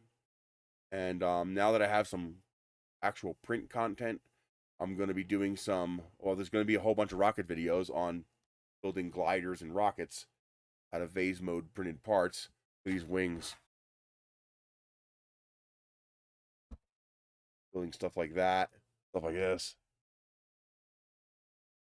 And then I'm also going to have some Tinkercad tutorial videos. Over the past month or so, I've discovered some really neat tricks for making things easier in Tinkercad, such as using a master ring. I call this a master ring. It allows you to rotate non-symmetrical parts and keep them aligned on a central array. Really cool. It makes things so much easier. So we're going to be going over videos about that. And of course, if there's any cool 3D printed projects, we'll work on those too. Did you see the guy who printed the helical coil 3D printed um propeller blades, and he put them on a drone and it worked? It was amazing. I mean, it was really freaking cool. Before the end, I'll try to find it and show it to you.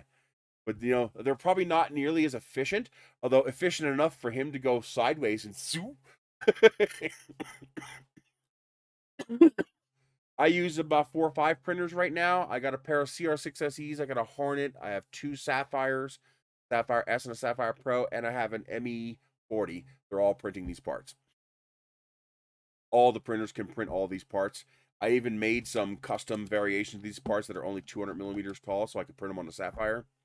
So I can have more printers going, making more parts. I'm making wings and tail feathers and stuff like that.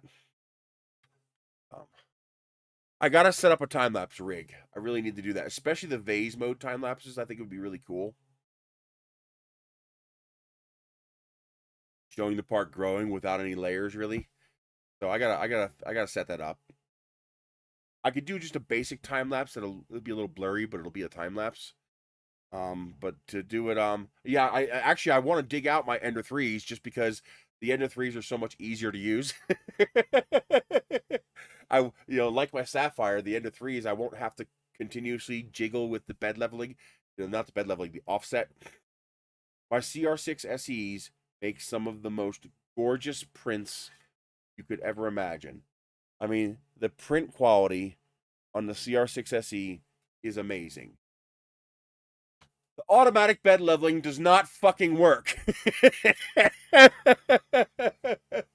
No matter what I do, I have to grab that freaking stepper motor coupler and tweak it to get the bed leveling where I want. And no, I can't adjust the offset, because if I adjust the offset, it works great. But then it cumulatively adds that offset change every time you print. So if you offset by, 0.4 millimeters, next time it adds it together, makes it 0.8, and then makes it 1.2, and then makes it 1.6.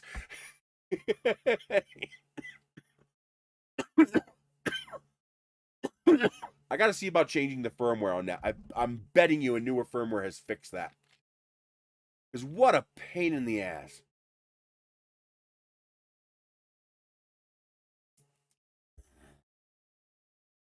But my Ender 3, once I set the bed level offset on that, it stays.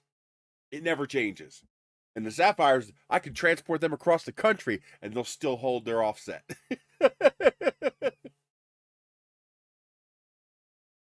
Oh, what a pain in the butt. But yeah, I need to get and in fact, I think I have an Ender 3 that I haven't built yet. So maybe we'll just do that for nostalgia reasons. We'll build that. And because I think I have 3 of them. I should have 3 or 4 of them. I think I know I have an Ender 3 Pro, and I have, I believe, 2 regular Ender 3s. And then I have all the clones, which will also work just as great. But I was leaning toward my larger printers. So I have mostly big printers in here. Now I got to take some of the big printers out of here and bring in some of the little Ender 3s. And they also take less power. They take about 154 watts while they're continuously running. So I can run more of them on one circuit. So I could probably run 5 or 6 of those in my bathroom. That would be 6 of them would be 900 watts. Yeah, as long as I didn't start them all at the same time, because starting up they take 250 watts, but once the heat bed stabilizes, it's about 154 watts. Exactly. They're bone simple, reliable, steady machines. And the nice thing about the Ender 3s, when something breaks, about $8 on Amazon, you get whatever part you need and you replace it easily. You ever tried taking apart a CR10 V3? Yeah, have fun. Have fun pulling apart the hot end. I actually have a CR6 SE that's down because the dual drive feeder unit broke. It cracked. You can see the housing is cracked, so it doesn't grab the filament right anymore. I'm actually going to replace it with a regular Ender 3 feeder. I just have to find out if the E-steps are different, because I know different feeder might have different E-steps. um,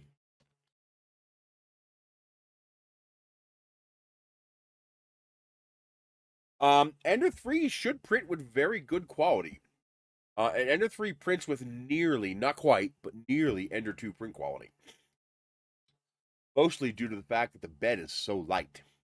What are you having problems with print quality? You might have a mechanical issue that's not stopping the machine from working, but it's giving you print quality problems. Okay, so now we've taken our combined boxed and our double copy of the slice of the nose cone. We're going to disjoin them. We're going to hide one half of the box. We're going to select the cone and then select the other box and cut them. Now see, we have two. We're going to bring the other box back. Unselect everything, because remember, that blue one is still selected. So unselect everything. Select the box, and now select the white cone. Now you have two cones. All I have to do is shift one of these cones 2 times 2 times my width. So I need 0.8. That means I need 1.6. Yeah, I need 1.6. So 0.4 doubled to 0.8. That's per side. 1.6 for both sides. All I got to do is grab one of these and shift it sideways. So it's negative 12. So I need to know, I need to use a negative number. Negative 1.6. Boom. And looks like I cut away the top properly. I don't have too much of an overlap here. That's good. Then you just take these two halves, join them together, turn it into a hole, and make it 0.01 thick.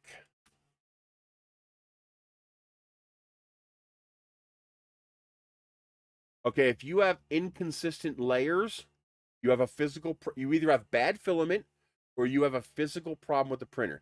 You should be able to print at 50 or 60 millimeters per second without any layer inconsistency problems. So the first thing I would suggest, is there a time where you did not have the inconsistent layer problems? If there is, you want to print G code from that time. Now, the biggest problem on the Ender 3, the extruder, okay, first of all, when we say extruder, we're talking about feeder and hot end together. They're both the extruder. The extruder is a system. So of the extruder, we're talking about the feeder. That's the little gear drive on the stepper motor that runs the filament into the hot end. The feeder on the Ender 3 is fine. There's nothing wrong with it, but it does have an Achilles heel. The plastic it's made of, the design they chose, doesn't hold up to the strain over time. So what happens is that little tension arm that moves the idler pulley, it cracks. And when it cracks, it no longer can apply enough pressure to the filament, so it can't keep it pushed into the gear tooth, keep it driving it. And you can tell by looking at the underside, and you'll see the crack through the arm. Okay, first, just replace it. If you've gotten enough life out of it, just replace it. It's $8 or $10 on Amazon. If you go to my Amazon link, go to 3D Printing Parts and Tools, it's red. It's going to be $8 or $10. It's the exact same feeder you have on the printer now, but made of aluminum. It will never crack. The second problem you could have with the feeder on the Ender 3 is it depends on whether yours is pressed on or rub screwed on. What size to use for 38 millimeter motor tube? I think I chose 42.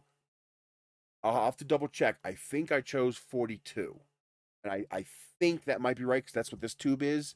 But this tube fits a little tight, and I believe a motor tube is going to be a little bit thicker. So until I actually have a piece of 38 millimeter motor tube in my hands, I'm going to guess at 42.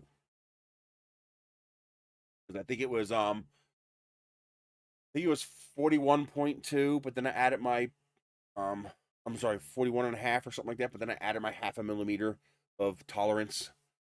Make sure I did it right. Because the motor tube,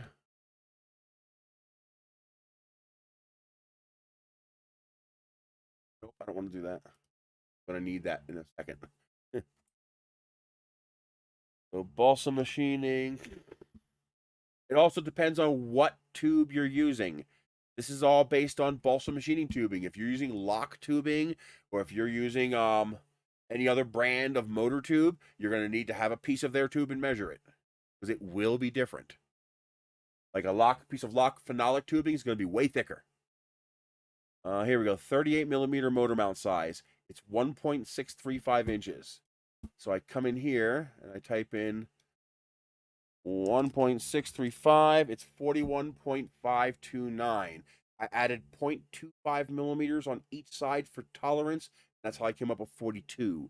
So if you're buying a piece of 38 millimeter motor tube from Balsa Machining, you should be able to use 42 millimeters for your hole in your design software. Yeah, I'm going to do that. I want to do an upscaled bullet bill, and I want to see if I can do bullet bill using my vase mode technique. Because if I could do a bullet bill with my vase mode technique, that's going to be good. Because it'll be nice and light. I can make it big. I'm even thinking about doing a bullet bill. I don't know if this is possible yet. It's going to take a lot of cheating, but I want to try to do an extended bullet bill, make them a little bit longer, and then give them a skirt. So make like a red flame skirt around the outside of them so that I could do it without fins. Basically turn them into a flying saucer, turn them into a cone rocket. If I can put a large enough cone down there, that might be enough to make them stable. Maybe. I don't know for sure.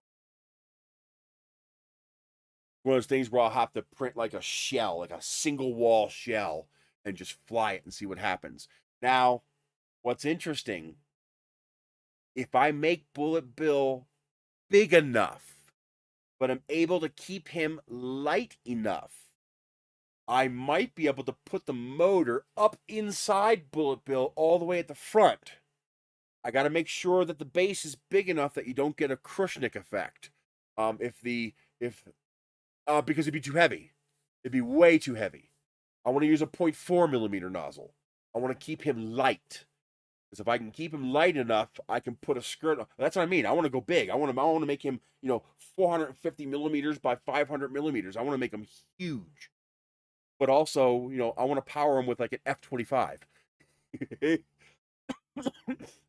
So if I make him a 4 millimeter skin with ribs connecting him all together, do my little. I'm still going to show you the spiralized ribs, but I want to make a foot and a half tall, or almost a 2 foot tall bullet bill, and I want to do it on like an F or G motor. But to do that, I got to make him light, really, really, really, really light. And to get the CP forward, I can mount the engine all the way at the front. I just have to make sure the base of the bullet bill is big enough to avoid the Krushnik effect. There's an effect in rockets where it's really cool if you nail it just right.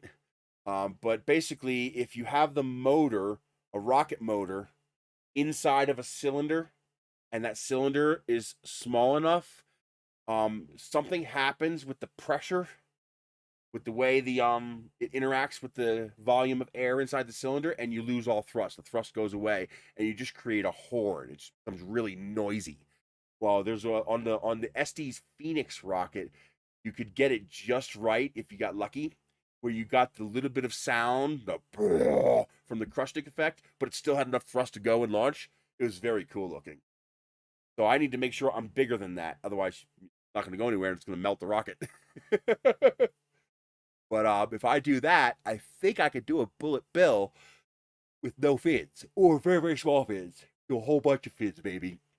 Keep them small so you won't even notice them until you're right up on top of the rocket. Think a bullet bill this big with like 50 fins that small. Um, so I'm thinking, or fins this big. Have a whole bunch of them. I'm trying to, how light can I make a bullet bill that actually flies? I think that'd be fun.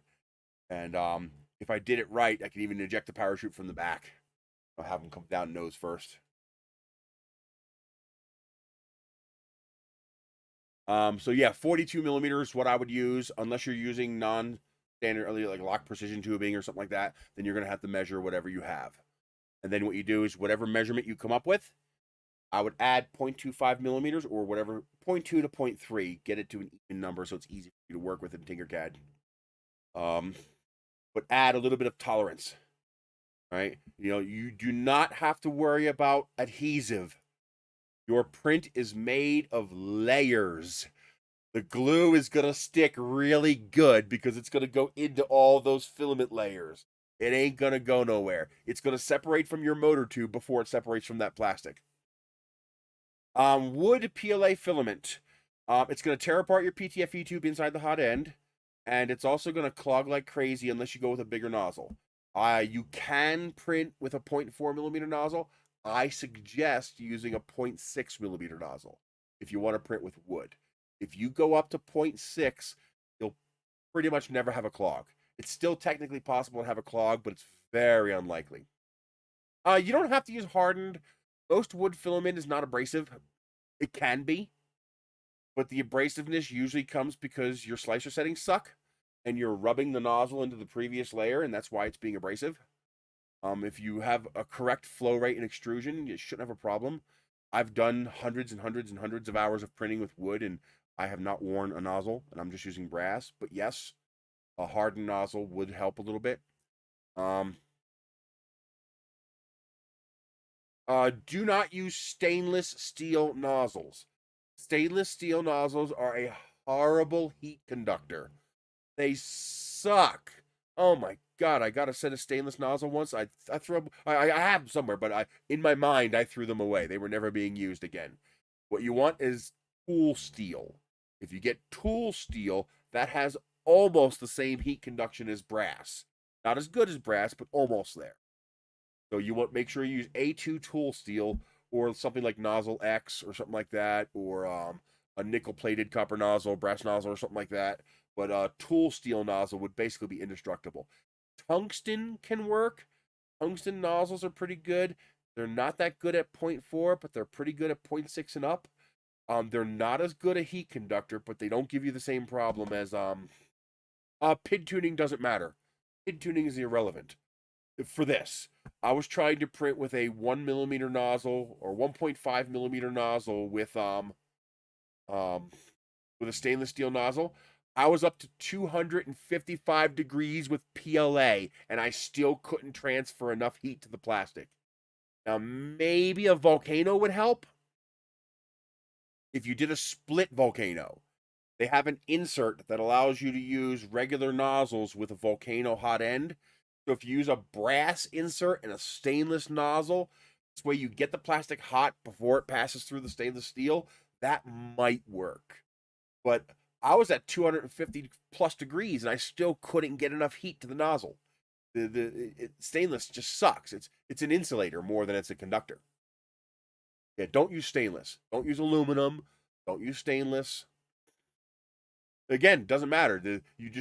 The hot end is capable of getting hot enough. The stainless was acting as an insulator. It was blocking the heat from getting to the plastic.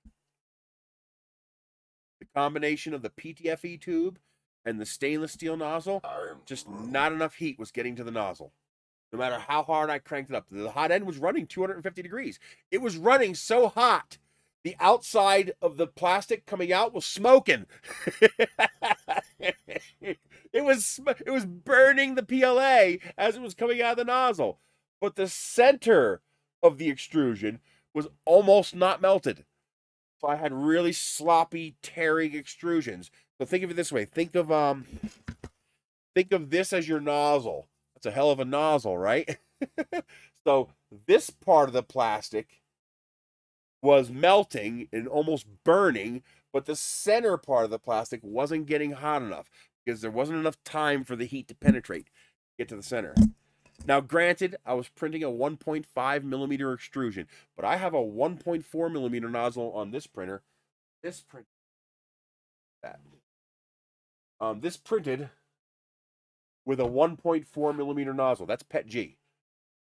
Okay, so I printed PET G with a 1.4 millimeter nozzle and it worked fine, but that was a CHT nozzle, so that was a great heat transfer.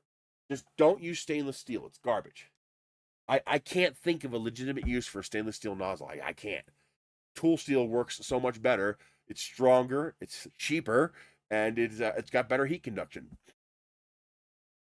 Now, if you really want to go the cat's meow and you want to go fat printing for maximum performance, you want either these CHT-like nozzles with the little copper insert, Or if you're going to be using wood filament, glow in the dark, or carbon fiber filament, look at they're really expensive. They're like $100 a pop. Okay, they're expensive, but the U.S. Metals PCD nozzles, they're amazing. The stat sheet on that material, polycrystalline diamond, it's got the best heat conduction, it's got the best hardness, it's got the best lubricity, so the filament doesn't stick to the nozzle. I told them, I was like, you guys need to figure out how to make like the whole nozzle out of this stuff, like cast the whole nozzle, not just an insert like the Ruby. But the U.S. Metals PCD nozzles, the polycrystalline diamond nozzles, they're called what are they called? Not sidewinders. It's a snake name. They gave them a snake name. No, rubies are actually pretty good.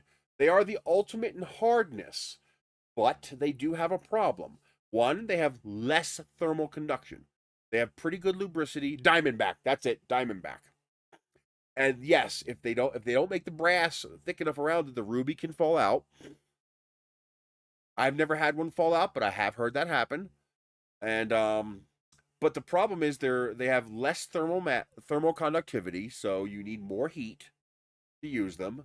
Not as bad as stainless steel. The other problem is they are monocrystalline. That's why they're transparent. They look like a ruby. They actually are. It's a ruby like you have in your ring, except it's made in a factory, in a lab. The problem is they're monocrystalline. It's a single crystal. Now, even though that crystal is ridiculously hard, think about this. How do they cut diamonds?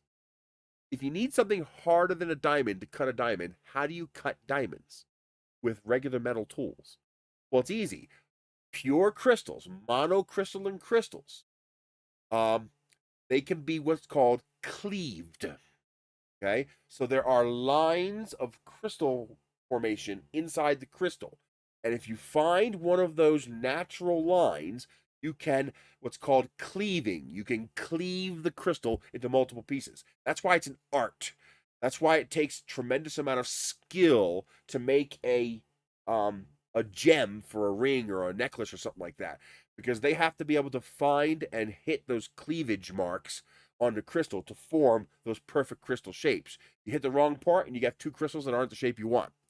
So the ruby nozzle has cleavage points because it can be cleaved. It's a monocrystal, which means if you smash the ruby into your steel bed, you can crack it. Now, on the other hand, this polycrystalline diamond is not a monocrystal. It's polycrystalline, which means it has no cleavage line. Yes, I did a whole stream on it. It's amazing.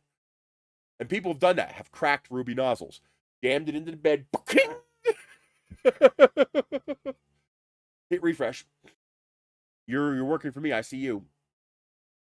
Um the you hit that cleavage line, it's done. But a polycrystalline diamond has no cleavage line because instead of all the crystals being perfectly aligned like this, they're all like this, all jumbled up in random directions. That's why the PC diamond isn't transparent. That's why it's opaque, because it's PC, it's polycrystalline.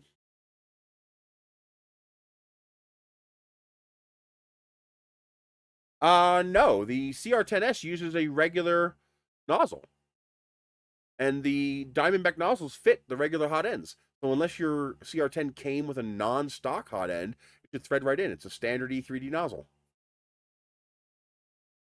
I'm pretty sure it is. Yeah, I've replaced the nozzle. I've just bought a standard E3D M6 nozzle and just threaded it in there. But that doesn't matter. That totally doesn't matter. The flange and whatnot, that doesn't matter. You're talking about the. Hang on, I'll show you. I think I know what you're talking about.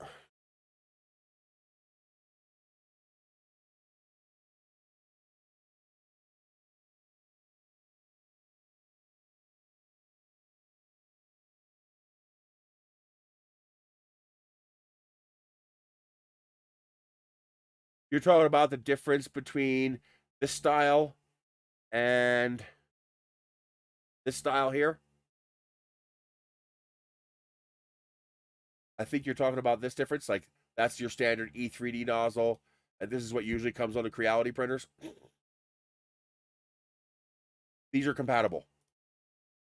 These are cross-compatible. You can screw this into this, and you can screw this into this. The threads are the same. The only difference is this head might stick out a little bit on the bottom. That's okay. It's not going to affect anything. So these two types of nozzles are interchangeable. You can swap them. They're fine. It'll work just fine. Now, the difference is, for example, the CR6 SE. You cannot use regular nozzles in that. The thread pitch is different. Thread diameter is the same, but the thread pitch is different.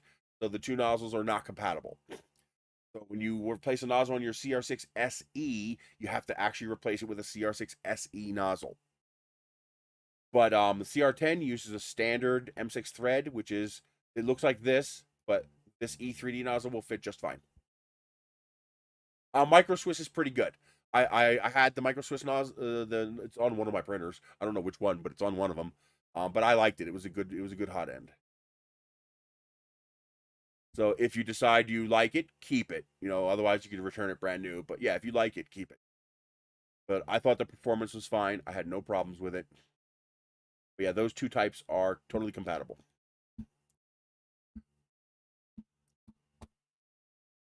So now we have our cut for this nozzle. So all we have to do now is put this inside this, array it, and cut it. But we're going to do that separately so that I can align them externally. Now we hit Control D. Why? I'm clicked here. Why did you bring up bookmarks over here? Why do you do that? I must be hitting a second key. I must be hitting another key when I do this. And you rotate it 22 degrees and then duplicate. Is that enough? Yes, there's all of our cuts. Now we take this, we join it together.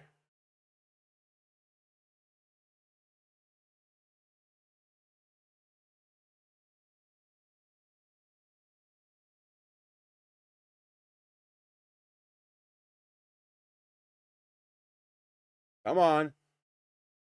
Then we bring this over to this. Now these are both symmetrical, so we can align them. And now join them together.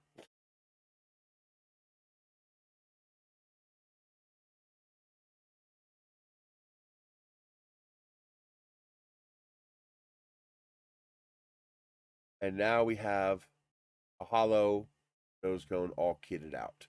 Now there is one more thing we need to do. We need to put a cut halfway through the model. So this is 40, this is 20. I can align these like this. Like that. And like that. Now I know. Now I know that this edge is directly in the middle of the cone. Shorten this to 0.01.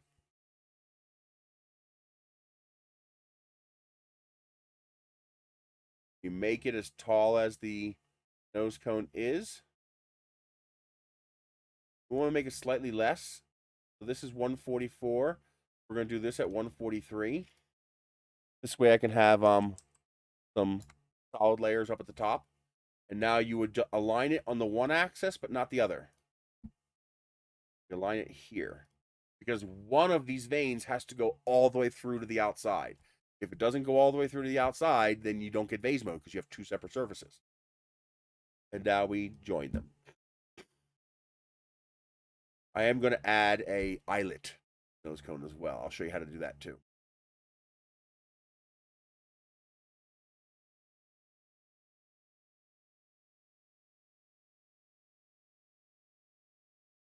There we go. Now I have a vase mode compatible multi-surface nose cone. And if I really wanted to get funky, watch, I can do this too. I can get rid of that bottom edge that we don't need. Take this, we bring it in here. Turn it into a cut. increase the number of sides. We're going to increase the height. We're going to increase the radius. Make it bigger than the nose cone base. Here's how we take care of this. We align them.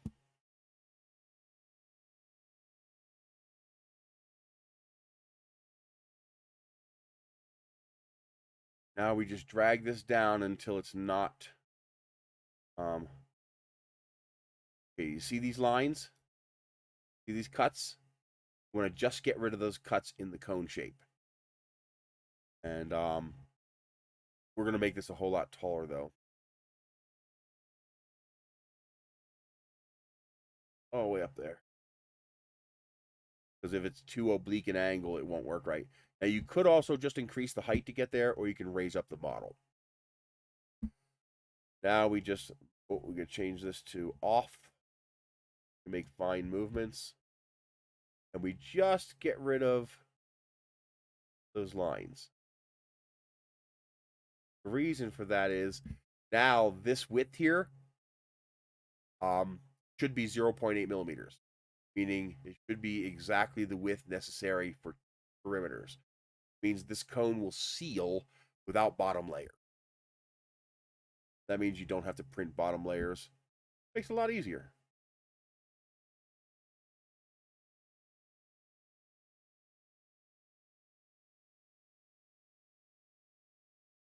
There we go. Now the next thing I want to do is I want to add an eyelet place to attach the shock cord.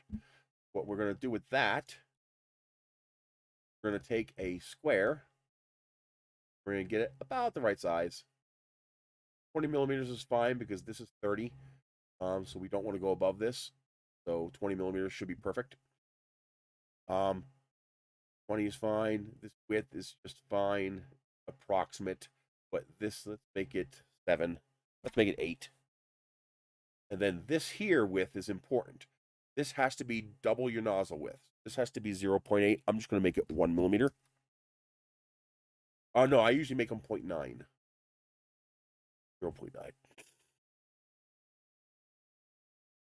Okay. Now we take a cylinder. We're going to put the cylinder on the end of that. We're going to make the cylinder. I want the hole to be about 6 millimeters.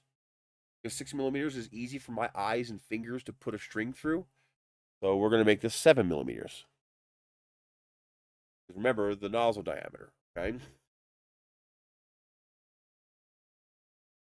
Increase the number of sides so it's nice and round. Get them about where I want them. And then align them, but just on one dimension. On this one. Okay? Now we join them together. We're changing it to a non-obnoxious color. It might be easier to make this transparent temporarily, but no, we're going to leave it white. What we'll do is we'll do the bottom. Take this, bring it in here. We're going to rotate a little bit because we do not want it to line up with one of these slots. Let's rotate it just a little bit. That ought to do it. Gotta go this way. Technically, we could figure out how many degrees to rotate it. The correct amount to rotate it would be 6.25 degrees. 6.25 degrees will get you in between two of these dimensions. What you want to do is you want to shove it in here until it's inside of this wall and also inside of this ring you cut out here. So you need to make sure that this is embedded in the wall. It is. You see here, we're inside the wall. And we're also inside of this perimeter right here. You have to make sure of that. So you might even have to put a bevel on the bottom of this if you have an unusually large shoulder on your cone. But you need to make sure from here to the top that it's fully embedded inside the model. And that's it. That's all you got to do. Now you just join them together. And now when you slice this, this will print in vase mode, except this will have nothing in the center because it's only going to print the outside perimeter. There. Now I have a place I can send my shock cord up here, come back around, tie it into a knot, and now I can tie my shock cord to the model without it getting in the way or becoming a problem or anything like that. Now, something else you could do, you You don't have to, but it would help. This is I'm probably going to start designing this into my models just because it will work better if I do this. Let's see here.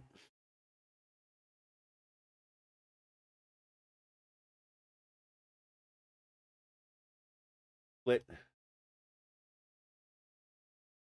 this. In the future, it'd be easier to rotate the cone instead of rotating this. That's okay. Put the work plane on the red box, select the red box, and extend it all the way to the other side. So we are inside other side's wall like that. And now join them all together.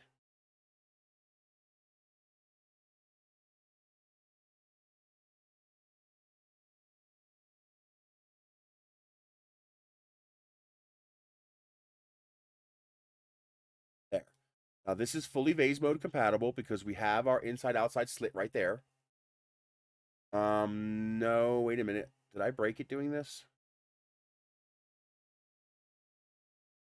Yes, I did. I have to break it in the middle here. Okay, I do have to break it. No. Put the work plane back down here. Okay. So I do have to cut this in half.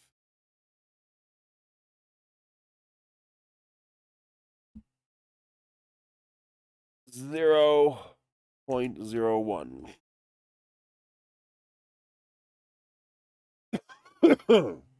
Make it a little bit taller just in case. You do have to bisect it.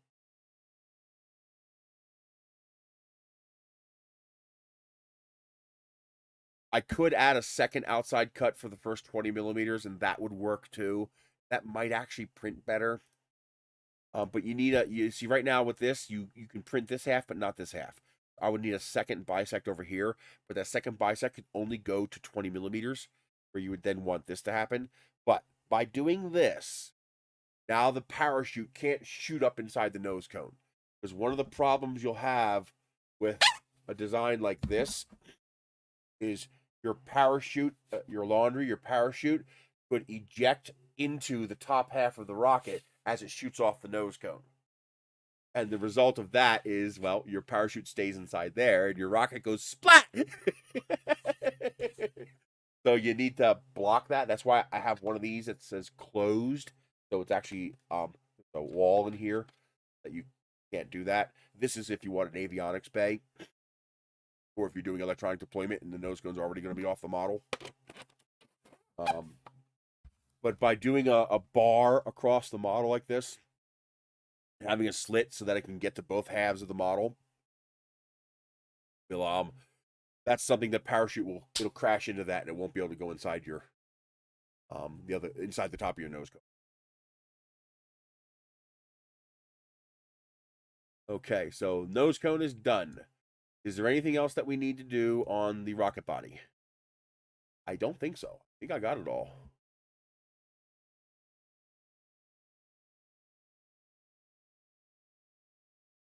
Now, something I was thinking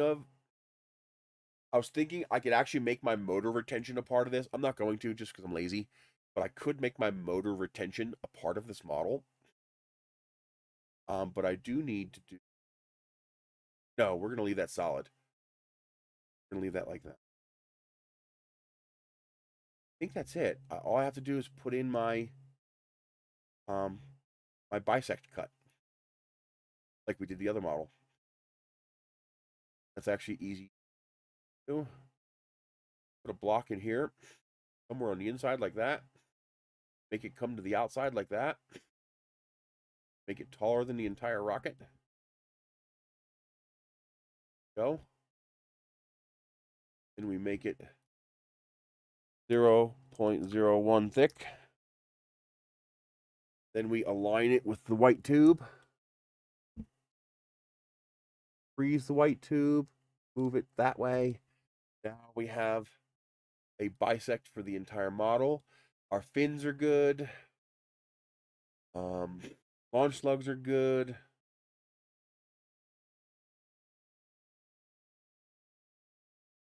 So far, looking good.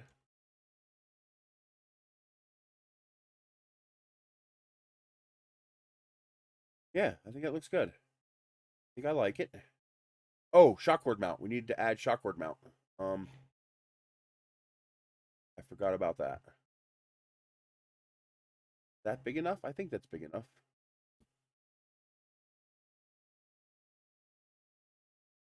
We're gonna make this. Let's do. Can I fit 5x5? No. We'll probably fit 3x3.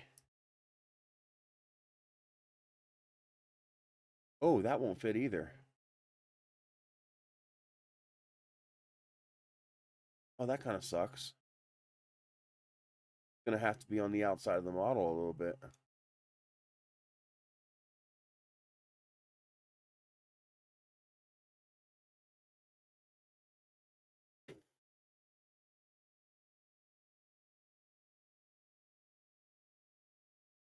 That should be okay if I put it right here.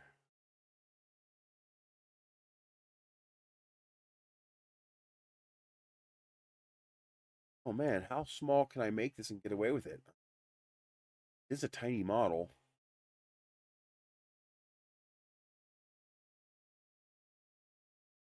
That look like from the other side.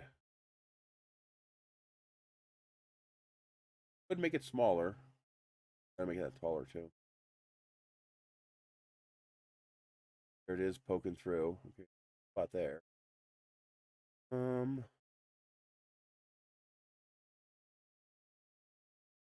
got it. No problem, Steven.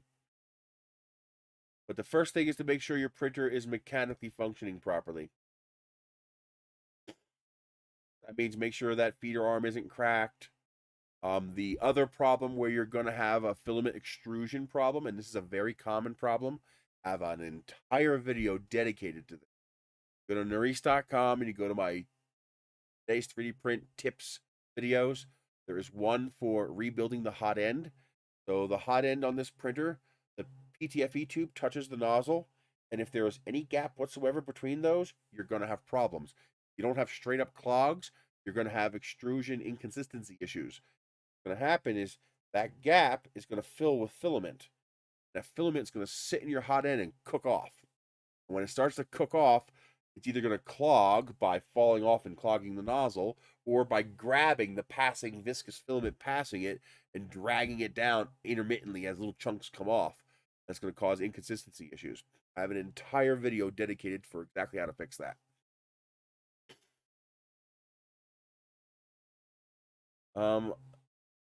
This model is going to use very small Kevlar, so maybe 2x2 will work. I really want it to be in here,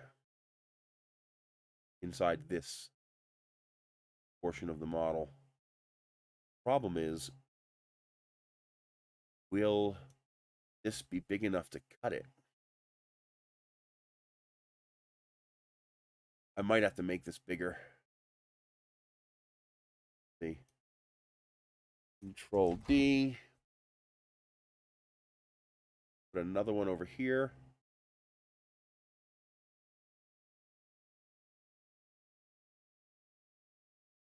Let's delete that. Well, somebody pointed out that Tinkercad had a rocket, so I was like, okay, we're gonna have to play with the Tinkercad rocket and make it fly. So we're gonna make the Tinkercad rocket fly. Just because I can.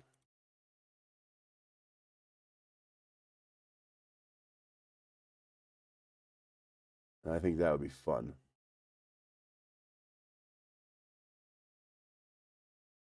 Come on.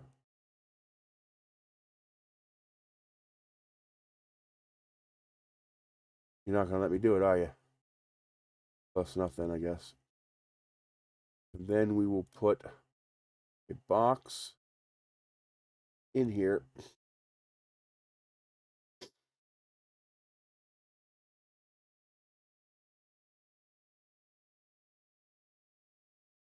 0.11, that's fine. Got it.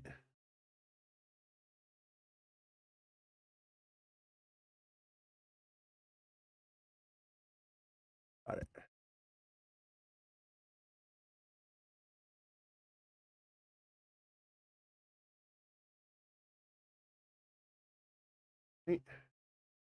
I want to come up to here, but not pierce it. No, I need to come down to the level of, I need to come down to this level here.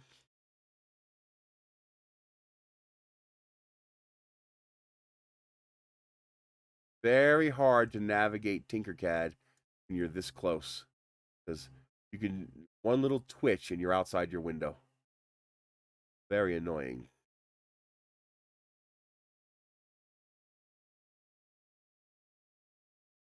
I need that to be level so that I can make this level with this. Right there. Bingo.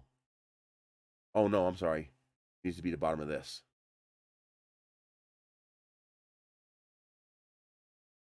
Right about there should do it. Okay. I think I got it. That I might have to increase the size of that shoulder. There might not be enough room for a filament path. Guess we're going to find out because we're going to bring this in the slicer and see what happens.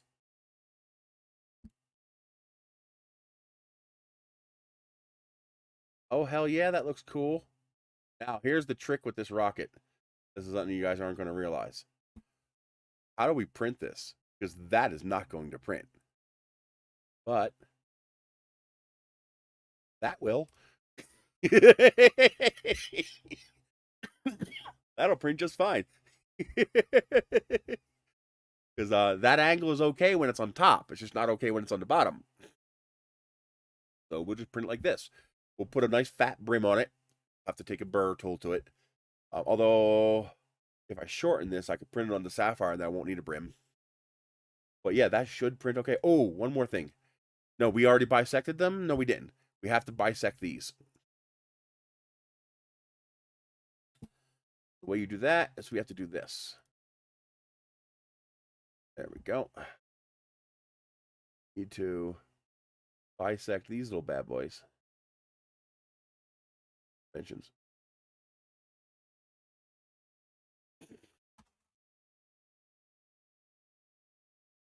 I almost forgot about that. That's a closed loop that has to be bisected.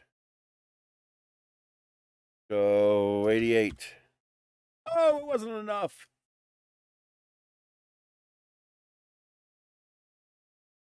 Then we pull it away just a hair. So it doesn't actually cut that part. Here we go. Now we are fully Vase mode compatible. I don't think that's going to work, but I think I know how to make it work. Actually, I think I do know how to make that work. If I cut off a piece of that bottom,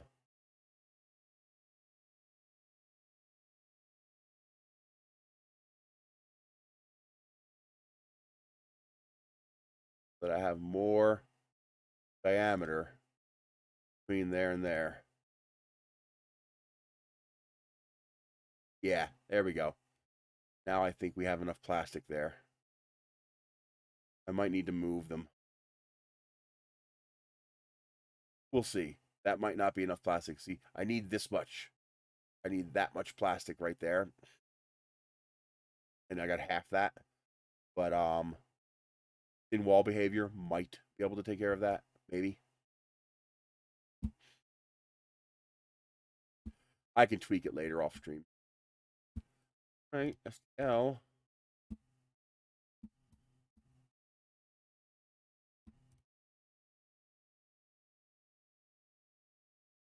Yeah. Wrong printer.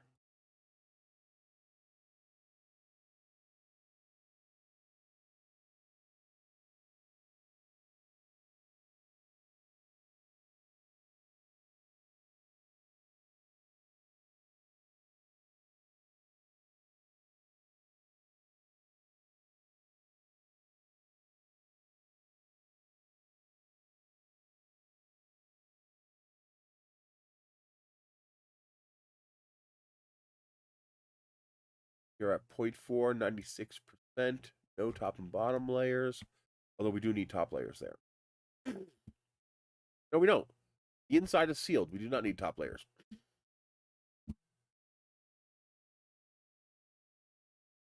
Okay. Yeah, it broke it. I mean, technically that works, but we do have enough room to shift them over, so we can fix that.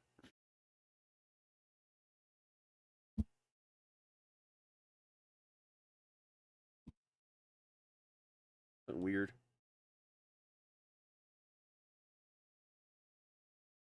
Let you. We're gonna hide you for now.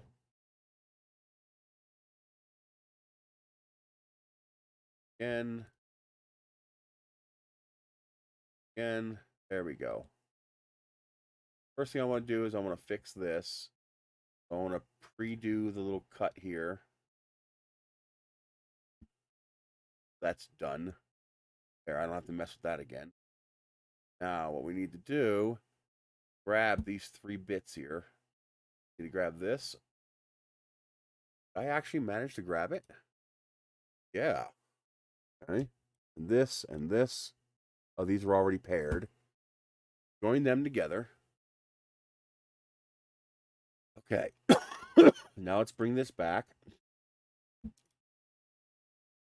Let's take this, this, and this and join them together. Now I can see where this is sitting and get it aligned correctly.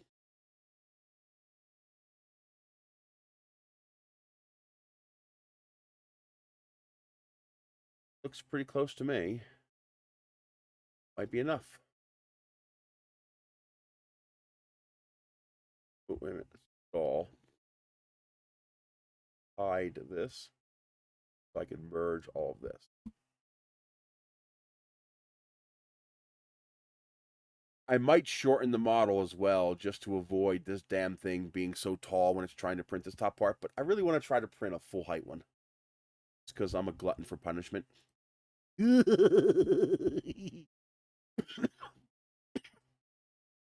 I am a sucker for punishment.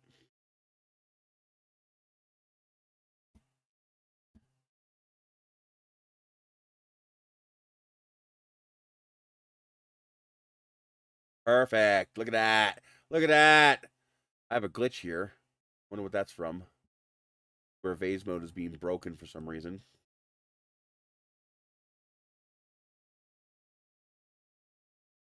Why is vase mode broken here? Huh? Like it's not touching part of it. Or it is touching part of it where it shouldn't be. What the hell?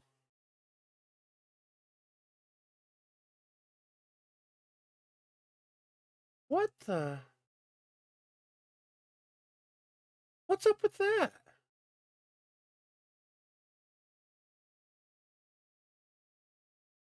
Oh! The vein, there's 2 sets of veins here. That's a glitch. That's not, or not a glitch. That just shouldn't be there. No, they're broken. What the? Something's overlapping. Something's overlapping that shouldn't be overlapping.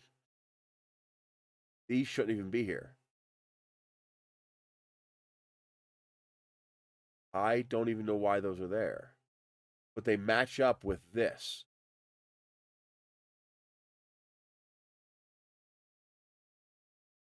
Yeah, these veins should go all the way out to here. Oh! Oh, I know what did that. It's because I merged I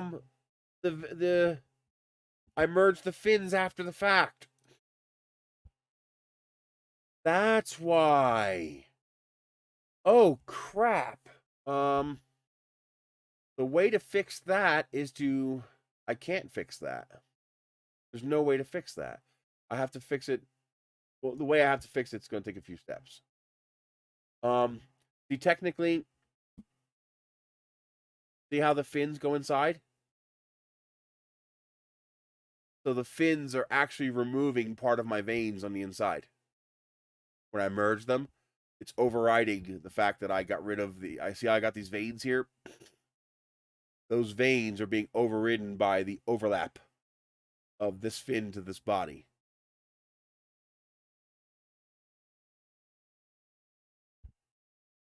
Okay, I know how to fix it. It's just not going to require me to go back a few steps. I have to go back far enough that I have access to the parts.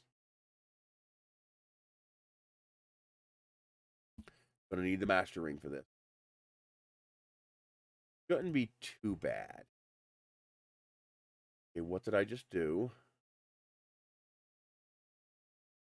I'm going to need to redo that as well. That's my convex down there, the rim. There, okay, I'm already here. Now, nope, I'm not quite there yet. I need to separate the veins.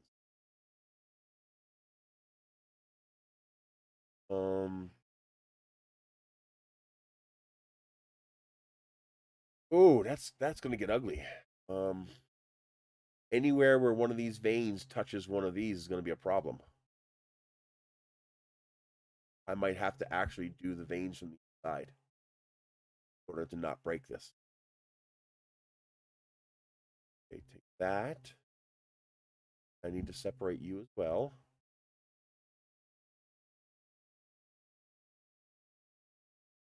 That didn't finish separating. Yes, it did. See my veins right there. Okay. I need to take this and this. I need to Control D them. I need to join. Turn it into a hole. I need to cut it off of these.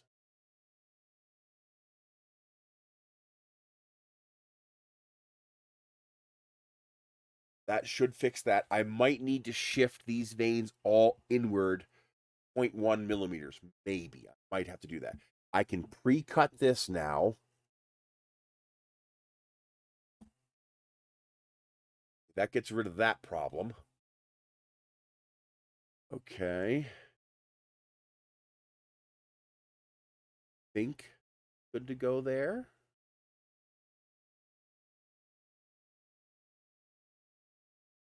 I think I'm safe to... Yeah, the orange is... I'm good with the orange, so it's safe to merge now.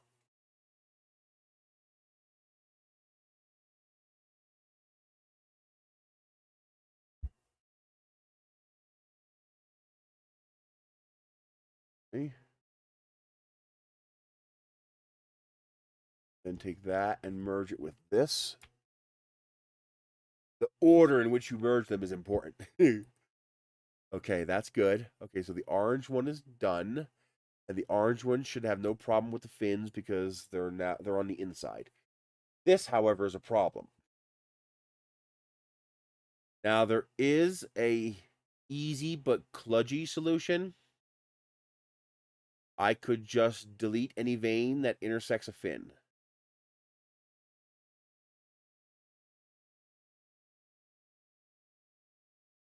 I mean, that would work. So if I decouple these, this for, I don't need this anymore. I will again, but not yet. These separate yet? No, these are still whole. Separate again. Separate yet? Still whole.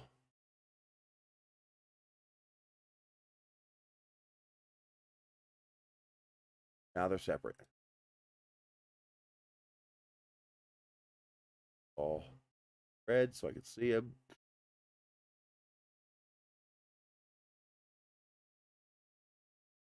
Because the reality is this doesn't have to be as strong.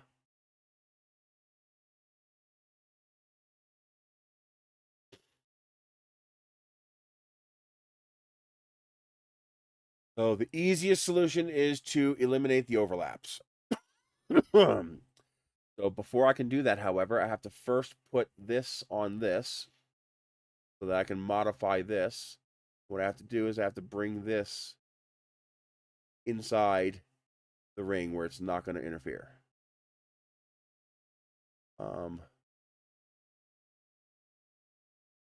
others. Yep, this one interferes. Again, put the base on there, select it, then bring it inside. I'm going to eliminate that altogether.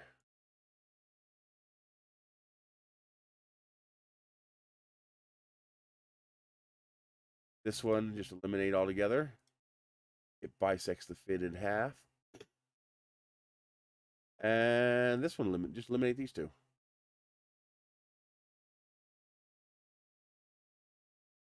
There, I have two in between each of these.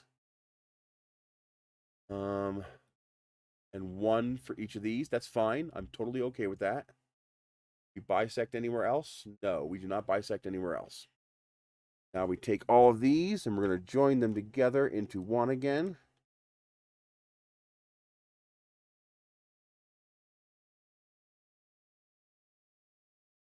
Okay. Join. Now we have to join them with this cut.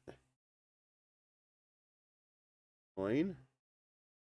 Good.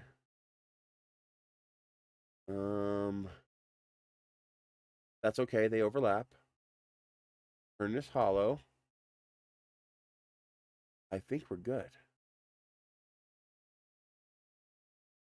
Now I do want to make this cut easier. So we do want to shave like we did before.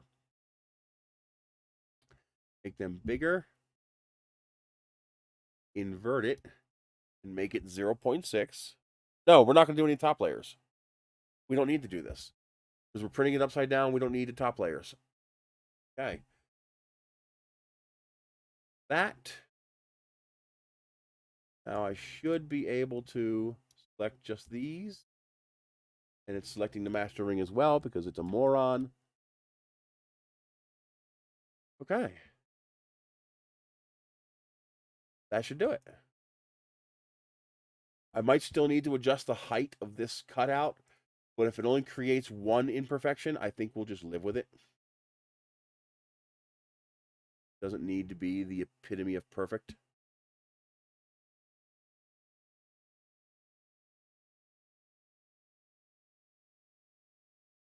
Okay. Let's see what happens.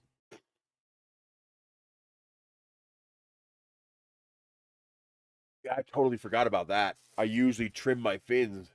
I didn't even think of it on this one. I don't know. 3 attempts? That's not too bad. Oh, I'm still getting a breach. Why am I getting a breach here?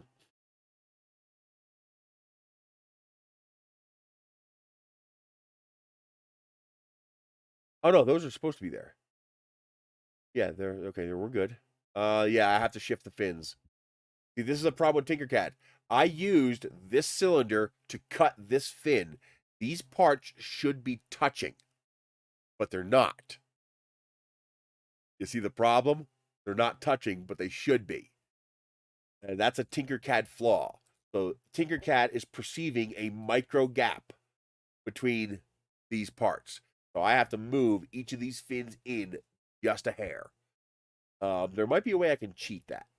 I might be able to scale the entire fin unit just a smidge. I just have to make sure the fin actually merges with the body. It's treating the fin as if it's a separate component. You can see we have all these blobs as it's trying to, to join dissimilar parts.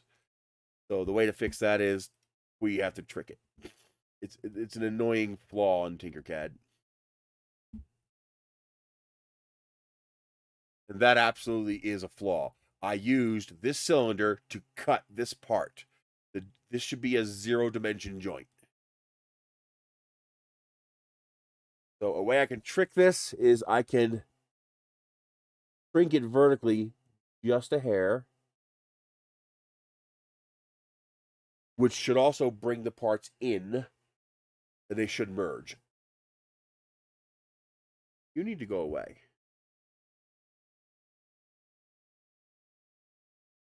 You're annoying me. Okay.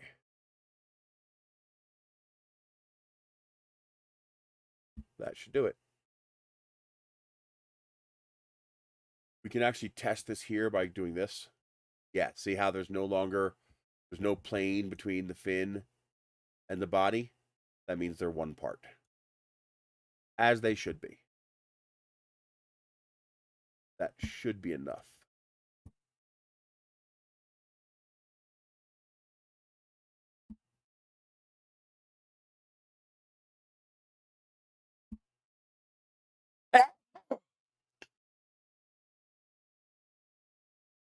Oh, that already looks better. No red blobs. Okay. There, see, now it's all together. That's what it's supposed to look like. And we do have a little, what the hell was that? Oh, there is a little glitch here.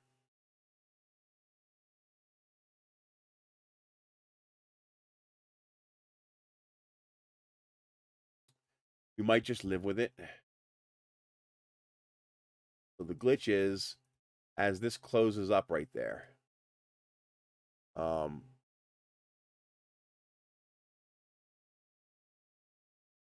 Oh, they're not spread apart far enough.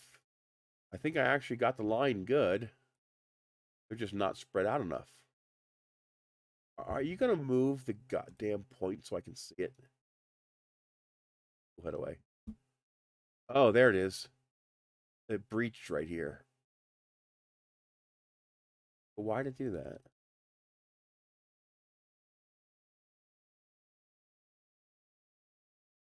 Because it's not connected? No, that wouldn't do it.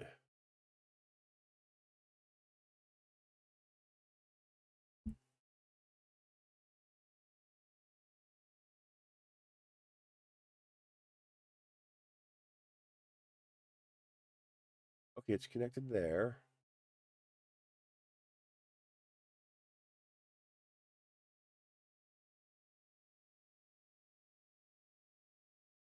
Okay, so why is it broken? See, the cross beam here has to be at the same position as where these breaks occur. Yeah, it's out, then in, out, in. At some point, this probably connects.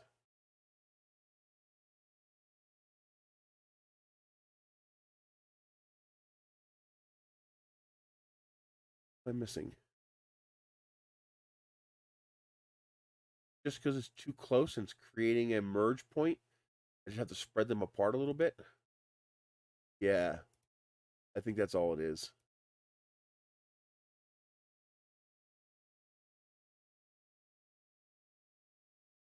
I think I got the height right. Yeah, the height's okay.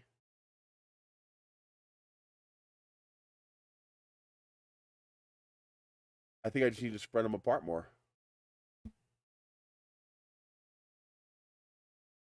That's all I have to do. Good news is I don't have to do much work because I hard enough to keep that part separate.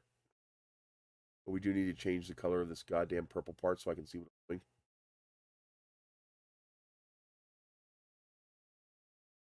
Hide this, get it out of my way. Yeah, I just need to spread them. Boy, that's even farther apart than that one. Yeah, that's the one that pissed it off. Isn't that weird? Okay. Separate these. You gotta just move them. Oh, they're a pair. Right? You gotta just separate them by a little more while keeping them centered in the panel. Come apart a little bit. So we can pad around them.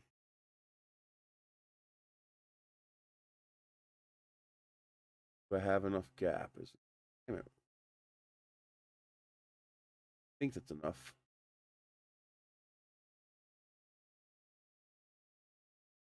Yeah, it should be enough. Let's realign these.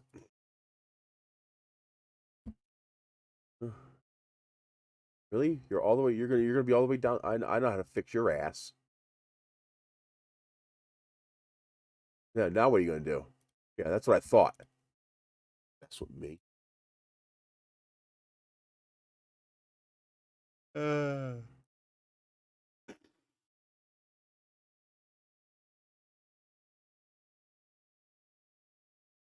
why can't I pick these?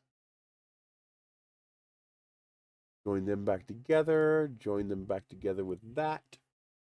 Okay, that should do it. I might still have to smudge them. Like if I get too close to one of these edges, I'll break the lines. But I think we're good. This is not usually this much of a problem because I'm usually working with much larger parts. With these parts, the tolerances are really tight.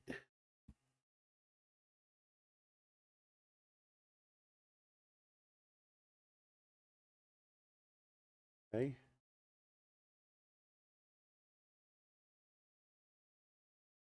We haven't even tried to do the nose cone yet. Although that should be no problem. The nose cone's pretty simple.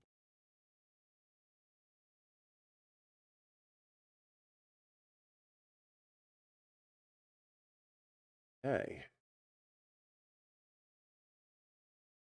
Got it. Start off with 2 circles. We build the walls, the launch lugs, more lugs, fins, internal. And I did not see any red travel movements. I think we have a perfect vase. Red marks? Nope. Yet. Oh, wait a minute. That was down here. Yeah, it was down here where it did. Oh, wait a minute. Ah. So as long as I terminate this anywhere inside when these are open, I'm golden. Oh, that's good. That's good to know. Or I just got lucky and I nailed it by pure dumb luck. One to there and to there. Oh, pure dumb luck. Look at that. It goes from open here and here to close there and open here and here in one layer. That is pure freaking luck. Wow. What you can't have is you can't have it open here and open here at the same time because then you create an island. This little section right here becomes an island. If this and this exist at the same time, this little chunk here and this little chunk here become an island. So you have to switch over from this to this. You have to do it in one layer. So usually what I do is I'll measure at take the number of layers, 701 layers, and then I'll move the other one 0.2 millimeters less than that, so that it becomes one transition between this and this. I just got lucky then. Let's check our gaps. Looks good. I don't see any light between them, and it looks like they are merging, so that this will be touching this. Okay. So we got our gapping good. Not changing. Now, the one thing we might do is we might spiralize the gap or spiralize the infill just because it'll look cool, especially if you print it transparent colored. Okay. I am satisfied with that. I don't see any problems. This is why you have to have a slit here, because otherwise the inside of this becomes an island. So by having a slit there, see here, it can print the outside here, come to the inside, print this inside part, come back to the outside, and go back to the inside here. That's why you have to have that slit there. You have to prevent it from forming islands. Then, of course, this is cut at an angle so that this can grow out like this, or grows out like that. Don't cut that angle. It'll be too, if you don't have this angle, you'll have droop. It won't be able to print. It has to grow it out from the wall like that. And it's got to be better than a 45-degree angle. Even a 45-degree angle is usually not enough unless you have some incredible cooling. There, this is a complete part. You don't have to add anything except a paper tube here to put your parachute in and put your motor in. Launch lugs are built in. The launch shock cord attachment points are built in. The fins are built in. Shoulders built in. Install a paper tube, put a motor in it, fly it. So that is good. We're going to call that Bodacious. This is going to be the body.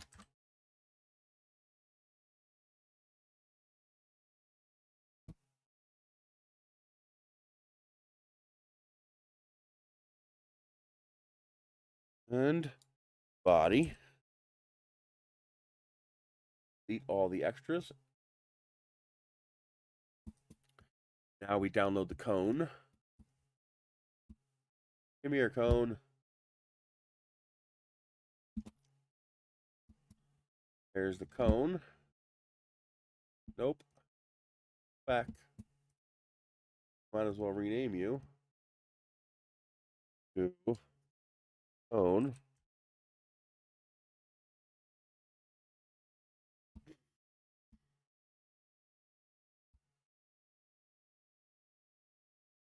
Okay. See if this is broken. Oh, it looks like the tip prints nicely. Wondering how that would work. Yeah. Oh, that looks good. Oh, did I see a glitch there? Yeah, I saw a glitch. Now that is a simplified 3D glitch. See? Doesn't break the model, so we're going to leave it. But this line should not be at an angle. It should be coming straight out.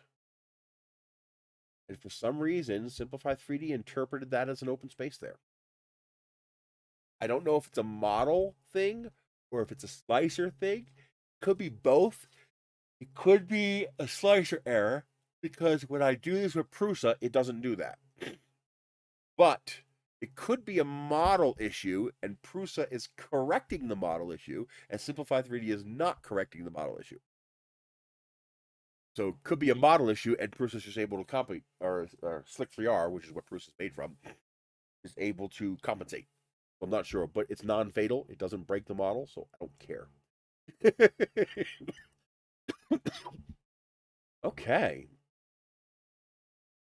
And you can see vase mode is intact. That's your first layer.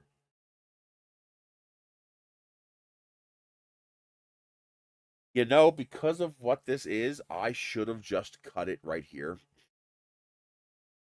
That was... Why didn't I think of that? Oh, I know why. Because I would have to cut this. I could do that, but it would take a little more work. That's fine. Phase mode's intact. That's all I care about. Now, what I really should do is put another beam from here to here and here to here. Make a cross here. But this cone is only 40 millimeters. I don't think the parachute can get past this opening. So I think we're safe. That cone print's great. Yeah, I love that. Oh, that looks fantastic. That's going to be messy as hell trying to print that, but hey, okay. Think you can do it, we'll do it. And cone. And that's what we're going to call it. We're going to call it Bodacious Javelin Lappy because it's a Tinkercad rocket and Tinkercad named it.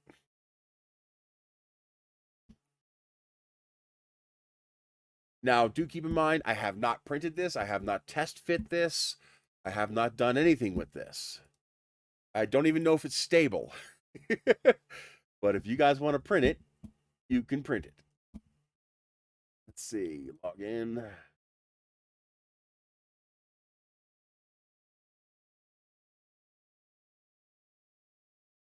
Great. Upload a thing.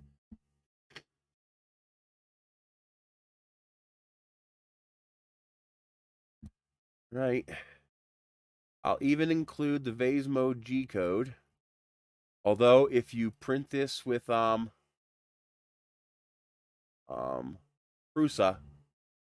it will slice the STL. I've already tested that.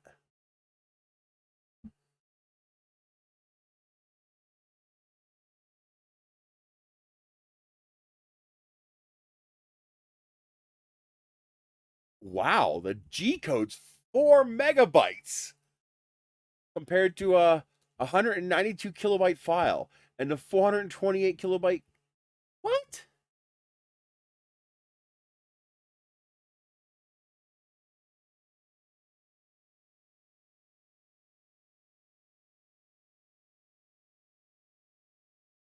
The nose cone is a larger file than the body.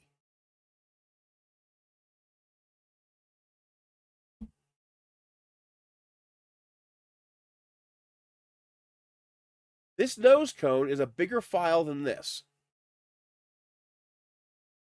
Is it just me or does that seem crazy? You know, the one thing, maybe I have too many veins. I do have an awful lot of veins in that nose cone. I'm going to simplify the nose cone. That's crazy.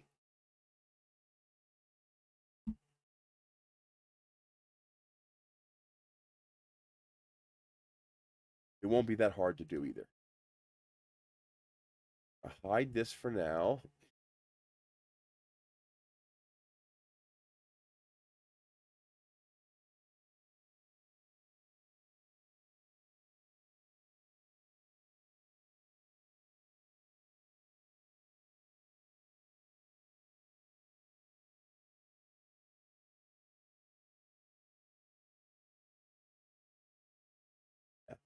I'm going to get rid of every other vein. That seems silly for that to be that complex.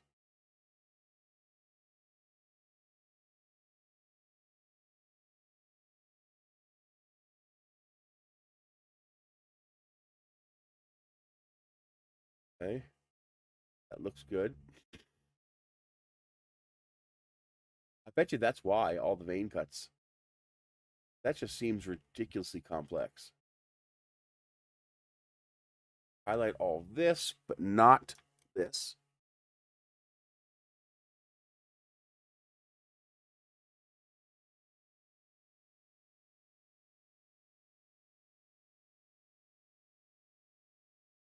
No, that wouldn't do it. I'm trying to think about why it would do that. Just so complex.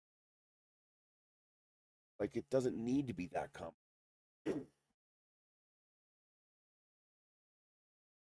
Okay. Now we bring this back. Join this.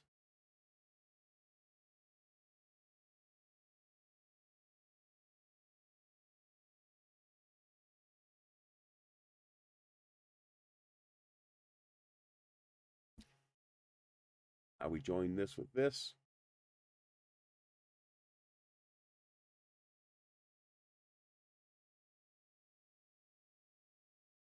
Now we join this with. Of course, it's going to make it.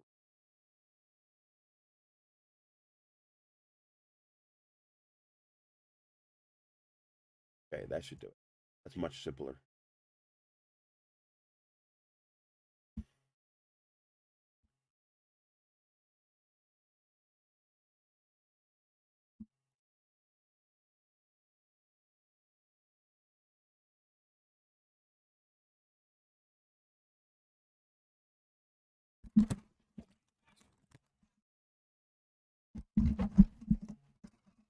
Oh, this is the key. I found in the box. Freaking key.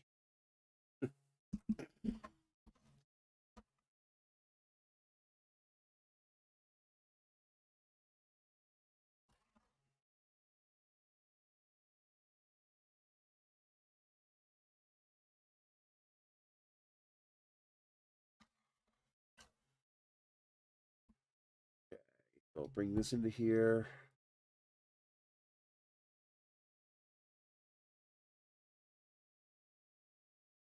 Oh yeah, that's much better.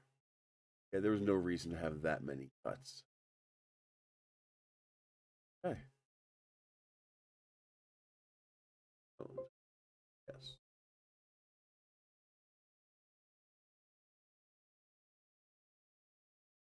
Oh, I want to show you guys this spiral.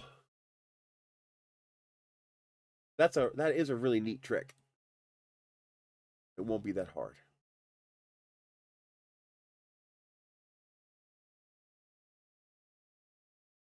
And I think I already did most of the legwork. Yes. Although that means this will have to change. This is 18.06. Wait a minute, how tall is the whole thing? 238.05. How did it get shorter? Oh, because we shortened it. I forgot about that.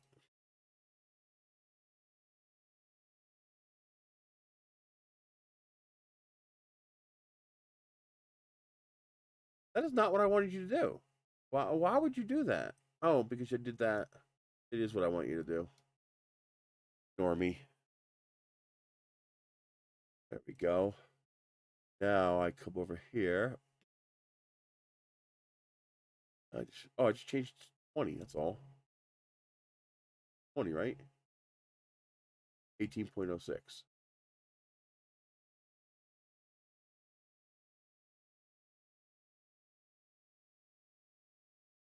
Come on, will you let me select the goddamn thing? Why are you hiding it from me?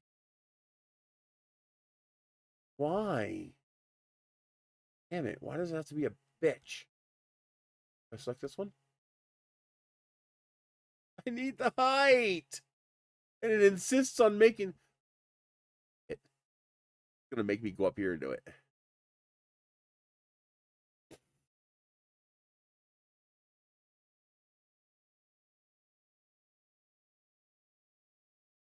That's what you get for messing with zero-dimensional items.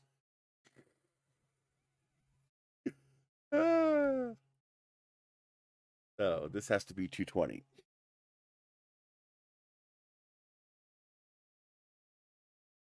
So that preserves the cut through for this piece. All right. Now we mess with this. Let's Control D it. Bring it over here. Are you gonna do something, or are you gonna freak out? Or are you gonna? The part's not that complex. Did I just crash it? I think I just crashed Tinkercad.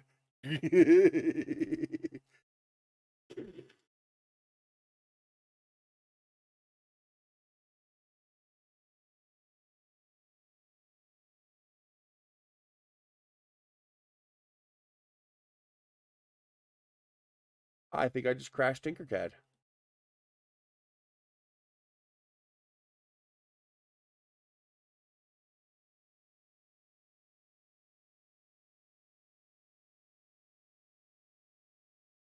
Wow. Yeah, I think I crashed Tinkercad. Oh no, that still works. Oh, there it goes. Well, that was weird. But okay. We're also going to have to modify this, because this will be changed.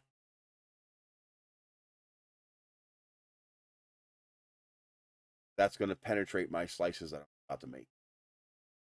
Huh, that was really weird. Okay.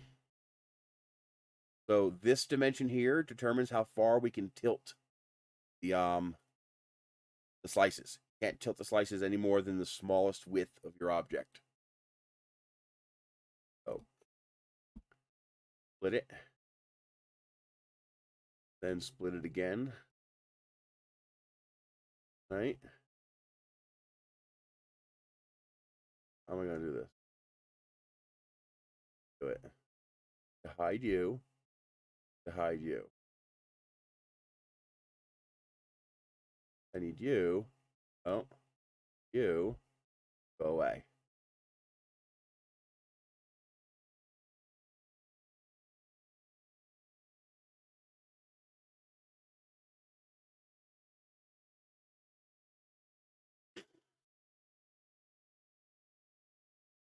Okay. Now we should be able to take all this and join it together.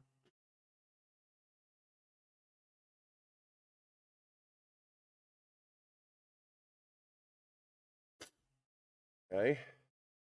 Have our shape? Yes, we have our shape. Now, what we do, we make a vertical line, a whole height. Grab the wrong control marker of this piece here.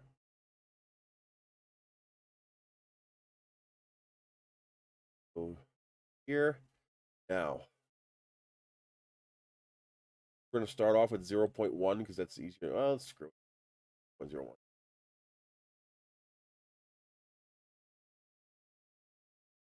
All right, we're inside. Not quite.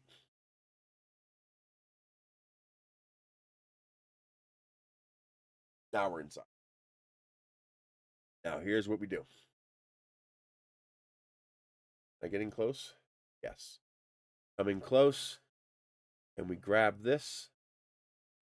Wrong part, you dipshit. This part. And we tilt it, but we can't touch the outside. See there? How we don't go to the outside? Can't go past this edge right here. Okay? And we need to move it again.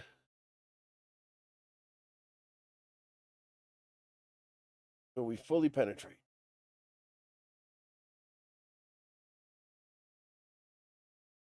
There we go.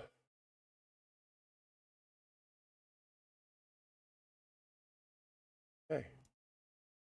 Good. Now we have to bring this down to 0 because otherwise it won't touch the bottom. And the top 20. That will change the angle. Angle of the dangle.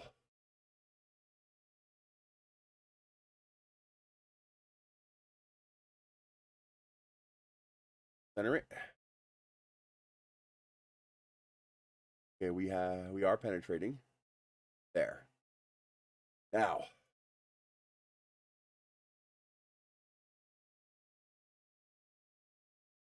Okay.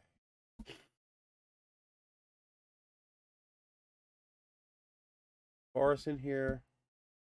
Increase the radius. I'm going to do this the easy way.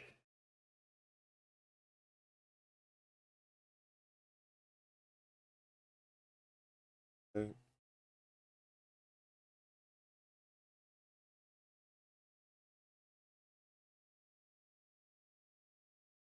All right, this is 40. So this needs to be 22 with a 2 thickness. Do it right? Yes. I did it right. Not aligned. Interesting.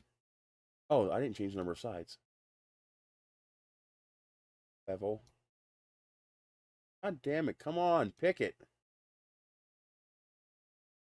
There we go. Oh, perfect. Good.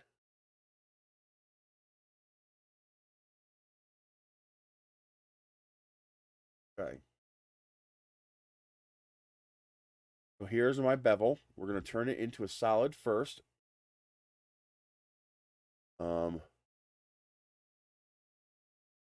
Make this easier. We're going to make this smaller than this.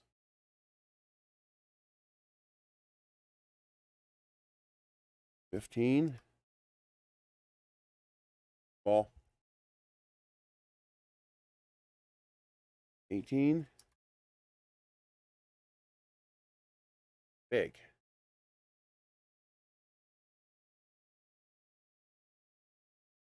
Okay, there. We're inside the torus, but we are fully outside of the shell. I'm only doing that to make life easy. Now, take the shell. We make it a transparent. We make it as tall as the whole thing.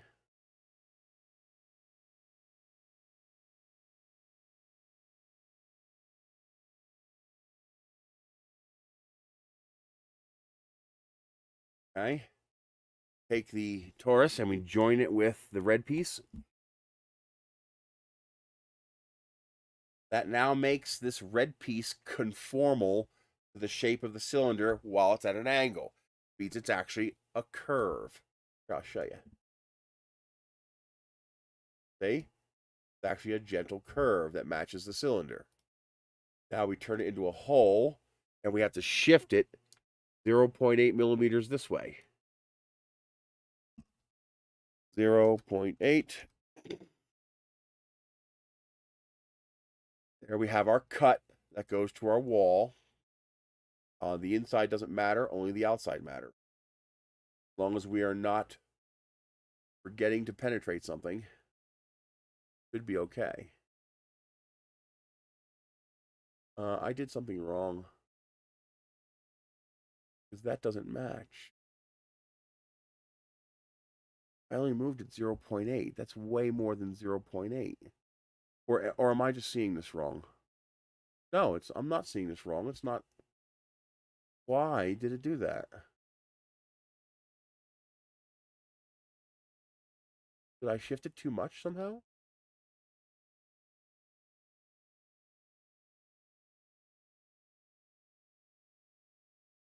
How did I screw that up?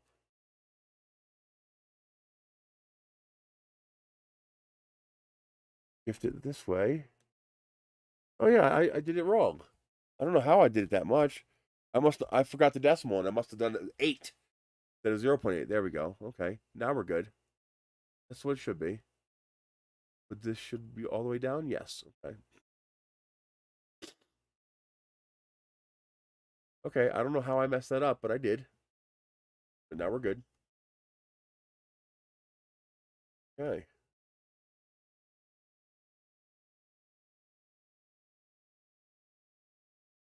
Okay, we should be good. Now let's move this away from other stuff.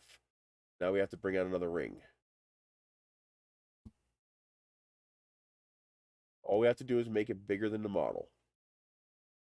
All we got to do. It's going to be our master ring. So we join it with this, but we're not going to join them. We're just going to link them. And we're going to align them. We're going to pick this as the anchor. Got it. Got it. Now we select our little circle in here. We hit Control D. Shift. Select the ring. And we start moving. 22. Stop. Hit Control D again and again and again.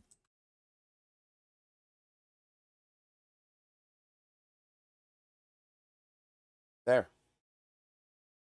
Now we've just created a radial array of an asymmetrical part that's going to cut rifling slots into the tube. Let's delete all this. Don't need that. And let's join this.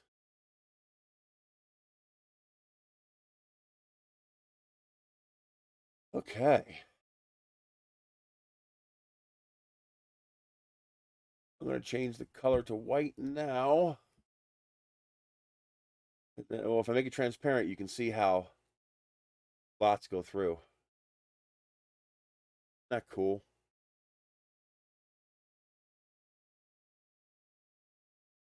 The curve is not as pronounced because this is a long, skinny part, but that's pretty cool. To align this again, brief. What we're going to do is we're going to move this down like this, so that I can bring this in here like this. And then we're just going to select that one and the orange one. Align, shift, orange. Align it, align it. And now we can select the orange wood down here and delete it. Now we have the new spiral cut one. But that does break this, because this is no longer going to work.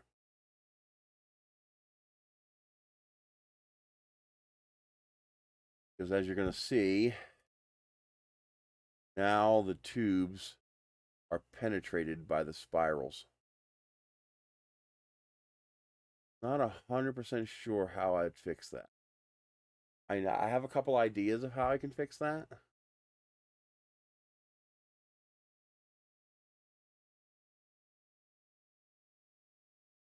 I mean, one of the easiest ideas would be to simply move it up, go transparent this way. How would I handle? I might not do the spirals on this one just because of these two here. They're a real pain in the butt on a model this skinny. But that's how you can do the spirals. Now, what I could do is I could bring this cone here up to here and have a very small section, the motor, to join with this. And then I could simply start the spirals after this cone. So basically, when these tubes end, then start the spirals. I could do that. That would work.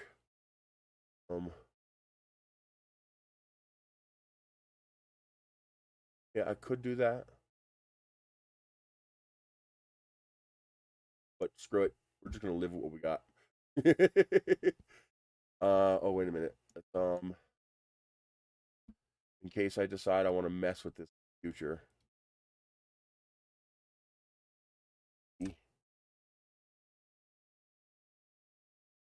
So let's make a copy of this. And then start backtracing. Go.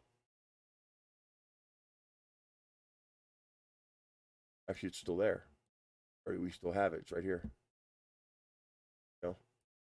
So I'm going to leave it the straight one just because it would take a little more work to use both the spiral and the non-spiral just because of how small this model is.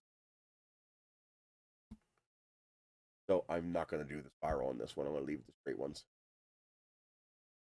But I'll leave that tube there in case I want to play with that in the future. That's kind of a cool. Now let's get the thingy cat uploaded. Let's do this all over again.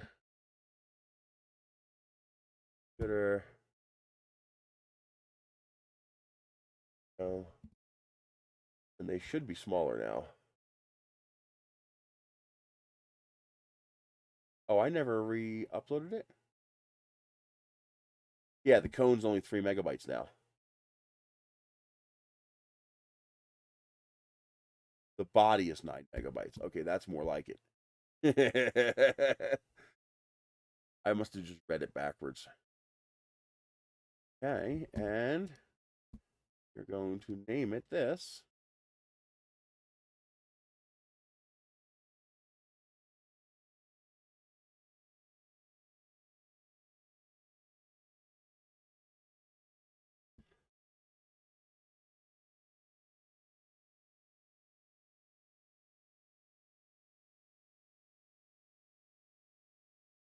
We're going to call it the Thingiverse Flying Rocket.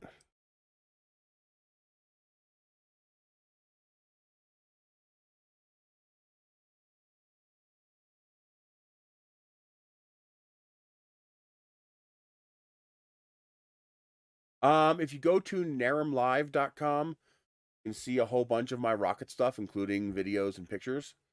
If you go to Nerys.com, you'll see Naram Live as an option. Somebody stole my Rocketry Live domain name, so I can't do that. Oh, no, not Thingiverse, Tinkercad Rocket. You're right. Tinkercad Flying Rocket. How did you... Those keys must be next to each other. Yes, they are. What the hell? Huh. Tinkercad Flying Rocket. Flying Model Rocket.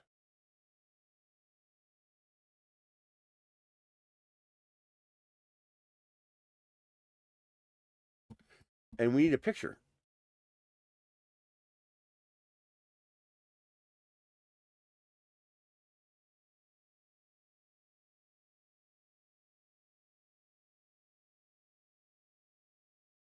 Okay, let's scale this up. So it's about the same size.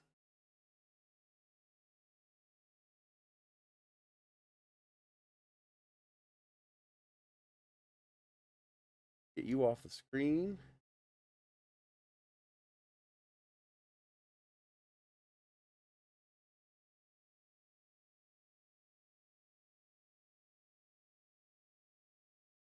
I like it. Take a screenshot.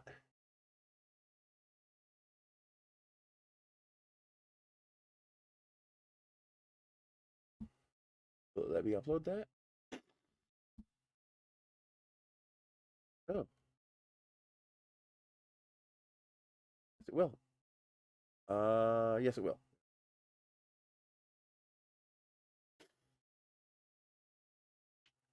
Oh, we want that to be horizontal aspect ratio, or it doesn't display right in Thingiverse.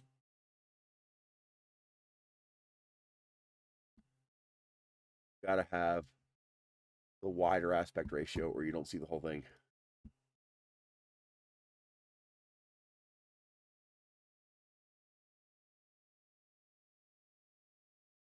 Okay.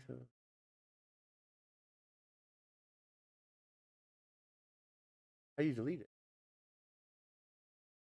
I don't have a delete option. You have to have two?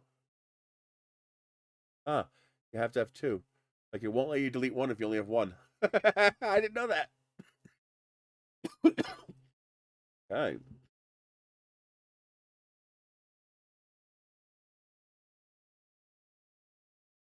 Publish.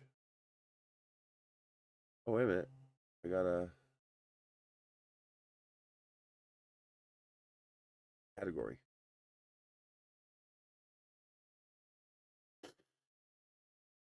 Hobby.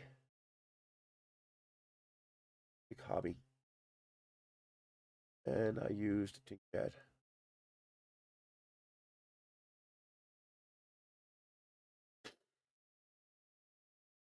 Smaller motors are black powder motors, literally black powder. These are manufactured motors. And the higher power motors, like for something like this, would be ammonium perchlorate. So black powder is gunpowder, and ammonium perchlorate is the same thing that the solid rocket boosters in the space shuttle use. There we go. We now have the bodacious Jabin Lappy Tinkercad flying model rocket, and this is an actual model you can fly, theoretically. I'm gonna make it. Matter of fact, tonight. I'm gonna print it tonight. Yes. Well, colloquially we say blow up, but technically it's not exploding. It's over pressurizing and popping like a balloon. So what happens is sometimes the motor will fail. We'll call it a CATO, or catastrophic failure. Usually it's an overpressurization event.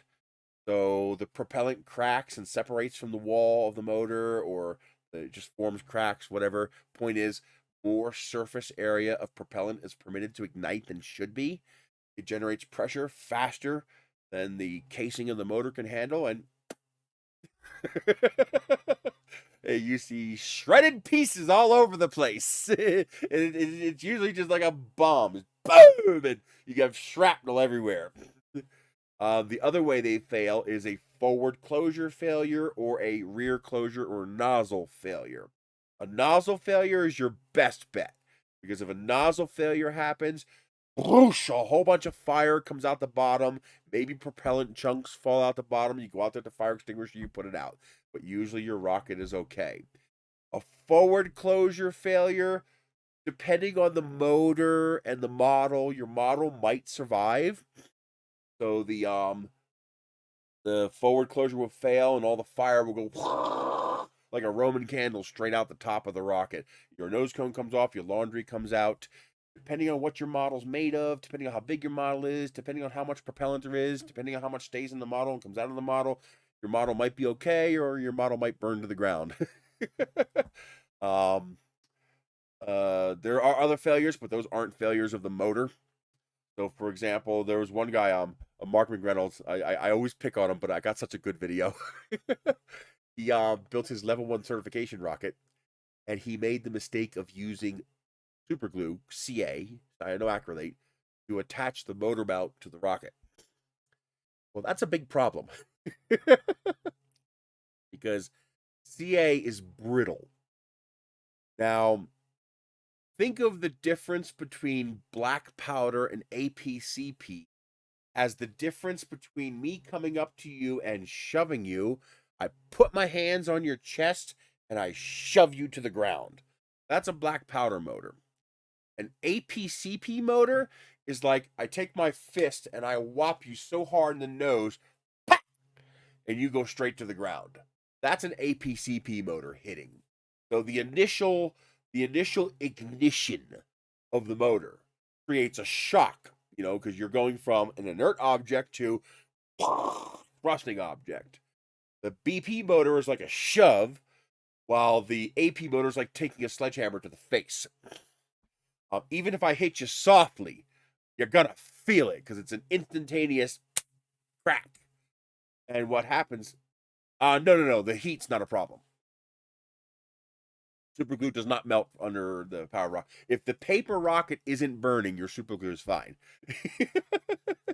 Remember, these models are made of paper. Okay, they're fine. They're totally fine. Paper is actually a very good insulator. Now, CA for model rockets, not a problem, but you should not use CA, at least not on the motor mount. Anywhere else is fine. Because remember, the motor mount is attached to the rest of the rocket. So the motor mount itself is going to give a little. So the rest of the rocket is not going to experience the shock of ignition, that initial bang as the motor lights. But the paper tube and the rings attached to it that attach to the rest of the rocket, that joint right there, where the rings attach to the rocket, that joint sees a whole lot of force because it's attached to the motor. And what happens is the impulse strike of that AP motor lighting can be enough to crack the CA as if you hit it with a hammer. Now, if you take a piece of, actually better than pushing and punching you, go to a store and push on the window. Push on the window hard. It's not going to break. You're not going to, on the door, not the regular windows, the door. You push on that window hard, you're not going to break that window. But you can take 1/10 of that force that you pushed on the windows with a ball peen hammer and go dink, and the window shatters. Well, that's what happens to the CA when the AP motor lights up. It's not necessarily that it's hitting the CA hard. It's the velocity at which it hits the CA. That ding, because it's brittle. And what literally happened is the motor broke free. The whole motor mount broke free inside the rocket. And then the rocket motor, working fine, nothing wrong with the motor. The rocket motor shot up through the rocket like a bazooka. I got a great video of this.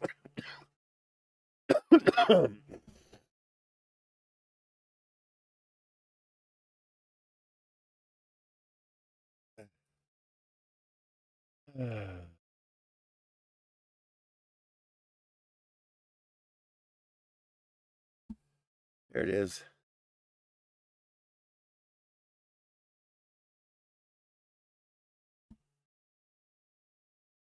Watch this video.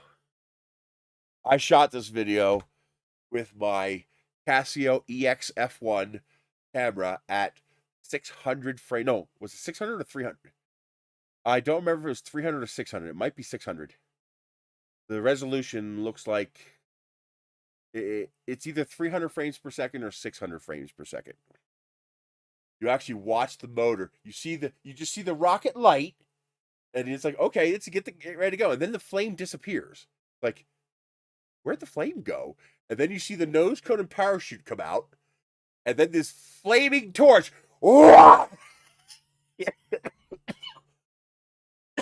This flaming torch comes out of the top of the rocket. Now, I'm looking at an LCD screen, so it's very hard to track. I got lucky, and I actually caught up with the motor in the air. Now, at one point, actually, it's not. He flew it again the next day. It didn't damage the model at all. It just broke the motor mount. He put it back in with epoxy, and he certified the next day. It was embarrassing, but it wasn't brutal. So, the cool thing is, you can actually see the nose cone falling. Now, the nose cone's actually falling at 32 feet per second, 9.8 meters squared. It's falling at the speed of gravity. So you know how fast the nose cone's falling. And you see this motor going. as this nose cone's going. In real life, what we heard was woof, womp, woof, as the motor spun at lightning speed in the middle of the air. But in the slow-mo video, you're actually watching the motor go whoosh, whoosh, whoosh, as the nose cone's going. Slow-mo video is amazing. If you have the ability to shoot high-speed video, it's so much fun. You see things that just you cannot see in real life. Your brain and your eyes cannot process that data unless it's slowed down. To us, the rocket motor went whoo, and all we saw was this pinwheel going zzz, as the motor spun and hit the ground. But when you slow it down, you see this tube with this rocket flame coming out the back, just going whoosh, whoosh. It's very cool to watch. It's a lot of fun. But that was NARM 52. That was 2010. It looks like. That date might not be right. I was messing around. In the beginning, when I was uploading YouTube videos, I created a new YouTube channel for each NARM so I can keep the pictures separate. I didn't understand the concept of playlists yet. Later on, I realized I'm better off having one YouTube channel and creating a playlist for each NARM. I didn't realize that. That was my dumb fault. I should have realized that. But yeah, it's fun. But yeah, he was embarrassed. He was embarrassed, and thankfully, no damage. Didn't even damage the parachute. The overpressurization popped them out before they can get burned. He re-glued the motor mount back in using epoxy this time because epoxy is more shock resistant. Think of no, that's it. It's just brittle. It's like glass. CA is more like glass. Epoxy is more like wood. Is glass stronger than wood? Yes. Is glass tougher than wood? No. Glass is very brittle. So if you push on glass, you're probably not going to break it. You take a little hammer and go dink, you're going to break it. Well, the black powder motor is like pushing. It can be strong, but it's pushing gently. The buildup of force is gradual and it's spread over a large area. While the APCP motor is, even if it's weaker than the black powder motor, point is it's all at once. It's like a hammer ping, and that's enough to shatter CA. So now the rest of the rocket can be CA because it's the motor mount itself will flex, and so that shock doesn't get transmitted as harshly to the rest of the rocket. But the motor mount itself, the centering rings, the motor in the middle, can't use CA there, or you get that. And it's exciting to watch. He got lucky. There's no damage. Rebuilt it. Flew it the next day. He's fine.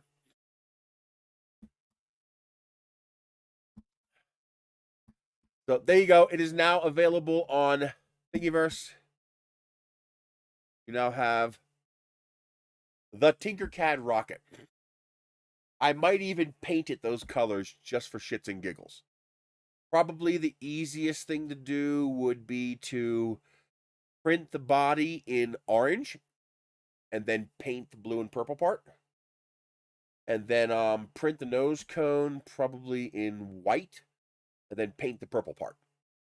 That would probably be the easiest way to do that and require the least amount of painting. You could also print the nose cone in purple and paint the top part white. That'll work too, but it'll take more paint. But that would be a pretty easy spray job, the nose cone at least. But how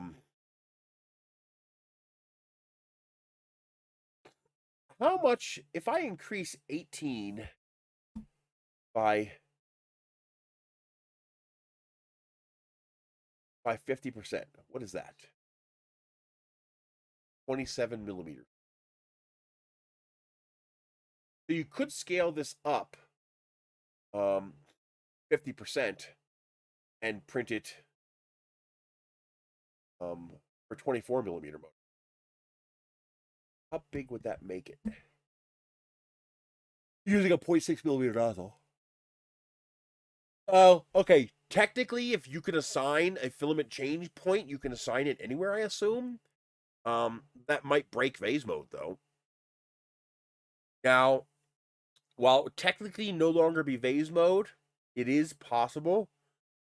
And keep in mind, a color change won't help you here because the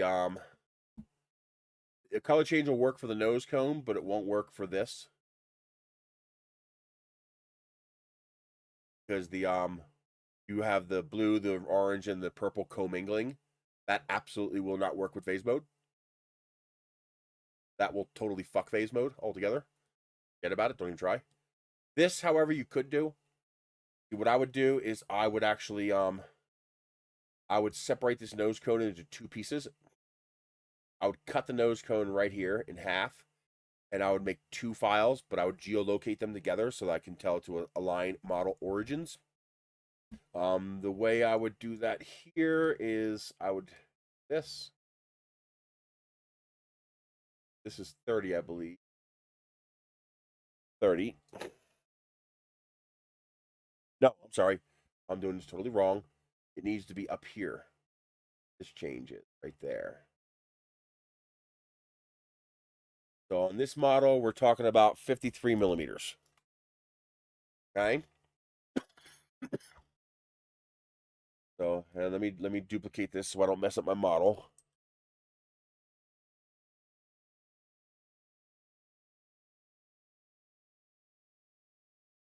Okay, so I'm going to duplicate this, Control D, and we're going to change the color of one of them to this color. I have 2, right? No, I don't. What did I do? I hit Control D and I saw it blink. And it didn't work. Why? Dirtbag. Control D. There it goes. Make that one a different color, yellow.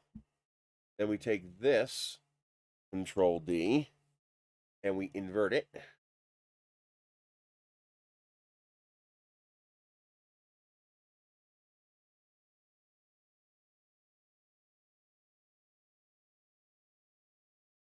Now we hide this one. Select the yellow model. Click the top box. Merge them.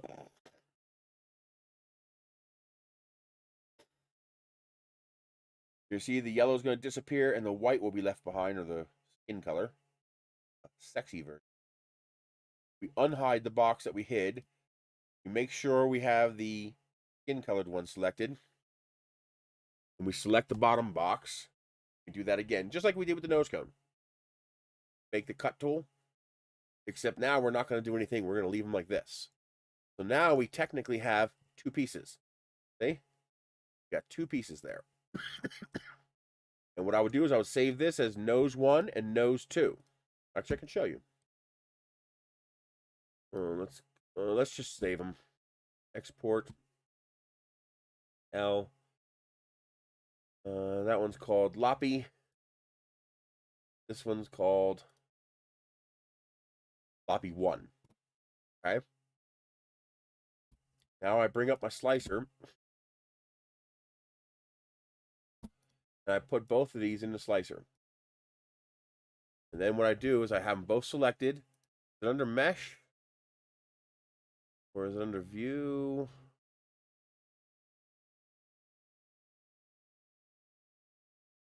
I don't use this very often. Here we go. Elected under edit, go to align selected model origins. There you go. I just put back the nose cone, but it's 2 separate pieces. See? You got this piece and you got this piece. Now on an IDEX printer, this would be very easy, but however you do your filament change, what I would do now is I would assign this one to extruder 1 and this one to extruder 2. I would put purple plastic in extruder 1. I put white plastic in extruder 2. And it will print this. When it's finished printing that, it'll then start printing this right on top of it with the other extruder. And now you'll have a 2-color nose cone that's vase mode. I mean, technically you'll have a break in between, but the slicer is smart enough to make the top layer of the vase flat and the first layer of the vase flat. So it prints a flat layer and then it begins printing the vase. It'll do the same thing here. So you might end up with a tiny little bulge there. There might be too much filament on that spot, but it should be a good solid bond. It should work. That's how you do it. And now when you slice this, I would tell it to do it sequentially. Because I would have two processes here. I'd have process 1 for this piece, and I'd have process 2 for this piece. And when I clicked print, I would tell it to do it sequentially. So print part 1, then print part 2. Although this one you could do continuously. I don't know.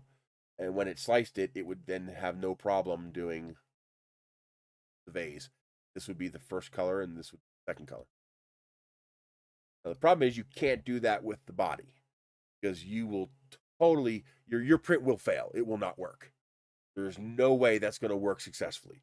While your printer can move that print head with some pretty insane precision, it cannot move the filament with the same insane precision. Because the filament is constantly expanding and contracting. There's just no way you can control that well enough to be able to print a fin on the side of a rocket in phase mode and have any prayer of that thing staying attached to the rocket. With a regular model where there's plenty of overlap between the two colors, this is a non-issue. You can even see it. You print a model, you can actually see a seam where the two colors come together, where they're not quite bonded right, where it's not perfect. Well, when that seam is your only bond because it's phase mode, well, your part fails. it comes off if it even stays attached. So that won't work in phase mode. You would have to print this in regular mode with infill, and I would suggest infill too, to make sure there's enough co-overlapping material to make sure they merge. In fact, if I were to print this with multi-material, I would actually have a tab be part of the fin, and that tab would be embedded in the body tube of the rocket. So the way I would do that is I would have like a tube like this. Here'd be the tube, and then I would have a fin like this.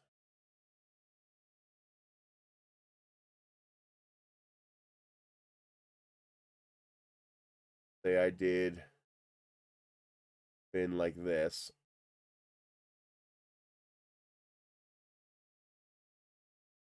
And I wanted to attach this multicolor fin to this tube. Well, what I would do is I would embed them like this. Okay. Line. Let's see. Bring this up a little bit. Showing you how I would do it. So Control D, turn it into a hole, bring it to the fin, join it. Now this fin has exactly the same shape as the tube. Here, then I would bring in something like this as a tab.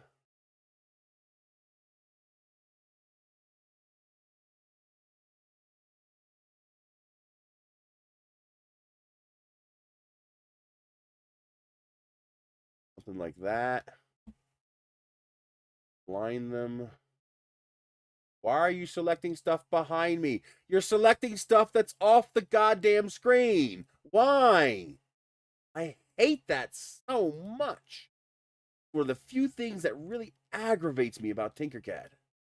When it does stupid crap like that.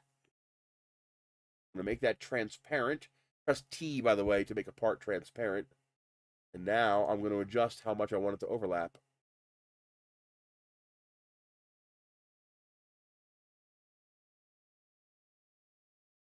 I would do something like this.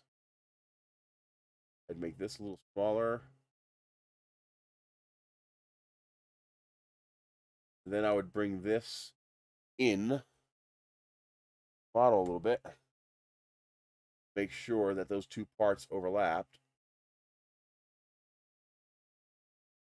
See, we're going to hide this temporarily. We're going to join these two together. Yeah, it's inside, I think. Probably make this a little bit shorter, like that. Then bring this up.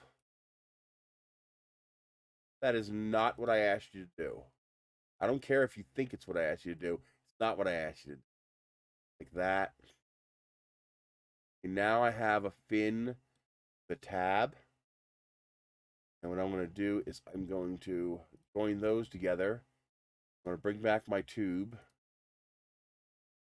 Okay, now I'm going to duplicate the fin. Control D. I didn't want you to duplicate everything. Why do you got to keep messing with me? Do what I say, or I'm going to bite you.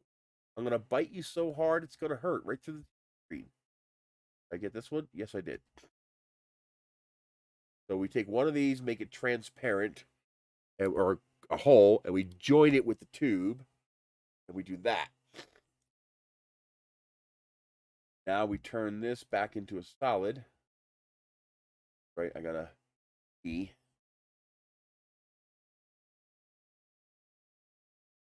Okay, so now what we've done, we gotta wait for it to finish. There it goes. Oh, come on. Catch up with me. So now you have these two parts. You hear? This part is embedded in that part. You have that little tab there. Now, you could never assemble this. That would never work. But when you download this as two separate models, let me show you. So we export this. That's number 2. Export this. That's number 3. And 3. So here's our two parts. Okay. Where is the hole? There it is. You got a hole there, that fin to fit in. What you do is you go to Edit and Align Selected Model Origins. You go. Now that fin is in place. Now when it slices that, you're going to see something interesting. See? Oh, I'm telling it to do it in vase mode. That's not going to work. Let's do 2 perimeters, top, bottom, infill, 20%, 25%.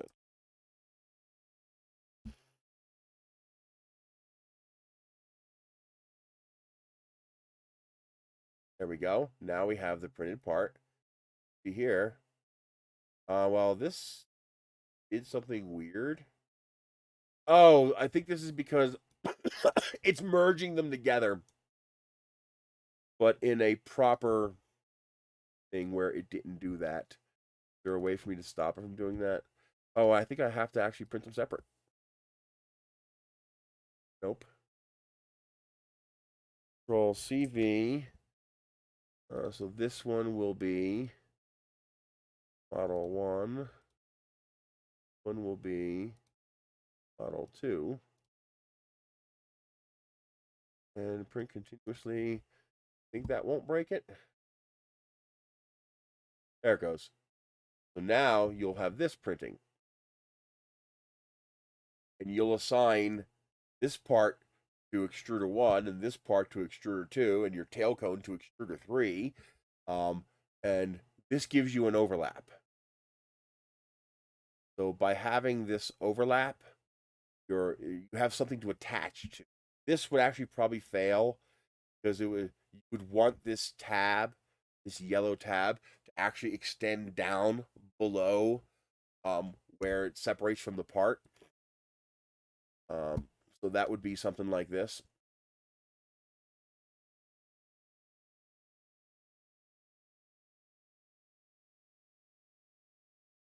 So this tab here would have to actually start down here below the part. Because otherwise, when it goes to start printing this, there's nothing for it to attach to. It's just going to be trying to print that in midair. So this tab internally would have to actually be below the bottom edge of this fin right here. So you want this tab to be down here. It'll be inside. You won't see it. But it needs to start printing that tab so that when it starts printing this yellow, there's something for the yellow to attach to. No, I haven't. Clearance castles, any kind of clearance, that almost 100% comes down to flow rate and retraction settings. Almost 100% that. But if you do that, you'll end up with two separate parts. And because they're actually overlapping, they'll actually stick. But here's the problem. It's no longer a flying model now. Now it's a really heavy model. I mean, can you fly it? I guess if you put a big enough motor in it, but it's not going to be very elegant. It's going to be very heavy. And if you tried to do that with something like this, you'd go from weighing 300 grams to weighing 3 pounds. It would be very heavy. The only way you could even attempt to multicolor print something like this in multiple colors is to print separate parts. So, like for example, in the actual model, these fins are all white and the ring is white. So what I would do is I would 3D print the model without these. So I would take these off. I would just remove them from my design, and I would print this entire model in white PLA from just without these. And then I would 3D print these things as separate pieces that I would glue on. And then I could print these in another color. If you did it right, you might even be able to print them as one piece and flip fit it, but that would be very difficult to achieve.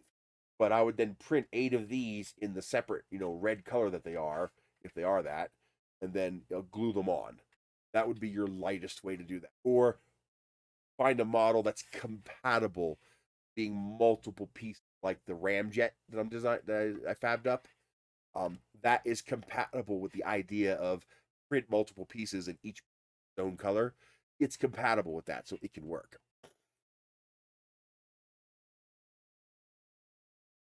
But the whole point of going vase mode is to keep the model light. And if you don't use vase mode, it's not going to be light anymore, or it's not going to be strong. If you just tried to print a single wall model, I mean, it might work, but it's not going to be strong. The whole reason that vase mode is strong is because it's one continuous extrusion top to bottom, so it's an integrated structure.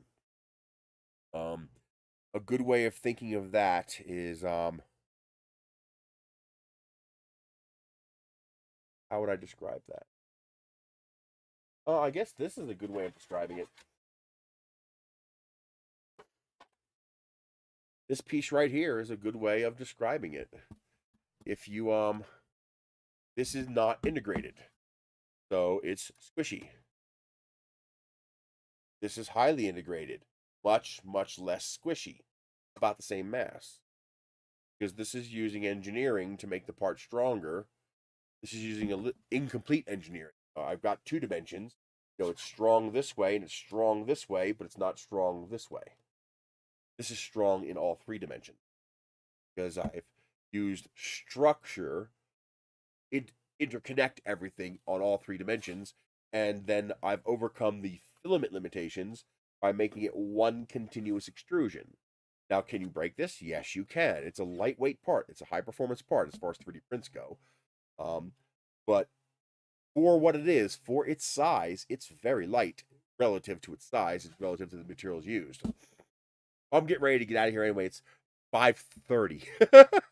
I'm just trying to answer the last few questions. So so yeah, you're not gonna be able to vase mode print that. That's just not gonna work. Now, as far as the tolerance test, the first thing you have to get done is your flow rate. I'll describe that again. You go into Tinkercad, you make a 20 by 20 by 5 millimeter cube. You download that cube, you print that cube. Print that cube with 3 perimeters. Print it with 3 top layers and 0 bottom layers, and you print it with 25% infill. Start off with 1.00 for your flow rate or whatever you're currently using. You print the cube. You examine the top layers. What you are looking for is to physically examine these lines. Can't see what I'm showing you. Want to physically examine lines that make up the top layer of the model. Don't worry about the sides. Don't worry about the bottom. You're only worried about the top layers, the green part that we're seeing here. And you look at those lines. If those lines if they have a gap in between them. Yeah, now this assumes your printer is functioning correctly. You're having intermittent, inconsistent layering issues, this is not going to work. Do not do this. This will be pointless unless your printer is currently functioning correctly. So, assuming your printer is currently functioning correctly, you'll examine the top layers. Is there a gap? Can you stick your fingernail between the lines on the printer? The answer is no. You reduce your flow rate. Go down to 9.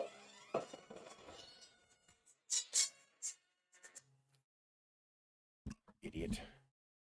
You go down to 0.98 or 98%. Print it again. Can you stink your fingernail in the lines? No. Go down again. Go down to 96%. Print it again.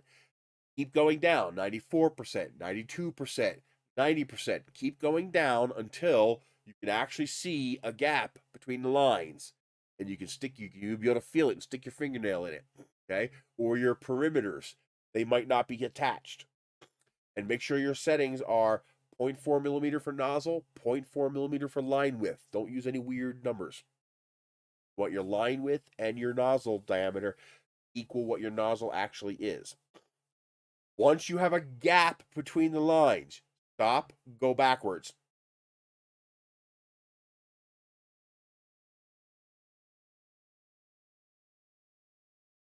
Okay, I was reading something when you first started talking about it. You print, you go to Tinkercad and you print a cubie, 20 millimeter by 20 millimeter by 5 millimeter cube. Right? You print that. Print it with 3 perimeters, 3 walls, 3 top layers, 0 bottom layers, 25% infill. And at the top, you're going to have this. If your extrusion or flow rate is too low, you will be able to stick your fingernail in between the lines. You're going to go and stick you'll be able to, if you have good enough eyes, you'll be able to see it. You're going to be able to see that there's actually a gap, a little minuscule gap in between the lines. What you're going to do is you're going to keep lowering your flow rate and reprinting the same cube over and over again until you find the flow rate that gives you a gap.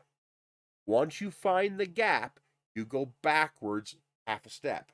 So if you print 0.94 and you have no gap, and then you print 0.92 and you have no layer height 0.2. It shouldn't matter, but make your layer height 0.2 for a 0.4 millimeter nozzle. Your standard print settings otherwise.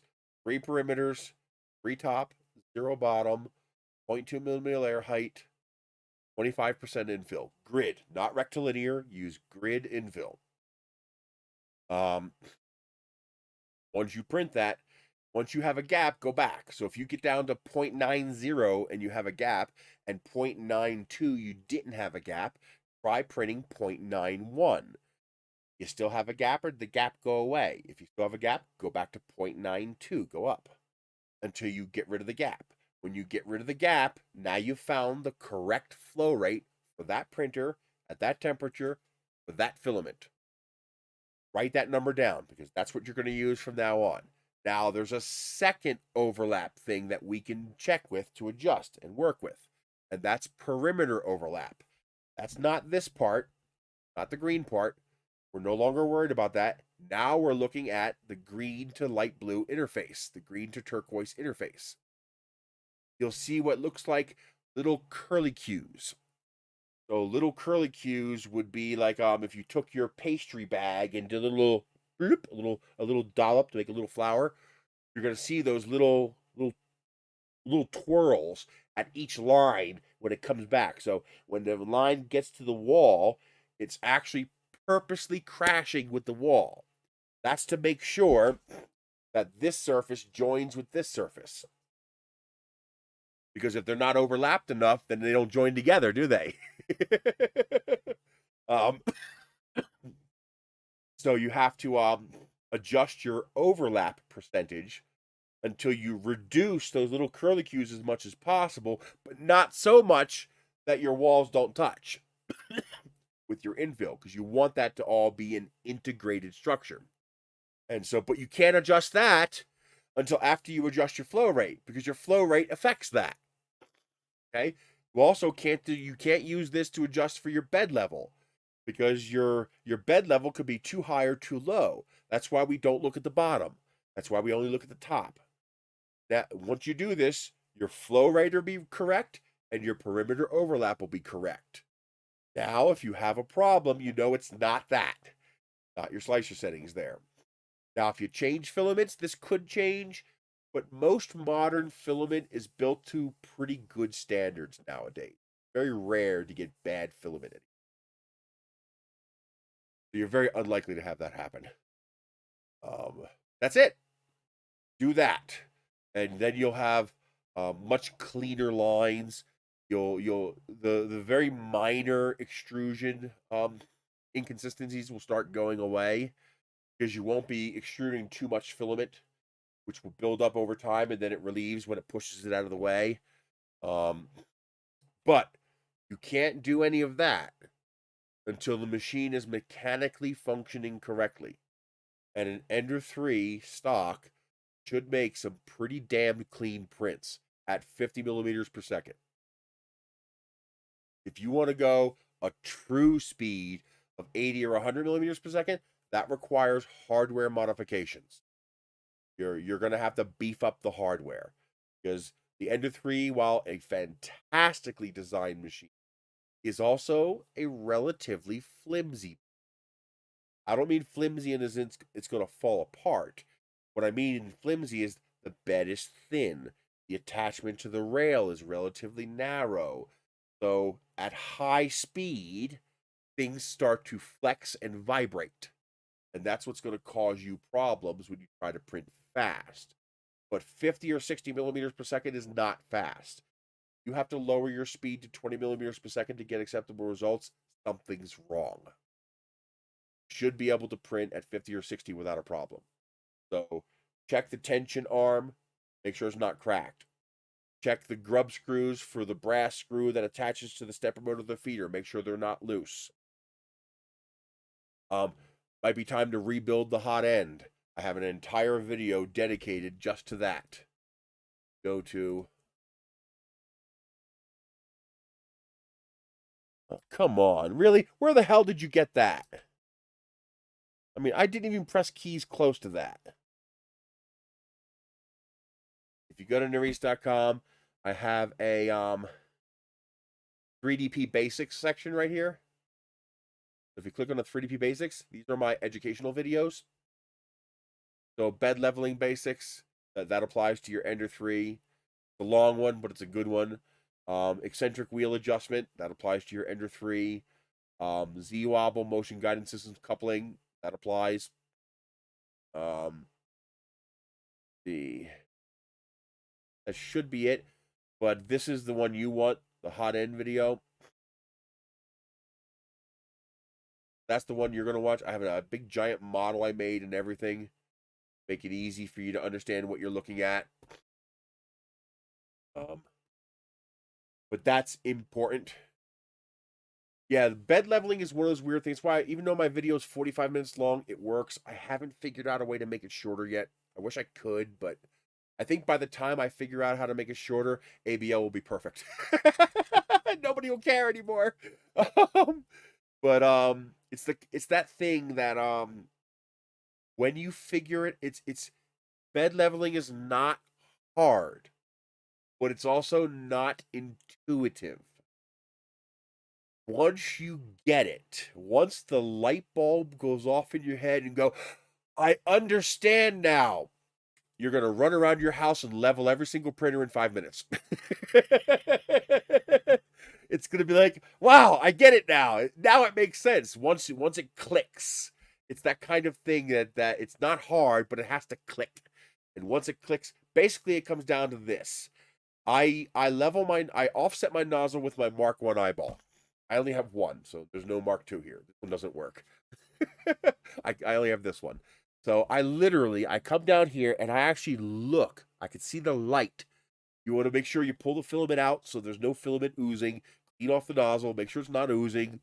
I level it before. I level it cold. I level the printer. I do my initial leveling cold. The goddamn thing does not expand as much as people think it does, okay? Yes, things expand when you heat them up. They don't expand that much.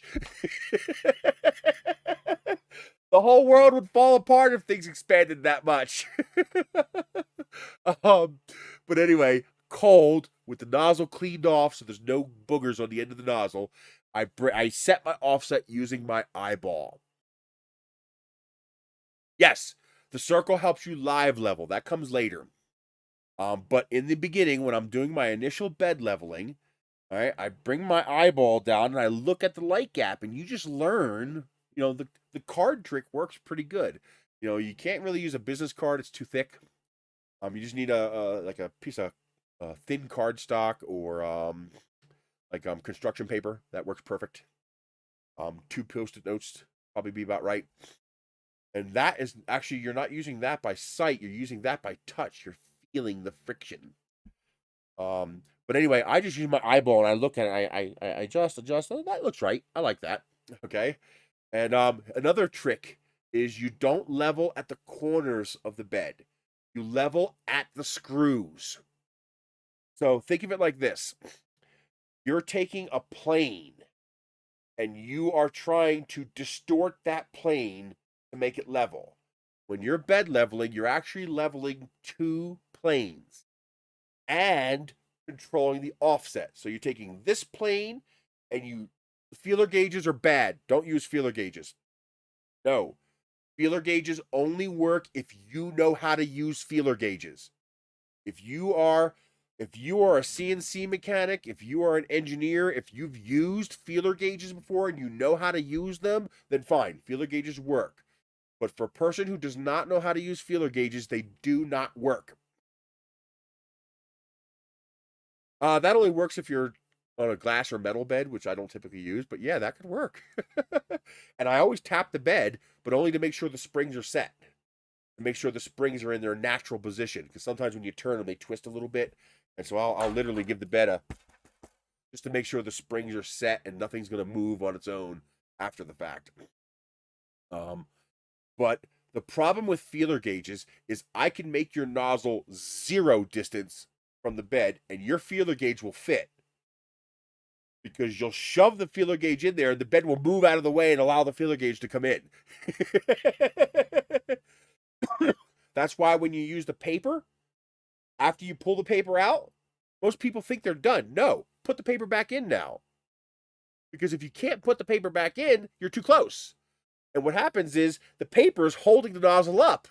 And you pull the paper out, the nozzle closes the gap. So you want the nozzle like this, and you got your paper, and what happens is you go like this, and the nozzle goes plink.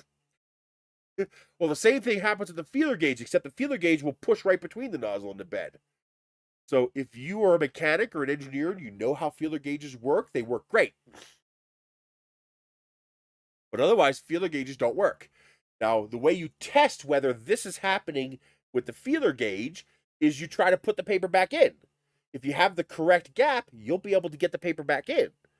If you have the wrong gap, you won't. The paper's going to crunch up when it hits the nozzle. So that's why that's important. That's why the paper actually does work pretty good. I just got so good using my eyeball that's what I do. So I eyeball the gap, but you also want to make sure you eyeball it where the spring is, where the spring and screw is that goes through the bed. That's where you want to do your leveling. You want to move the head to that point, not to the edge, because the edge could be warped up. Also, you're taking 2 planes and you're trying to align those planes, but you also have to make sure they're the proper distance apart. What's the second plane? Well, the second plane is virtual.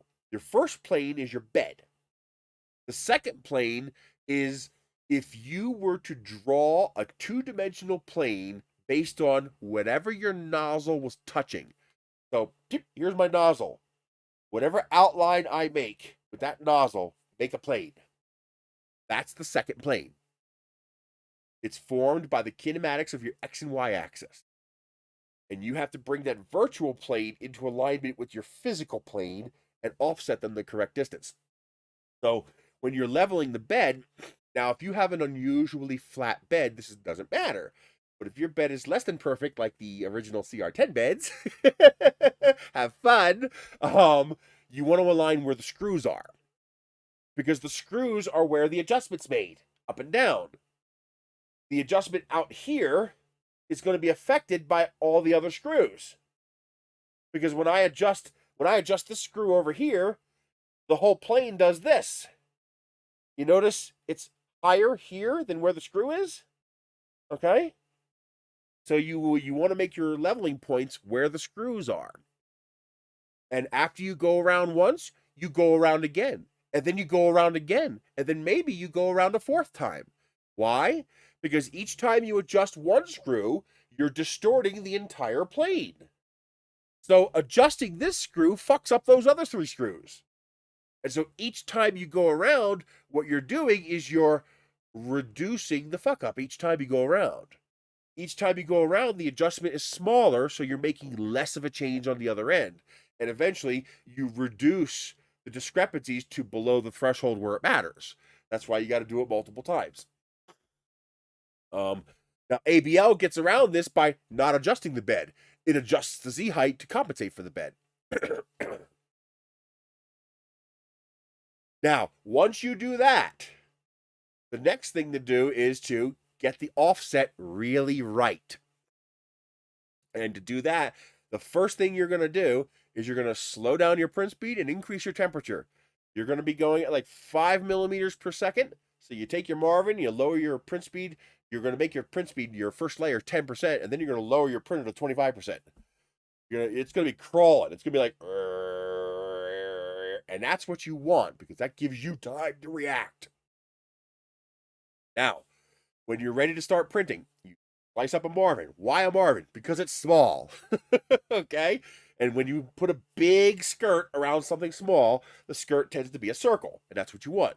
Why don't you want a square? Squares are horrible. No wonder it took you 35 times to level with a square, because you can't level with a square.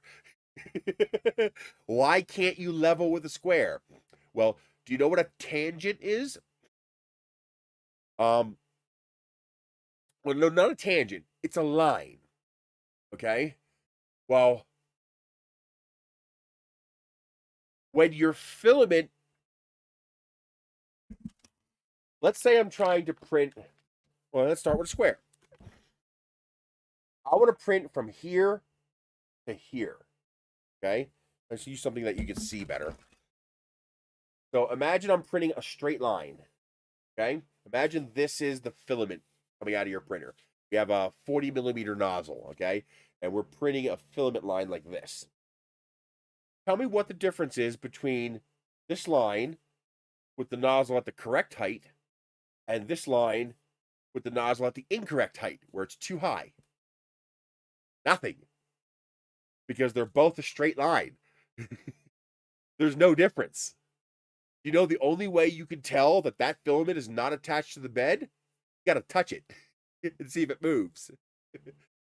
Because if this point sticks and this point sticks, but all these points in the middle don't stick, you will never know until the part stops attaching to the bed.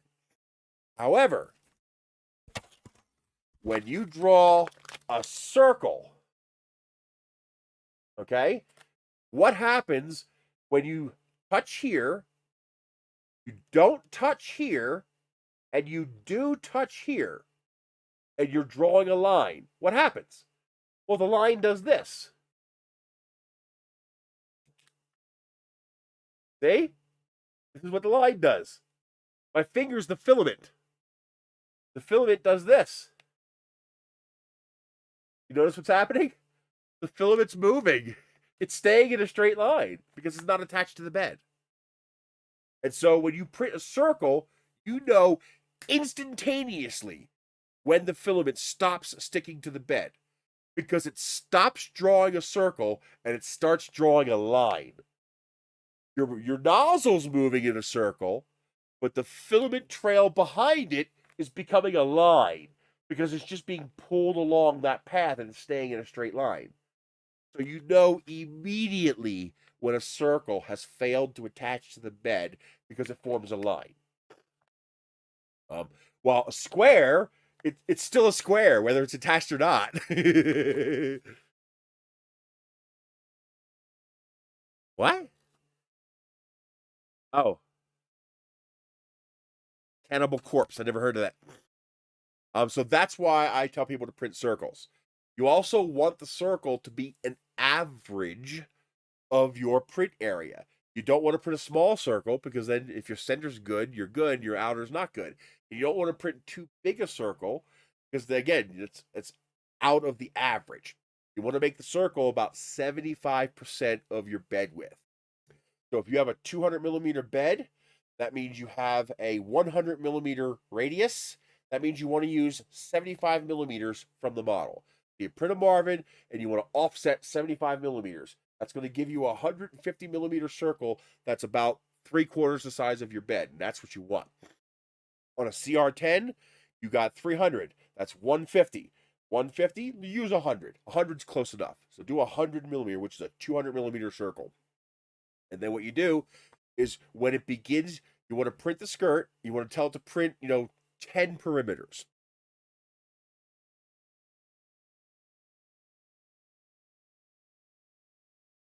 Oh, that sucks. When you're trying to hold that thing down just to please finish. Yeah. BL Touch is not the end all be all. A CR10 or an Ender 3 does not need a BL Touch. Once you get it level, you will never have to mess with it ever again. There's a few other tricks you need to know, of course. So when it starts, you're going to tell it to print 10 perimeters. And then you're going to slow the printer down to 25%. You want that nozzle crawling like this fast. And it's going to start printing circle. Now, the first thing you're going to do is you're going to grab the tension arm, you're going to squeeze it, and you're going to shove some filament in. You want to create a blob on the print bed, a little blob. And that's to guarantee, okay, that filament is stuck to the bed right there. And that also guarantees the nozzle is primed. And you don't have that start, skip, as it's trying to feed filament through. So that primes your nozzle. That gets past all the hydrolyzed material that's in the nozzle. Got now virgin clean plastic coming out of the nozzle. That's part of the reason you print a skirt, is to get rid of all that crap before you actually start to print your model. And now you just watch it. Just see what it does. And you look at it. If the filament is forming a straight line, you're too far away. Bring it closer.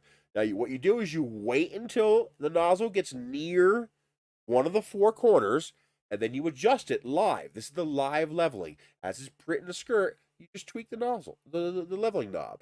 So you turn it counterclockwise, or clockwise from above, in order to bring the bed closer to the nozzle. And just a little bit more until the plastic sticks. Then you wait until it gets to the other corner and you do the same thing. You wait till it gets to this corner, do the same thing.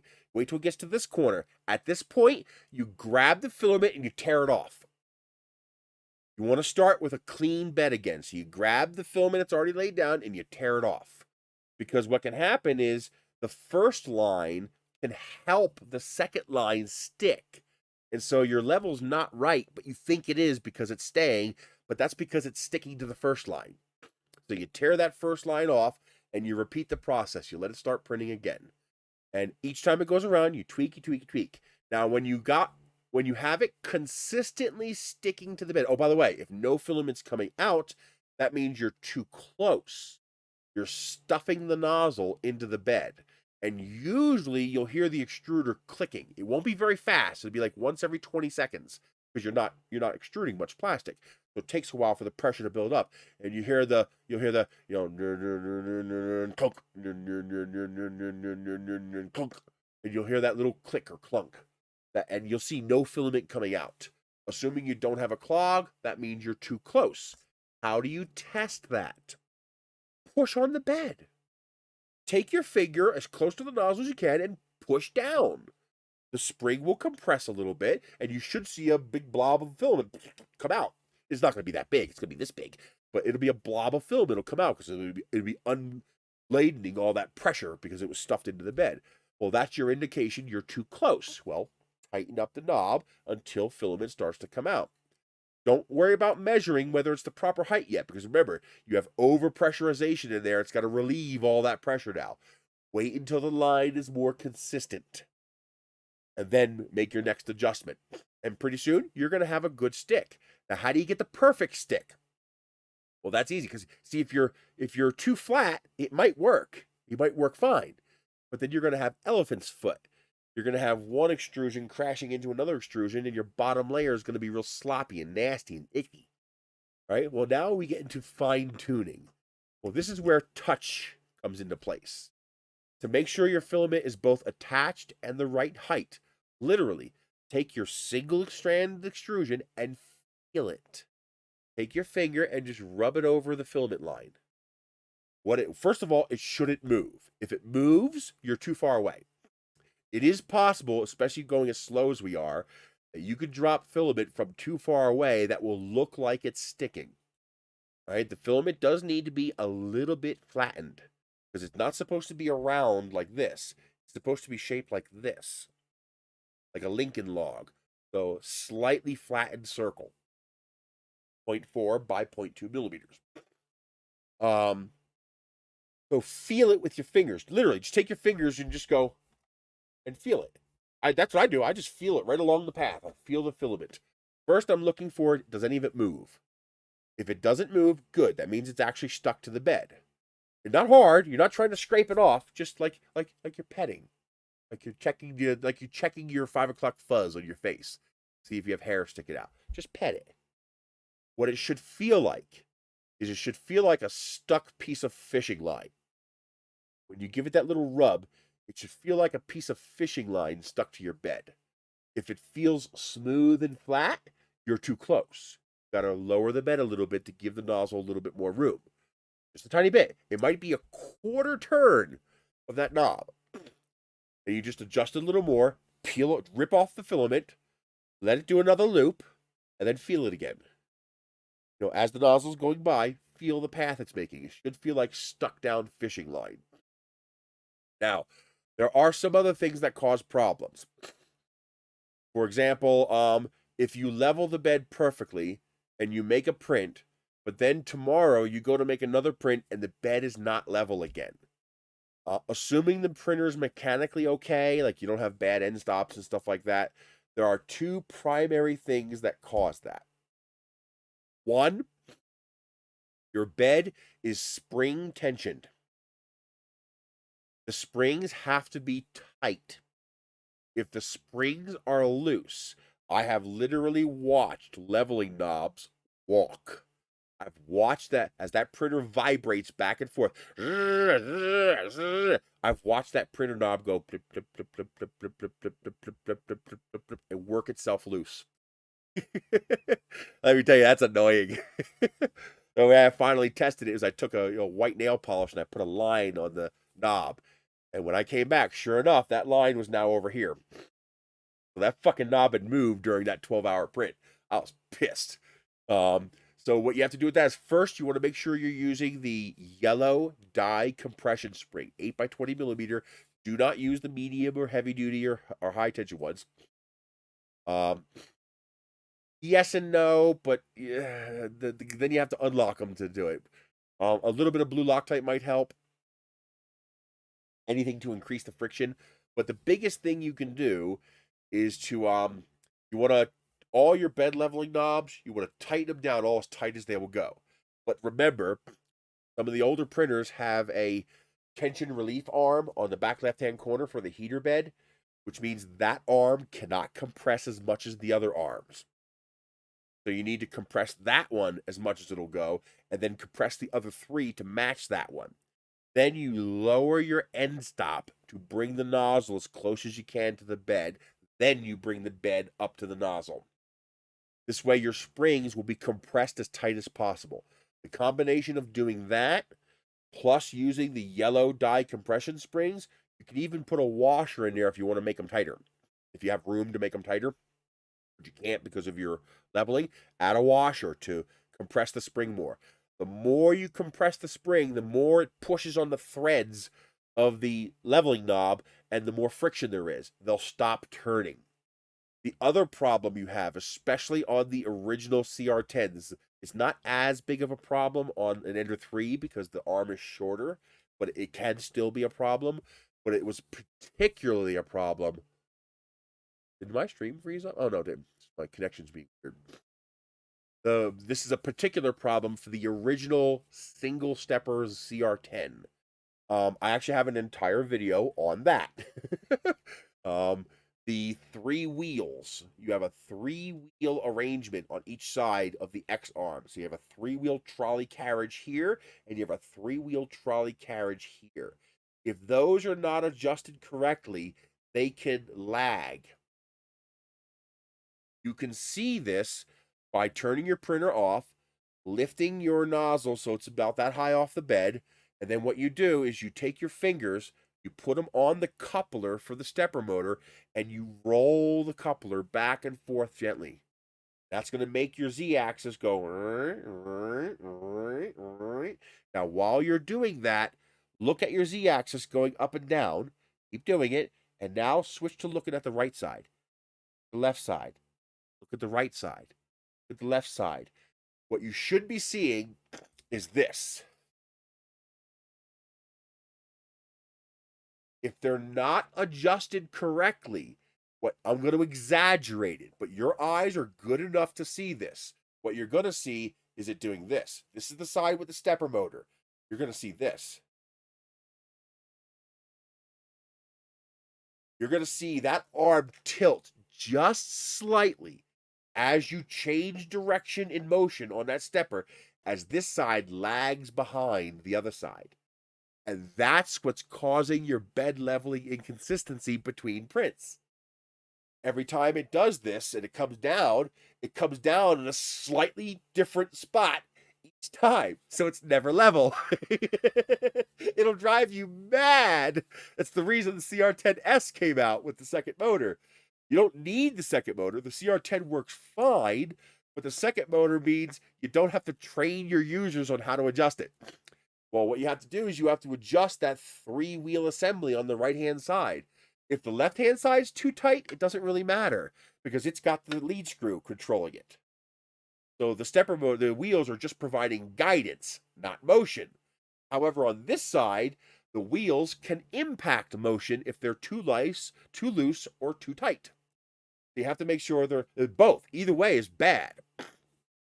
So what you have to do is adjust the tension.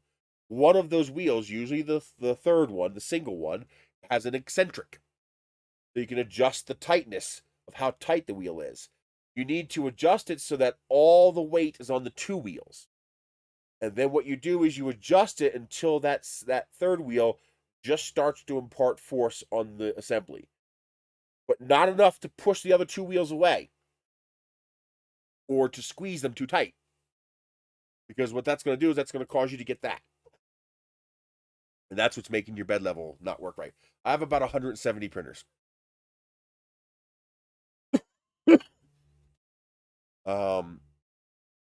But that's it. I have a video on that as well for adjusting the trolley assemblies. But once you have all that adjusted, well, remember, they were sending them to me for free. Like I said, that's probably why they don't send me printers anymore, because they sent them all to me. I just wish I got the newer ones now. I want the new ones. But most of them are sitting in pieces out in the bus or out in the trailer. Piles of them just sitting there stacked up.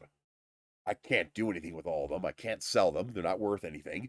You know, you can't ship them. The shipping would cost more than the printer's worth. So they just sit there.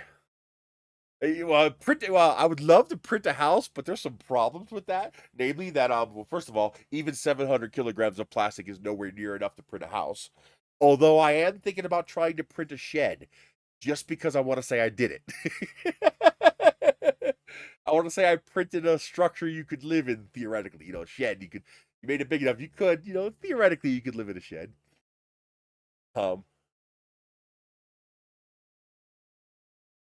Alrighty, resin printers are good, and the new ones are great.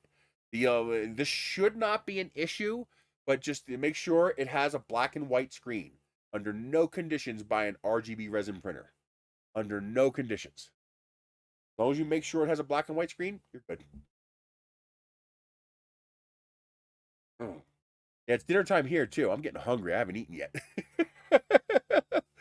But yeah, the biggest issue with the Ender 3 is making sure it's mechanically straight, true, and sound. So one of the biggest problems, you saw this in all my build videos over the years, is you got to take that biggest black wrench and you got to tighten up all those black screws, the ones that hold the frames together. You know, the printers come pre-assembled, but they're shipped 15,000 miles around the world. And they don't get assembled by the most experienced people. They get beat up in shipping, and those screws come loose. And if your printer is loose, it's not true. If it's not true, you're going to have inconsistency problems. So you go around to all those big black screws going through the black extrusions, and you make sure they're all. You don't have to crank them. Don't crank them. You're just going to break stuff if you crank them. But put the wrench on it and give it a turn. You're going to know immediately if it's not tight enough. Well, tighten it until it is. And do that to all of them. And then your gantry, make sure it's straight. Get a triangle, get a square, put it on there. Make sure it's straight. Make sure it's straight this way. Make sure your x-axis is the same, this side and this side, above the bed. No, not above the bed, above the frame. So you measure from the frame below the bed to the x-axis. Make sure it's the same on both sides. No problem, man. I keep my victims happy. Happy victims keep coming back. So I've got to get these rings put on an SD card. I've got to pick a printer to start printing the Tinkercad rocket, because now I want to print a Tinkercad rocket. and I want to print more of these parts. I got to find out why that one part wouldn't print. I do not know why that one part refused to print.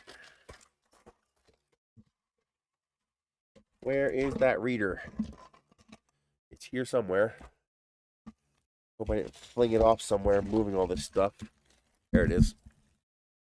I made a mess trying to find a soldering iron, and I failed. I didn't find one. I need to figure out. I can't while we're on the stream, because I'll have to unplug the microphone.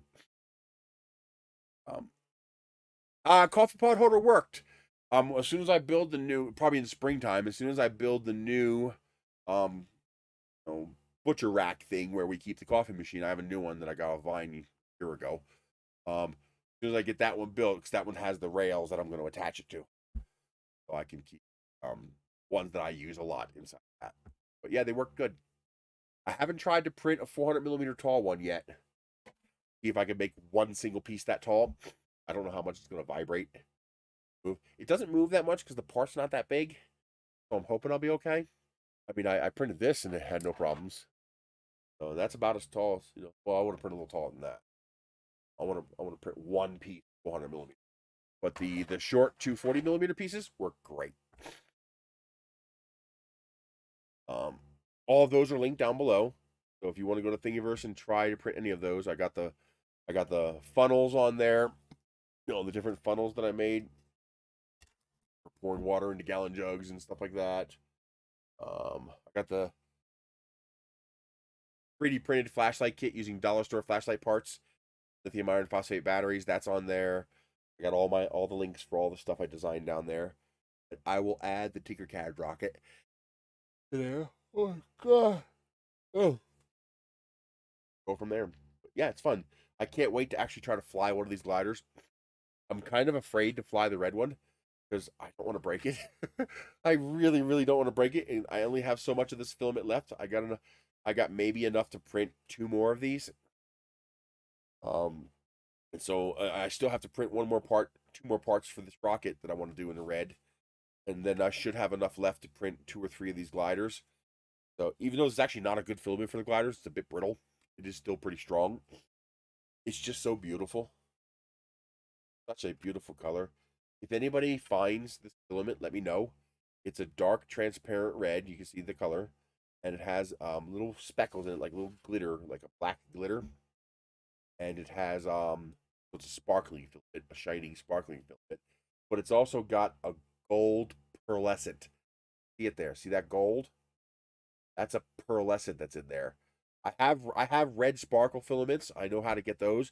I don't know how to get this dark red one with the gold pearlescent.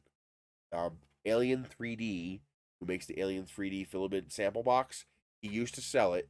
It was his filament called Blood of My Enemies Red. The label itself says shining PLA dark red. Guessing the shining PLA refers to the shine iridescence, and then the transparent dark red refers to the fact that it's transparent dark red. But I want more of this. I love. I would kill for a blue, a dark blue, like a sapphire blue with that gold iridescence. Ooh.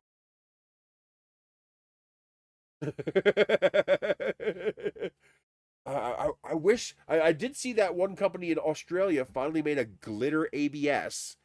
It's like I wish they would start making these. I know why they don't, because nobody prints with them.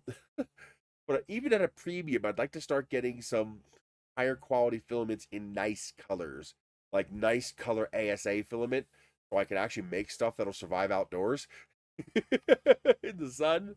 I mean, sure. I mean, there's a guy online who's already certified level 3 with 3D printed rockets. He's already sent 3D printed rockets 20,000 feet up, but he prints them solid. Like they're not like this. His wing would be a solid chunk of plastic. Of course, that's going to survive. But then, I can't fly it on a $12 motor. I would need to fly it on a $100 motor, and I can't afford that. So I need to make lightweight stuff like this. And that's why I'm trying to work on this. I mean, I already know we can make high power rockets out of 3D printing. You make them solid. Question is, can I make a lightweight, affordable rocket that'll also fly on high power that's also 3D printed? That's kind of the point. But yeah, this color is, oh, I love that so much. Look at that. That's not coming from the light. My lights are daylight white, so they would not create a yellow hue. That is in filament. That it's stunning. It's just an absolutely drop dead gorgeous. You can't see it on video just how gorgeous it is. It's such a drop, like here that gives you the color, but you lose the shine. I have to do that for you to get the gold shine. Then you lose the color. It's really hard to describe. It's like it's shining red with a gold background. Like a gold iridescence passing through red. It's just a truly stunning color. Oh man, I got to get some of that that what's it called? That glacial blue translucent filament from Filamentum. Filamentum is the company I was thinking of earlier in the stream. Oh, what was that? 7 hours ago when I was trying to figure out the name of that filament company. It's Filamentum. That's the name I couldn't remember. But Filamentum, they used a picture of my vase on their they ever go to a 3D printing show, they'll probably have a tall thing with a vase on it. That's mine. Printed that used their filament. Um, Also, you know what else I want? Ooh, I gotta order some gold Krugerrand. Paramount 3D makes a color called gold Krugerrand. It's a translucent gold filament that also has a little bit of a glitter iridescent shine. But that's an available one. I hope it's still available. I have no money right now, so later. But that's definitely one I'll have to remember to order at some point when I have some money. Because that would also make a really nice color. And it's light colored, so it won't absorb sunlight so fast, so it won't get so hot. I don't know. Probably just wasn't profitable enough for him. It probably just didn't make him enough money to be worth the hassle, which I don't blame him. That makes sense. But I'm hoping he'll at least help me get more, like get in contact with whoever made it for him. Even if I have to order like 10 rolls, I'll just spend 6 months saving up and order like 10 rolls if I have to. But I want some. I'm gonna cry when I run out of this. It's gonna be a sad, sad day when I use up the last of this filament. It's just so pretty. And what sucks is it takes forever to print with it because I have to print slow. If you print fast, you'll lose the iridescence. Something happens. It takes on. You can see it here. See the difference between how much shine you have here and here. So this is almost a matte finish. Well, this has that nice shiny finish. You can see, get that nice gold shine here, but you don't get it here. Looks kind of white, like the color of the light. Like you'll lose the iridescence when you have to print. I've got to run the prints at like 25 to 50% in order to retain that nice hot wet look that gives you that beautiful gold earring. Especially this. Look at this. Again, I don't know if you can see it, but the iridescent shine off of these tail feathers, just spectacular. It's just trying to get the angle right so you can see it. When the light hits it just right, it has that golden, amber, red, Christmas color. It's just, it's in person. Just even here in this regular light, I'm looking at this and it's almost like a holographic effect. It's so nice. Now, he doesn't sell it anymore, and I don't know where he got it from. It's not one. Yeah, that's right. He does still sell filament, just not that one. Huh. That's a company I want to sponsor me. I'll print lots of stuff. Send me stuff. Send me that color. But I want to fly one of these, so I'm going to have to print one with a cheap filament that I don't care about. I want to fly it. Well, I got the big one, but I don't think it's going to fly as well as the little one. I would love... I would love to 3D print enough mass in the nose that you don't have to add weight. But I don't think it's going to work. I think I'm going to have to add nose no matter what. Shall see. Because it's all plastic. Chances of it being balanced after it's assembled is very low. So I'm probably that's why I'm making the nose hollow so I can stick some clay in the nose. Are any of those what you want?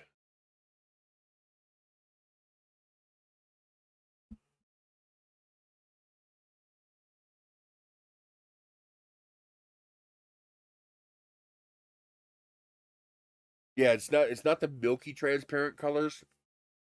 It's the ones that you can almost like this one you can't even see through. Although you can see light through it, but even the light scatters. So it's not like optically transparent. How can I show that to you? I guess I could turn on the flashlight. I got two flashlight here. See, not optically clear. It just makes it shine.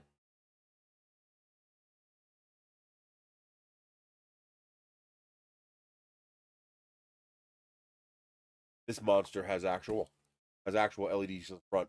Uses a flashlight, not the camera one on the back, but actual two sets of LEDs there. They're pretty bright. Although it's supposed to be a laser measuring unit, it was supposed to be one of these.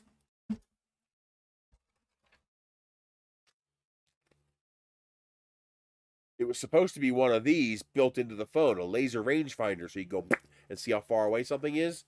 But lasers in the United States require what is it? I think it's FDA. I think it requires FDA certification because it's something to do with the body. With the lasers are potentially dangerous, so lasers have to be certified. And I'm guessing they didn't realize that even that class 1 laser had to be certified. And so they probably never got the certification and realized, oh shit, we can't import this in the US. So they had to replace it with something else, and they put the two LEDs up there, make a big honking flashlight out of it. Hey AGM, I will buy another one if you make one, and just make this bad boy twice as wide. I want the LEDs and I want the rangefinders. And also use a more daylight white. These are too blue. But also have to put something back here. Same height as here. Right? You have to put a bump back here or something. Same height as here. So that this will sit level when I go to use it as a rangefinder. Or you'll have to use the sides. You have to use the sides to the rangefinder. That would work too. But yeah, give me the LEDs and the rangefinder. I really want the rangefinder. That's something I would use a lot.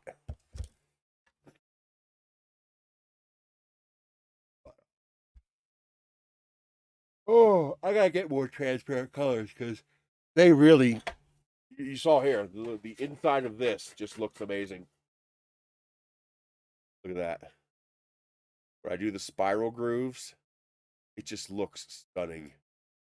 I mean, this doesn't look too bad either, but not the same. You can see here. I mean, that's cool too. but it's not quite the same pizzazz as that. All I can think of, da da da da. James Bond movie start there. It looks a lot like that. And it's bloody red too, so he's already gotten his kill. Yeah, I'm looking forward to flying this. This is gonna be beautiful.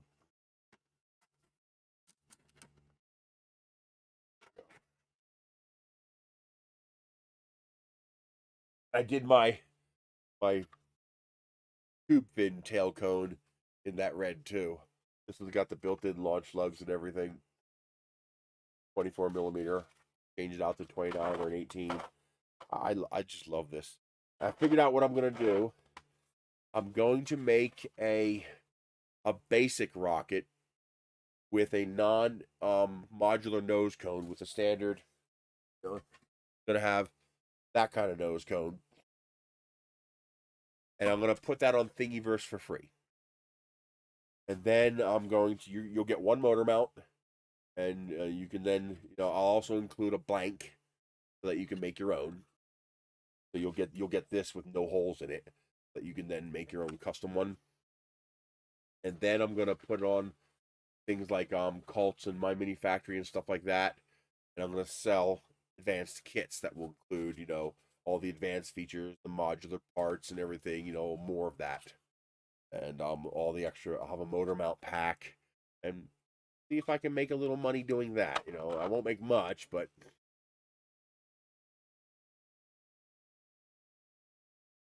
oh geez. Yeah, that's when they always die too, when you're moving them. It's not when they're flying, it's when you sit on it, when you crush it, or something gets it wet. But I still also want to make an actual modular set of fins like this, but upscaled to this size.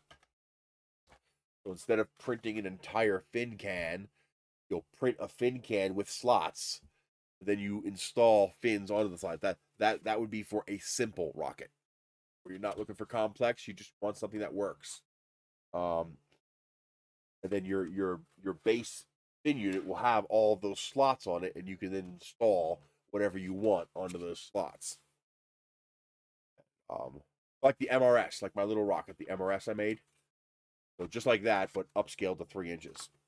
So I gotta see if that figure 8 infinity wishbone slotting method I came up with, I gotta see if that works upscale. It might not be strong enough. I might have to change the design. Like I might have to actually make it a triangle or something, so it's less likely to roll. At this scale, it might be too flexible. Because at this scale and these motor powers, you could put like an H motor in something like this. You can get resonant vibrations. That fin isn't stable enough, it can start to vibrate and shake itself to pieces.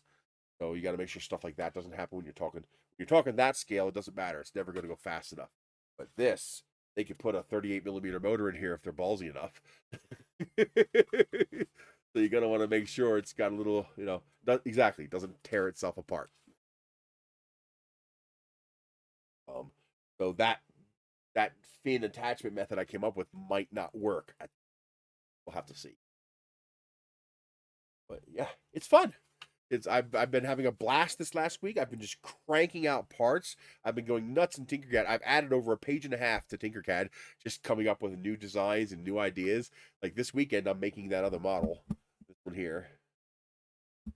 Show you.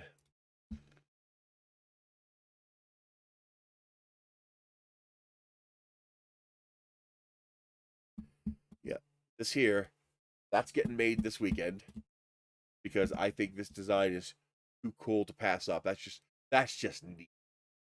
That's what you mean when you talk about cheesy sci-fi cool rocket ship design. That's just cool.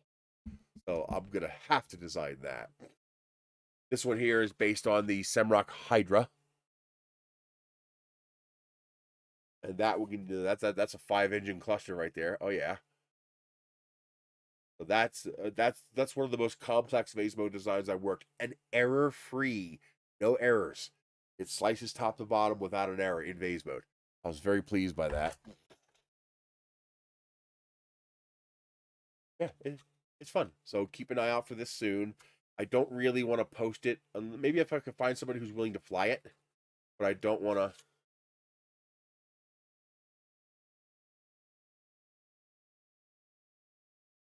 What's more of a showpiece? These rockets will be stable, totally stable.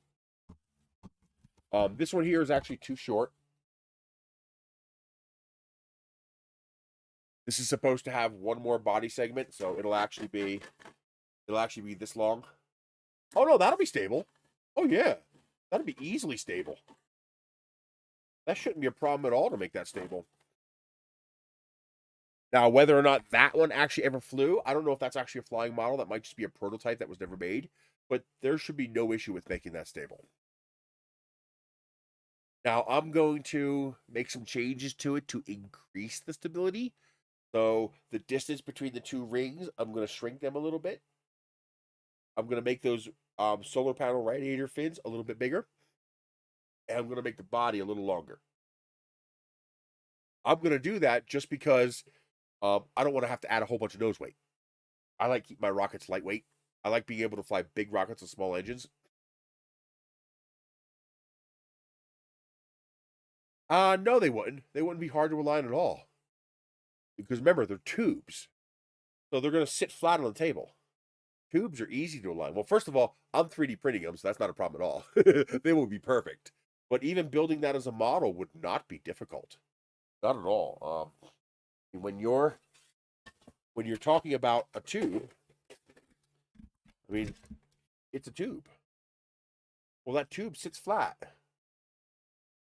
You have a better chance of those little wings connecting the tubes being not straight than you do of the tubes not being straight. Making the tubes straight is easy. That's the easy part. You ever want to align a tube fin rocket?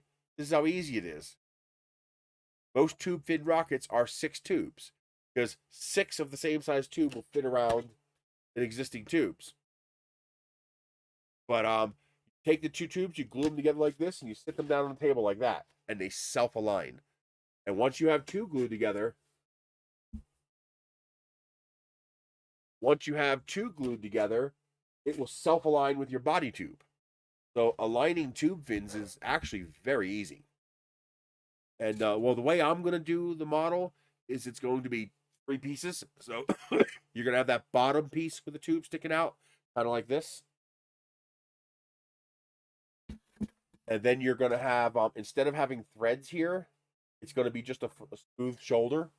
So the top of this is going to look like that. It's going to be a smooth shoulder. And then the bottom of the second section with the other 2 tube fins, that's going to have just a slip fit. It's going to have a slip fit inside, no threads. So that you can then take the 2 pieces and just slip them together, and then you can align them before you glue them. So alignment will be no problem. You'll look down alignment, and you'll just turn it until the 2 line up, and then you glue them together. And then the connector rods will just be bamboo skewers. I wouldn't even try to print something that skinny. It'd be stupid. Although it would be big enough at this scale to 3D print, you're going to break them every time you touch the thing. So for those, I'm just going to bamboo skewer that. So, all right, we're going to go find something to eat. I am absolutely starving right now. I haven't eaten since last night. So I'm really hungry. I'm gonna fix this, get a print going. I want to print the last part of this model so I can make that flight ready. Go from there. I will see you guys later. You guys have a great day. Don't forget to check out the links down below. Anytime you go shopping, go to Nerys.com, click on my affiliate link spot, and if any of those links take you where you're already going to shop, I earn a commission. That's how I make my pay. If you want to support me regularly, join Patreon. Anytime, any pay for models that I make will be free for my patrons. I don't care what it is. If I make a model that I'm charging people for, it'll be free for my patrons. You guys have stood behind me for what, 6 years now? and you guys are still there, I appreciate that. Without that, I'd be in deep shit. So you guys will get whatever models I make for free, even if I'm charging for them. And just please don't post them on. But yeah, I'm gonna get the glider going. We're gonna try that. I want to try to do a one-piece glider if I can, even if it's not a great glider, if it's like a delta wing. But I want to make a rocket. I want to make a rocket glider where I attach like 6 gliders around the outside of the rocket, and then 6 gliders peel off like a starburst formation when it ejects. I just think that would be badass. So I wanna design that. Go from there. So that's it. I will see you guys next week. Thank you very much for joining in. You guys have a great night. And remember, mean people taste good.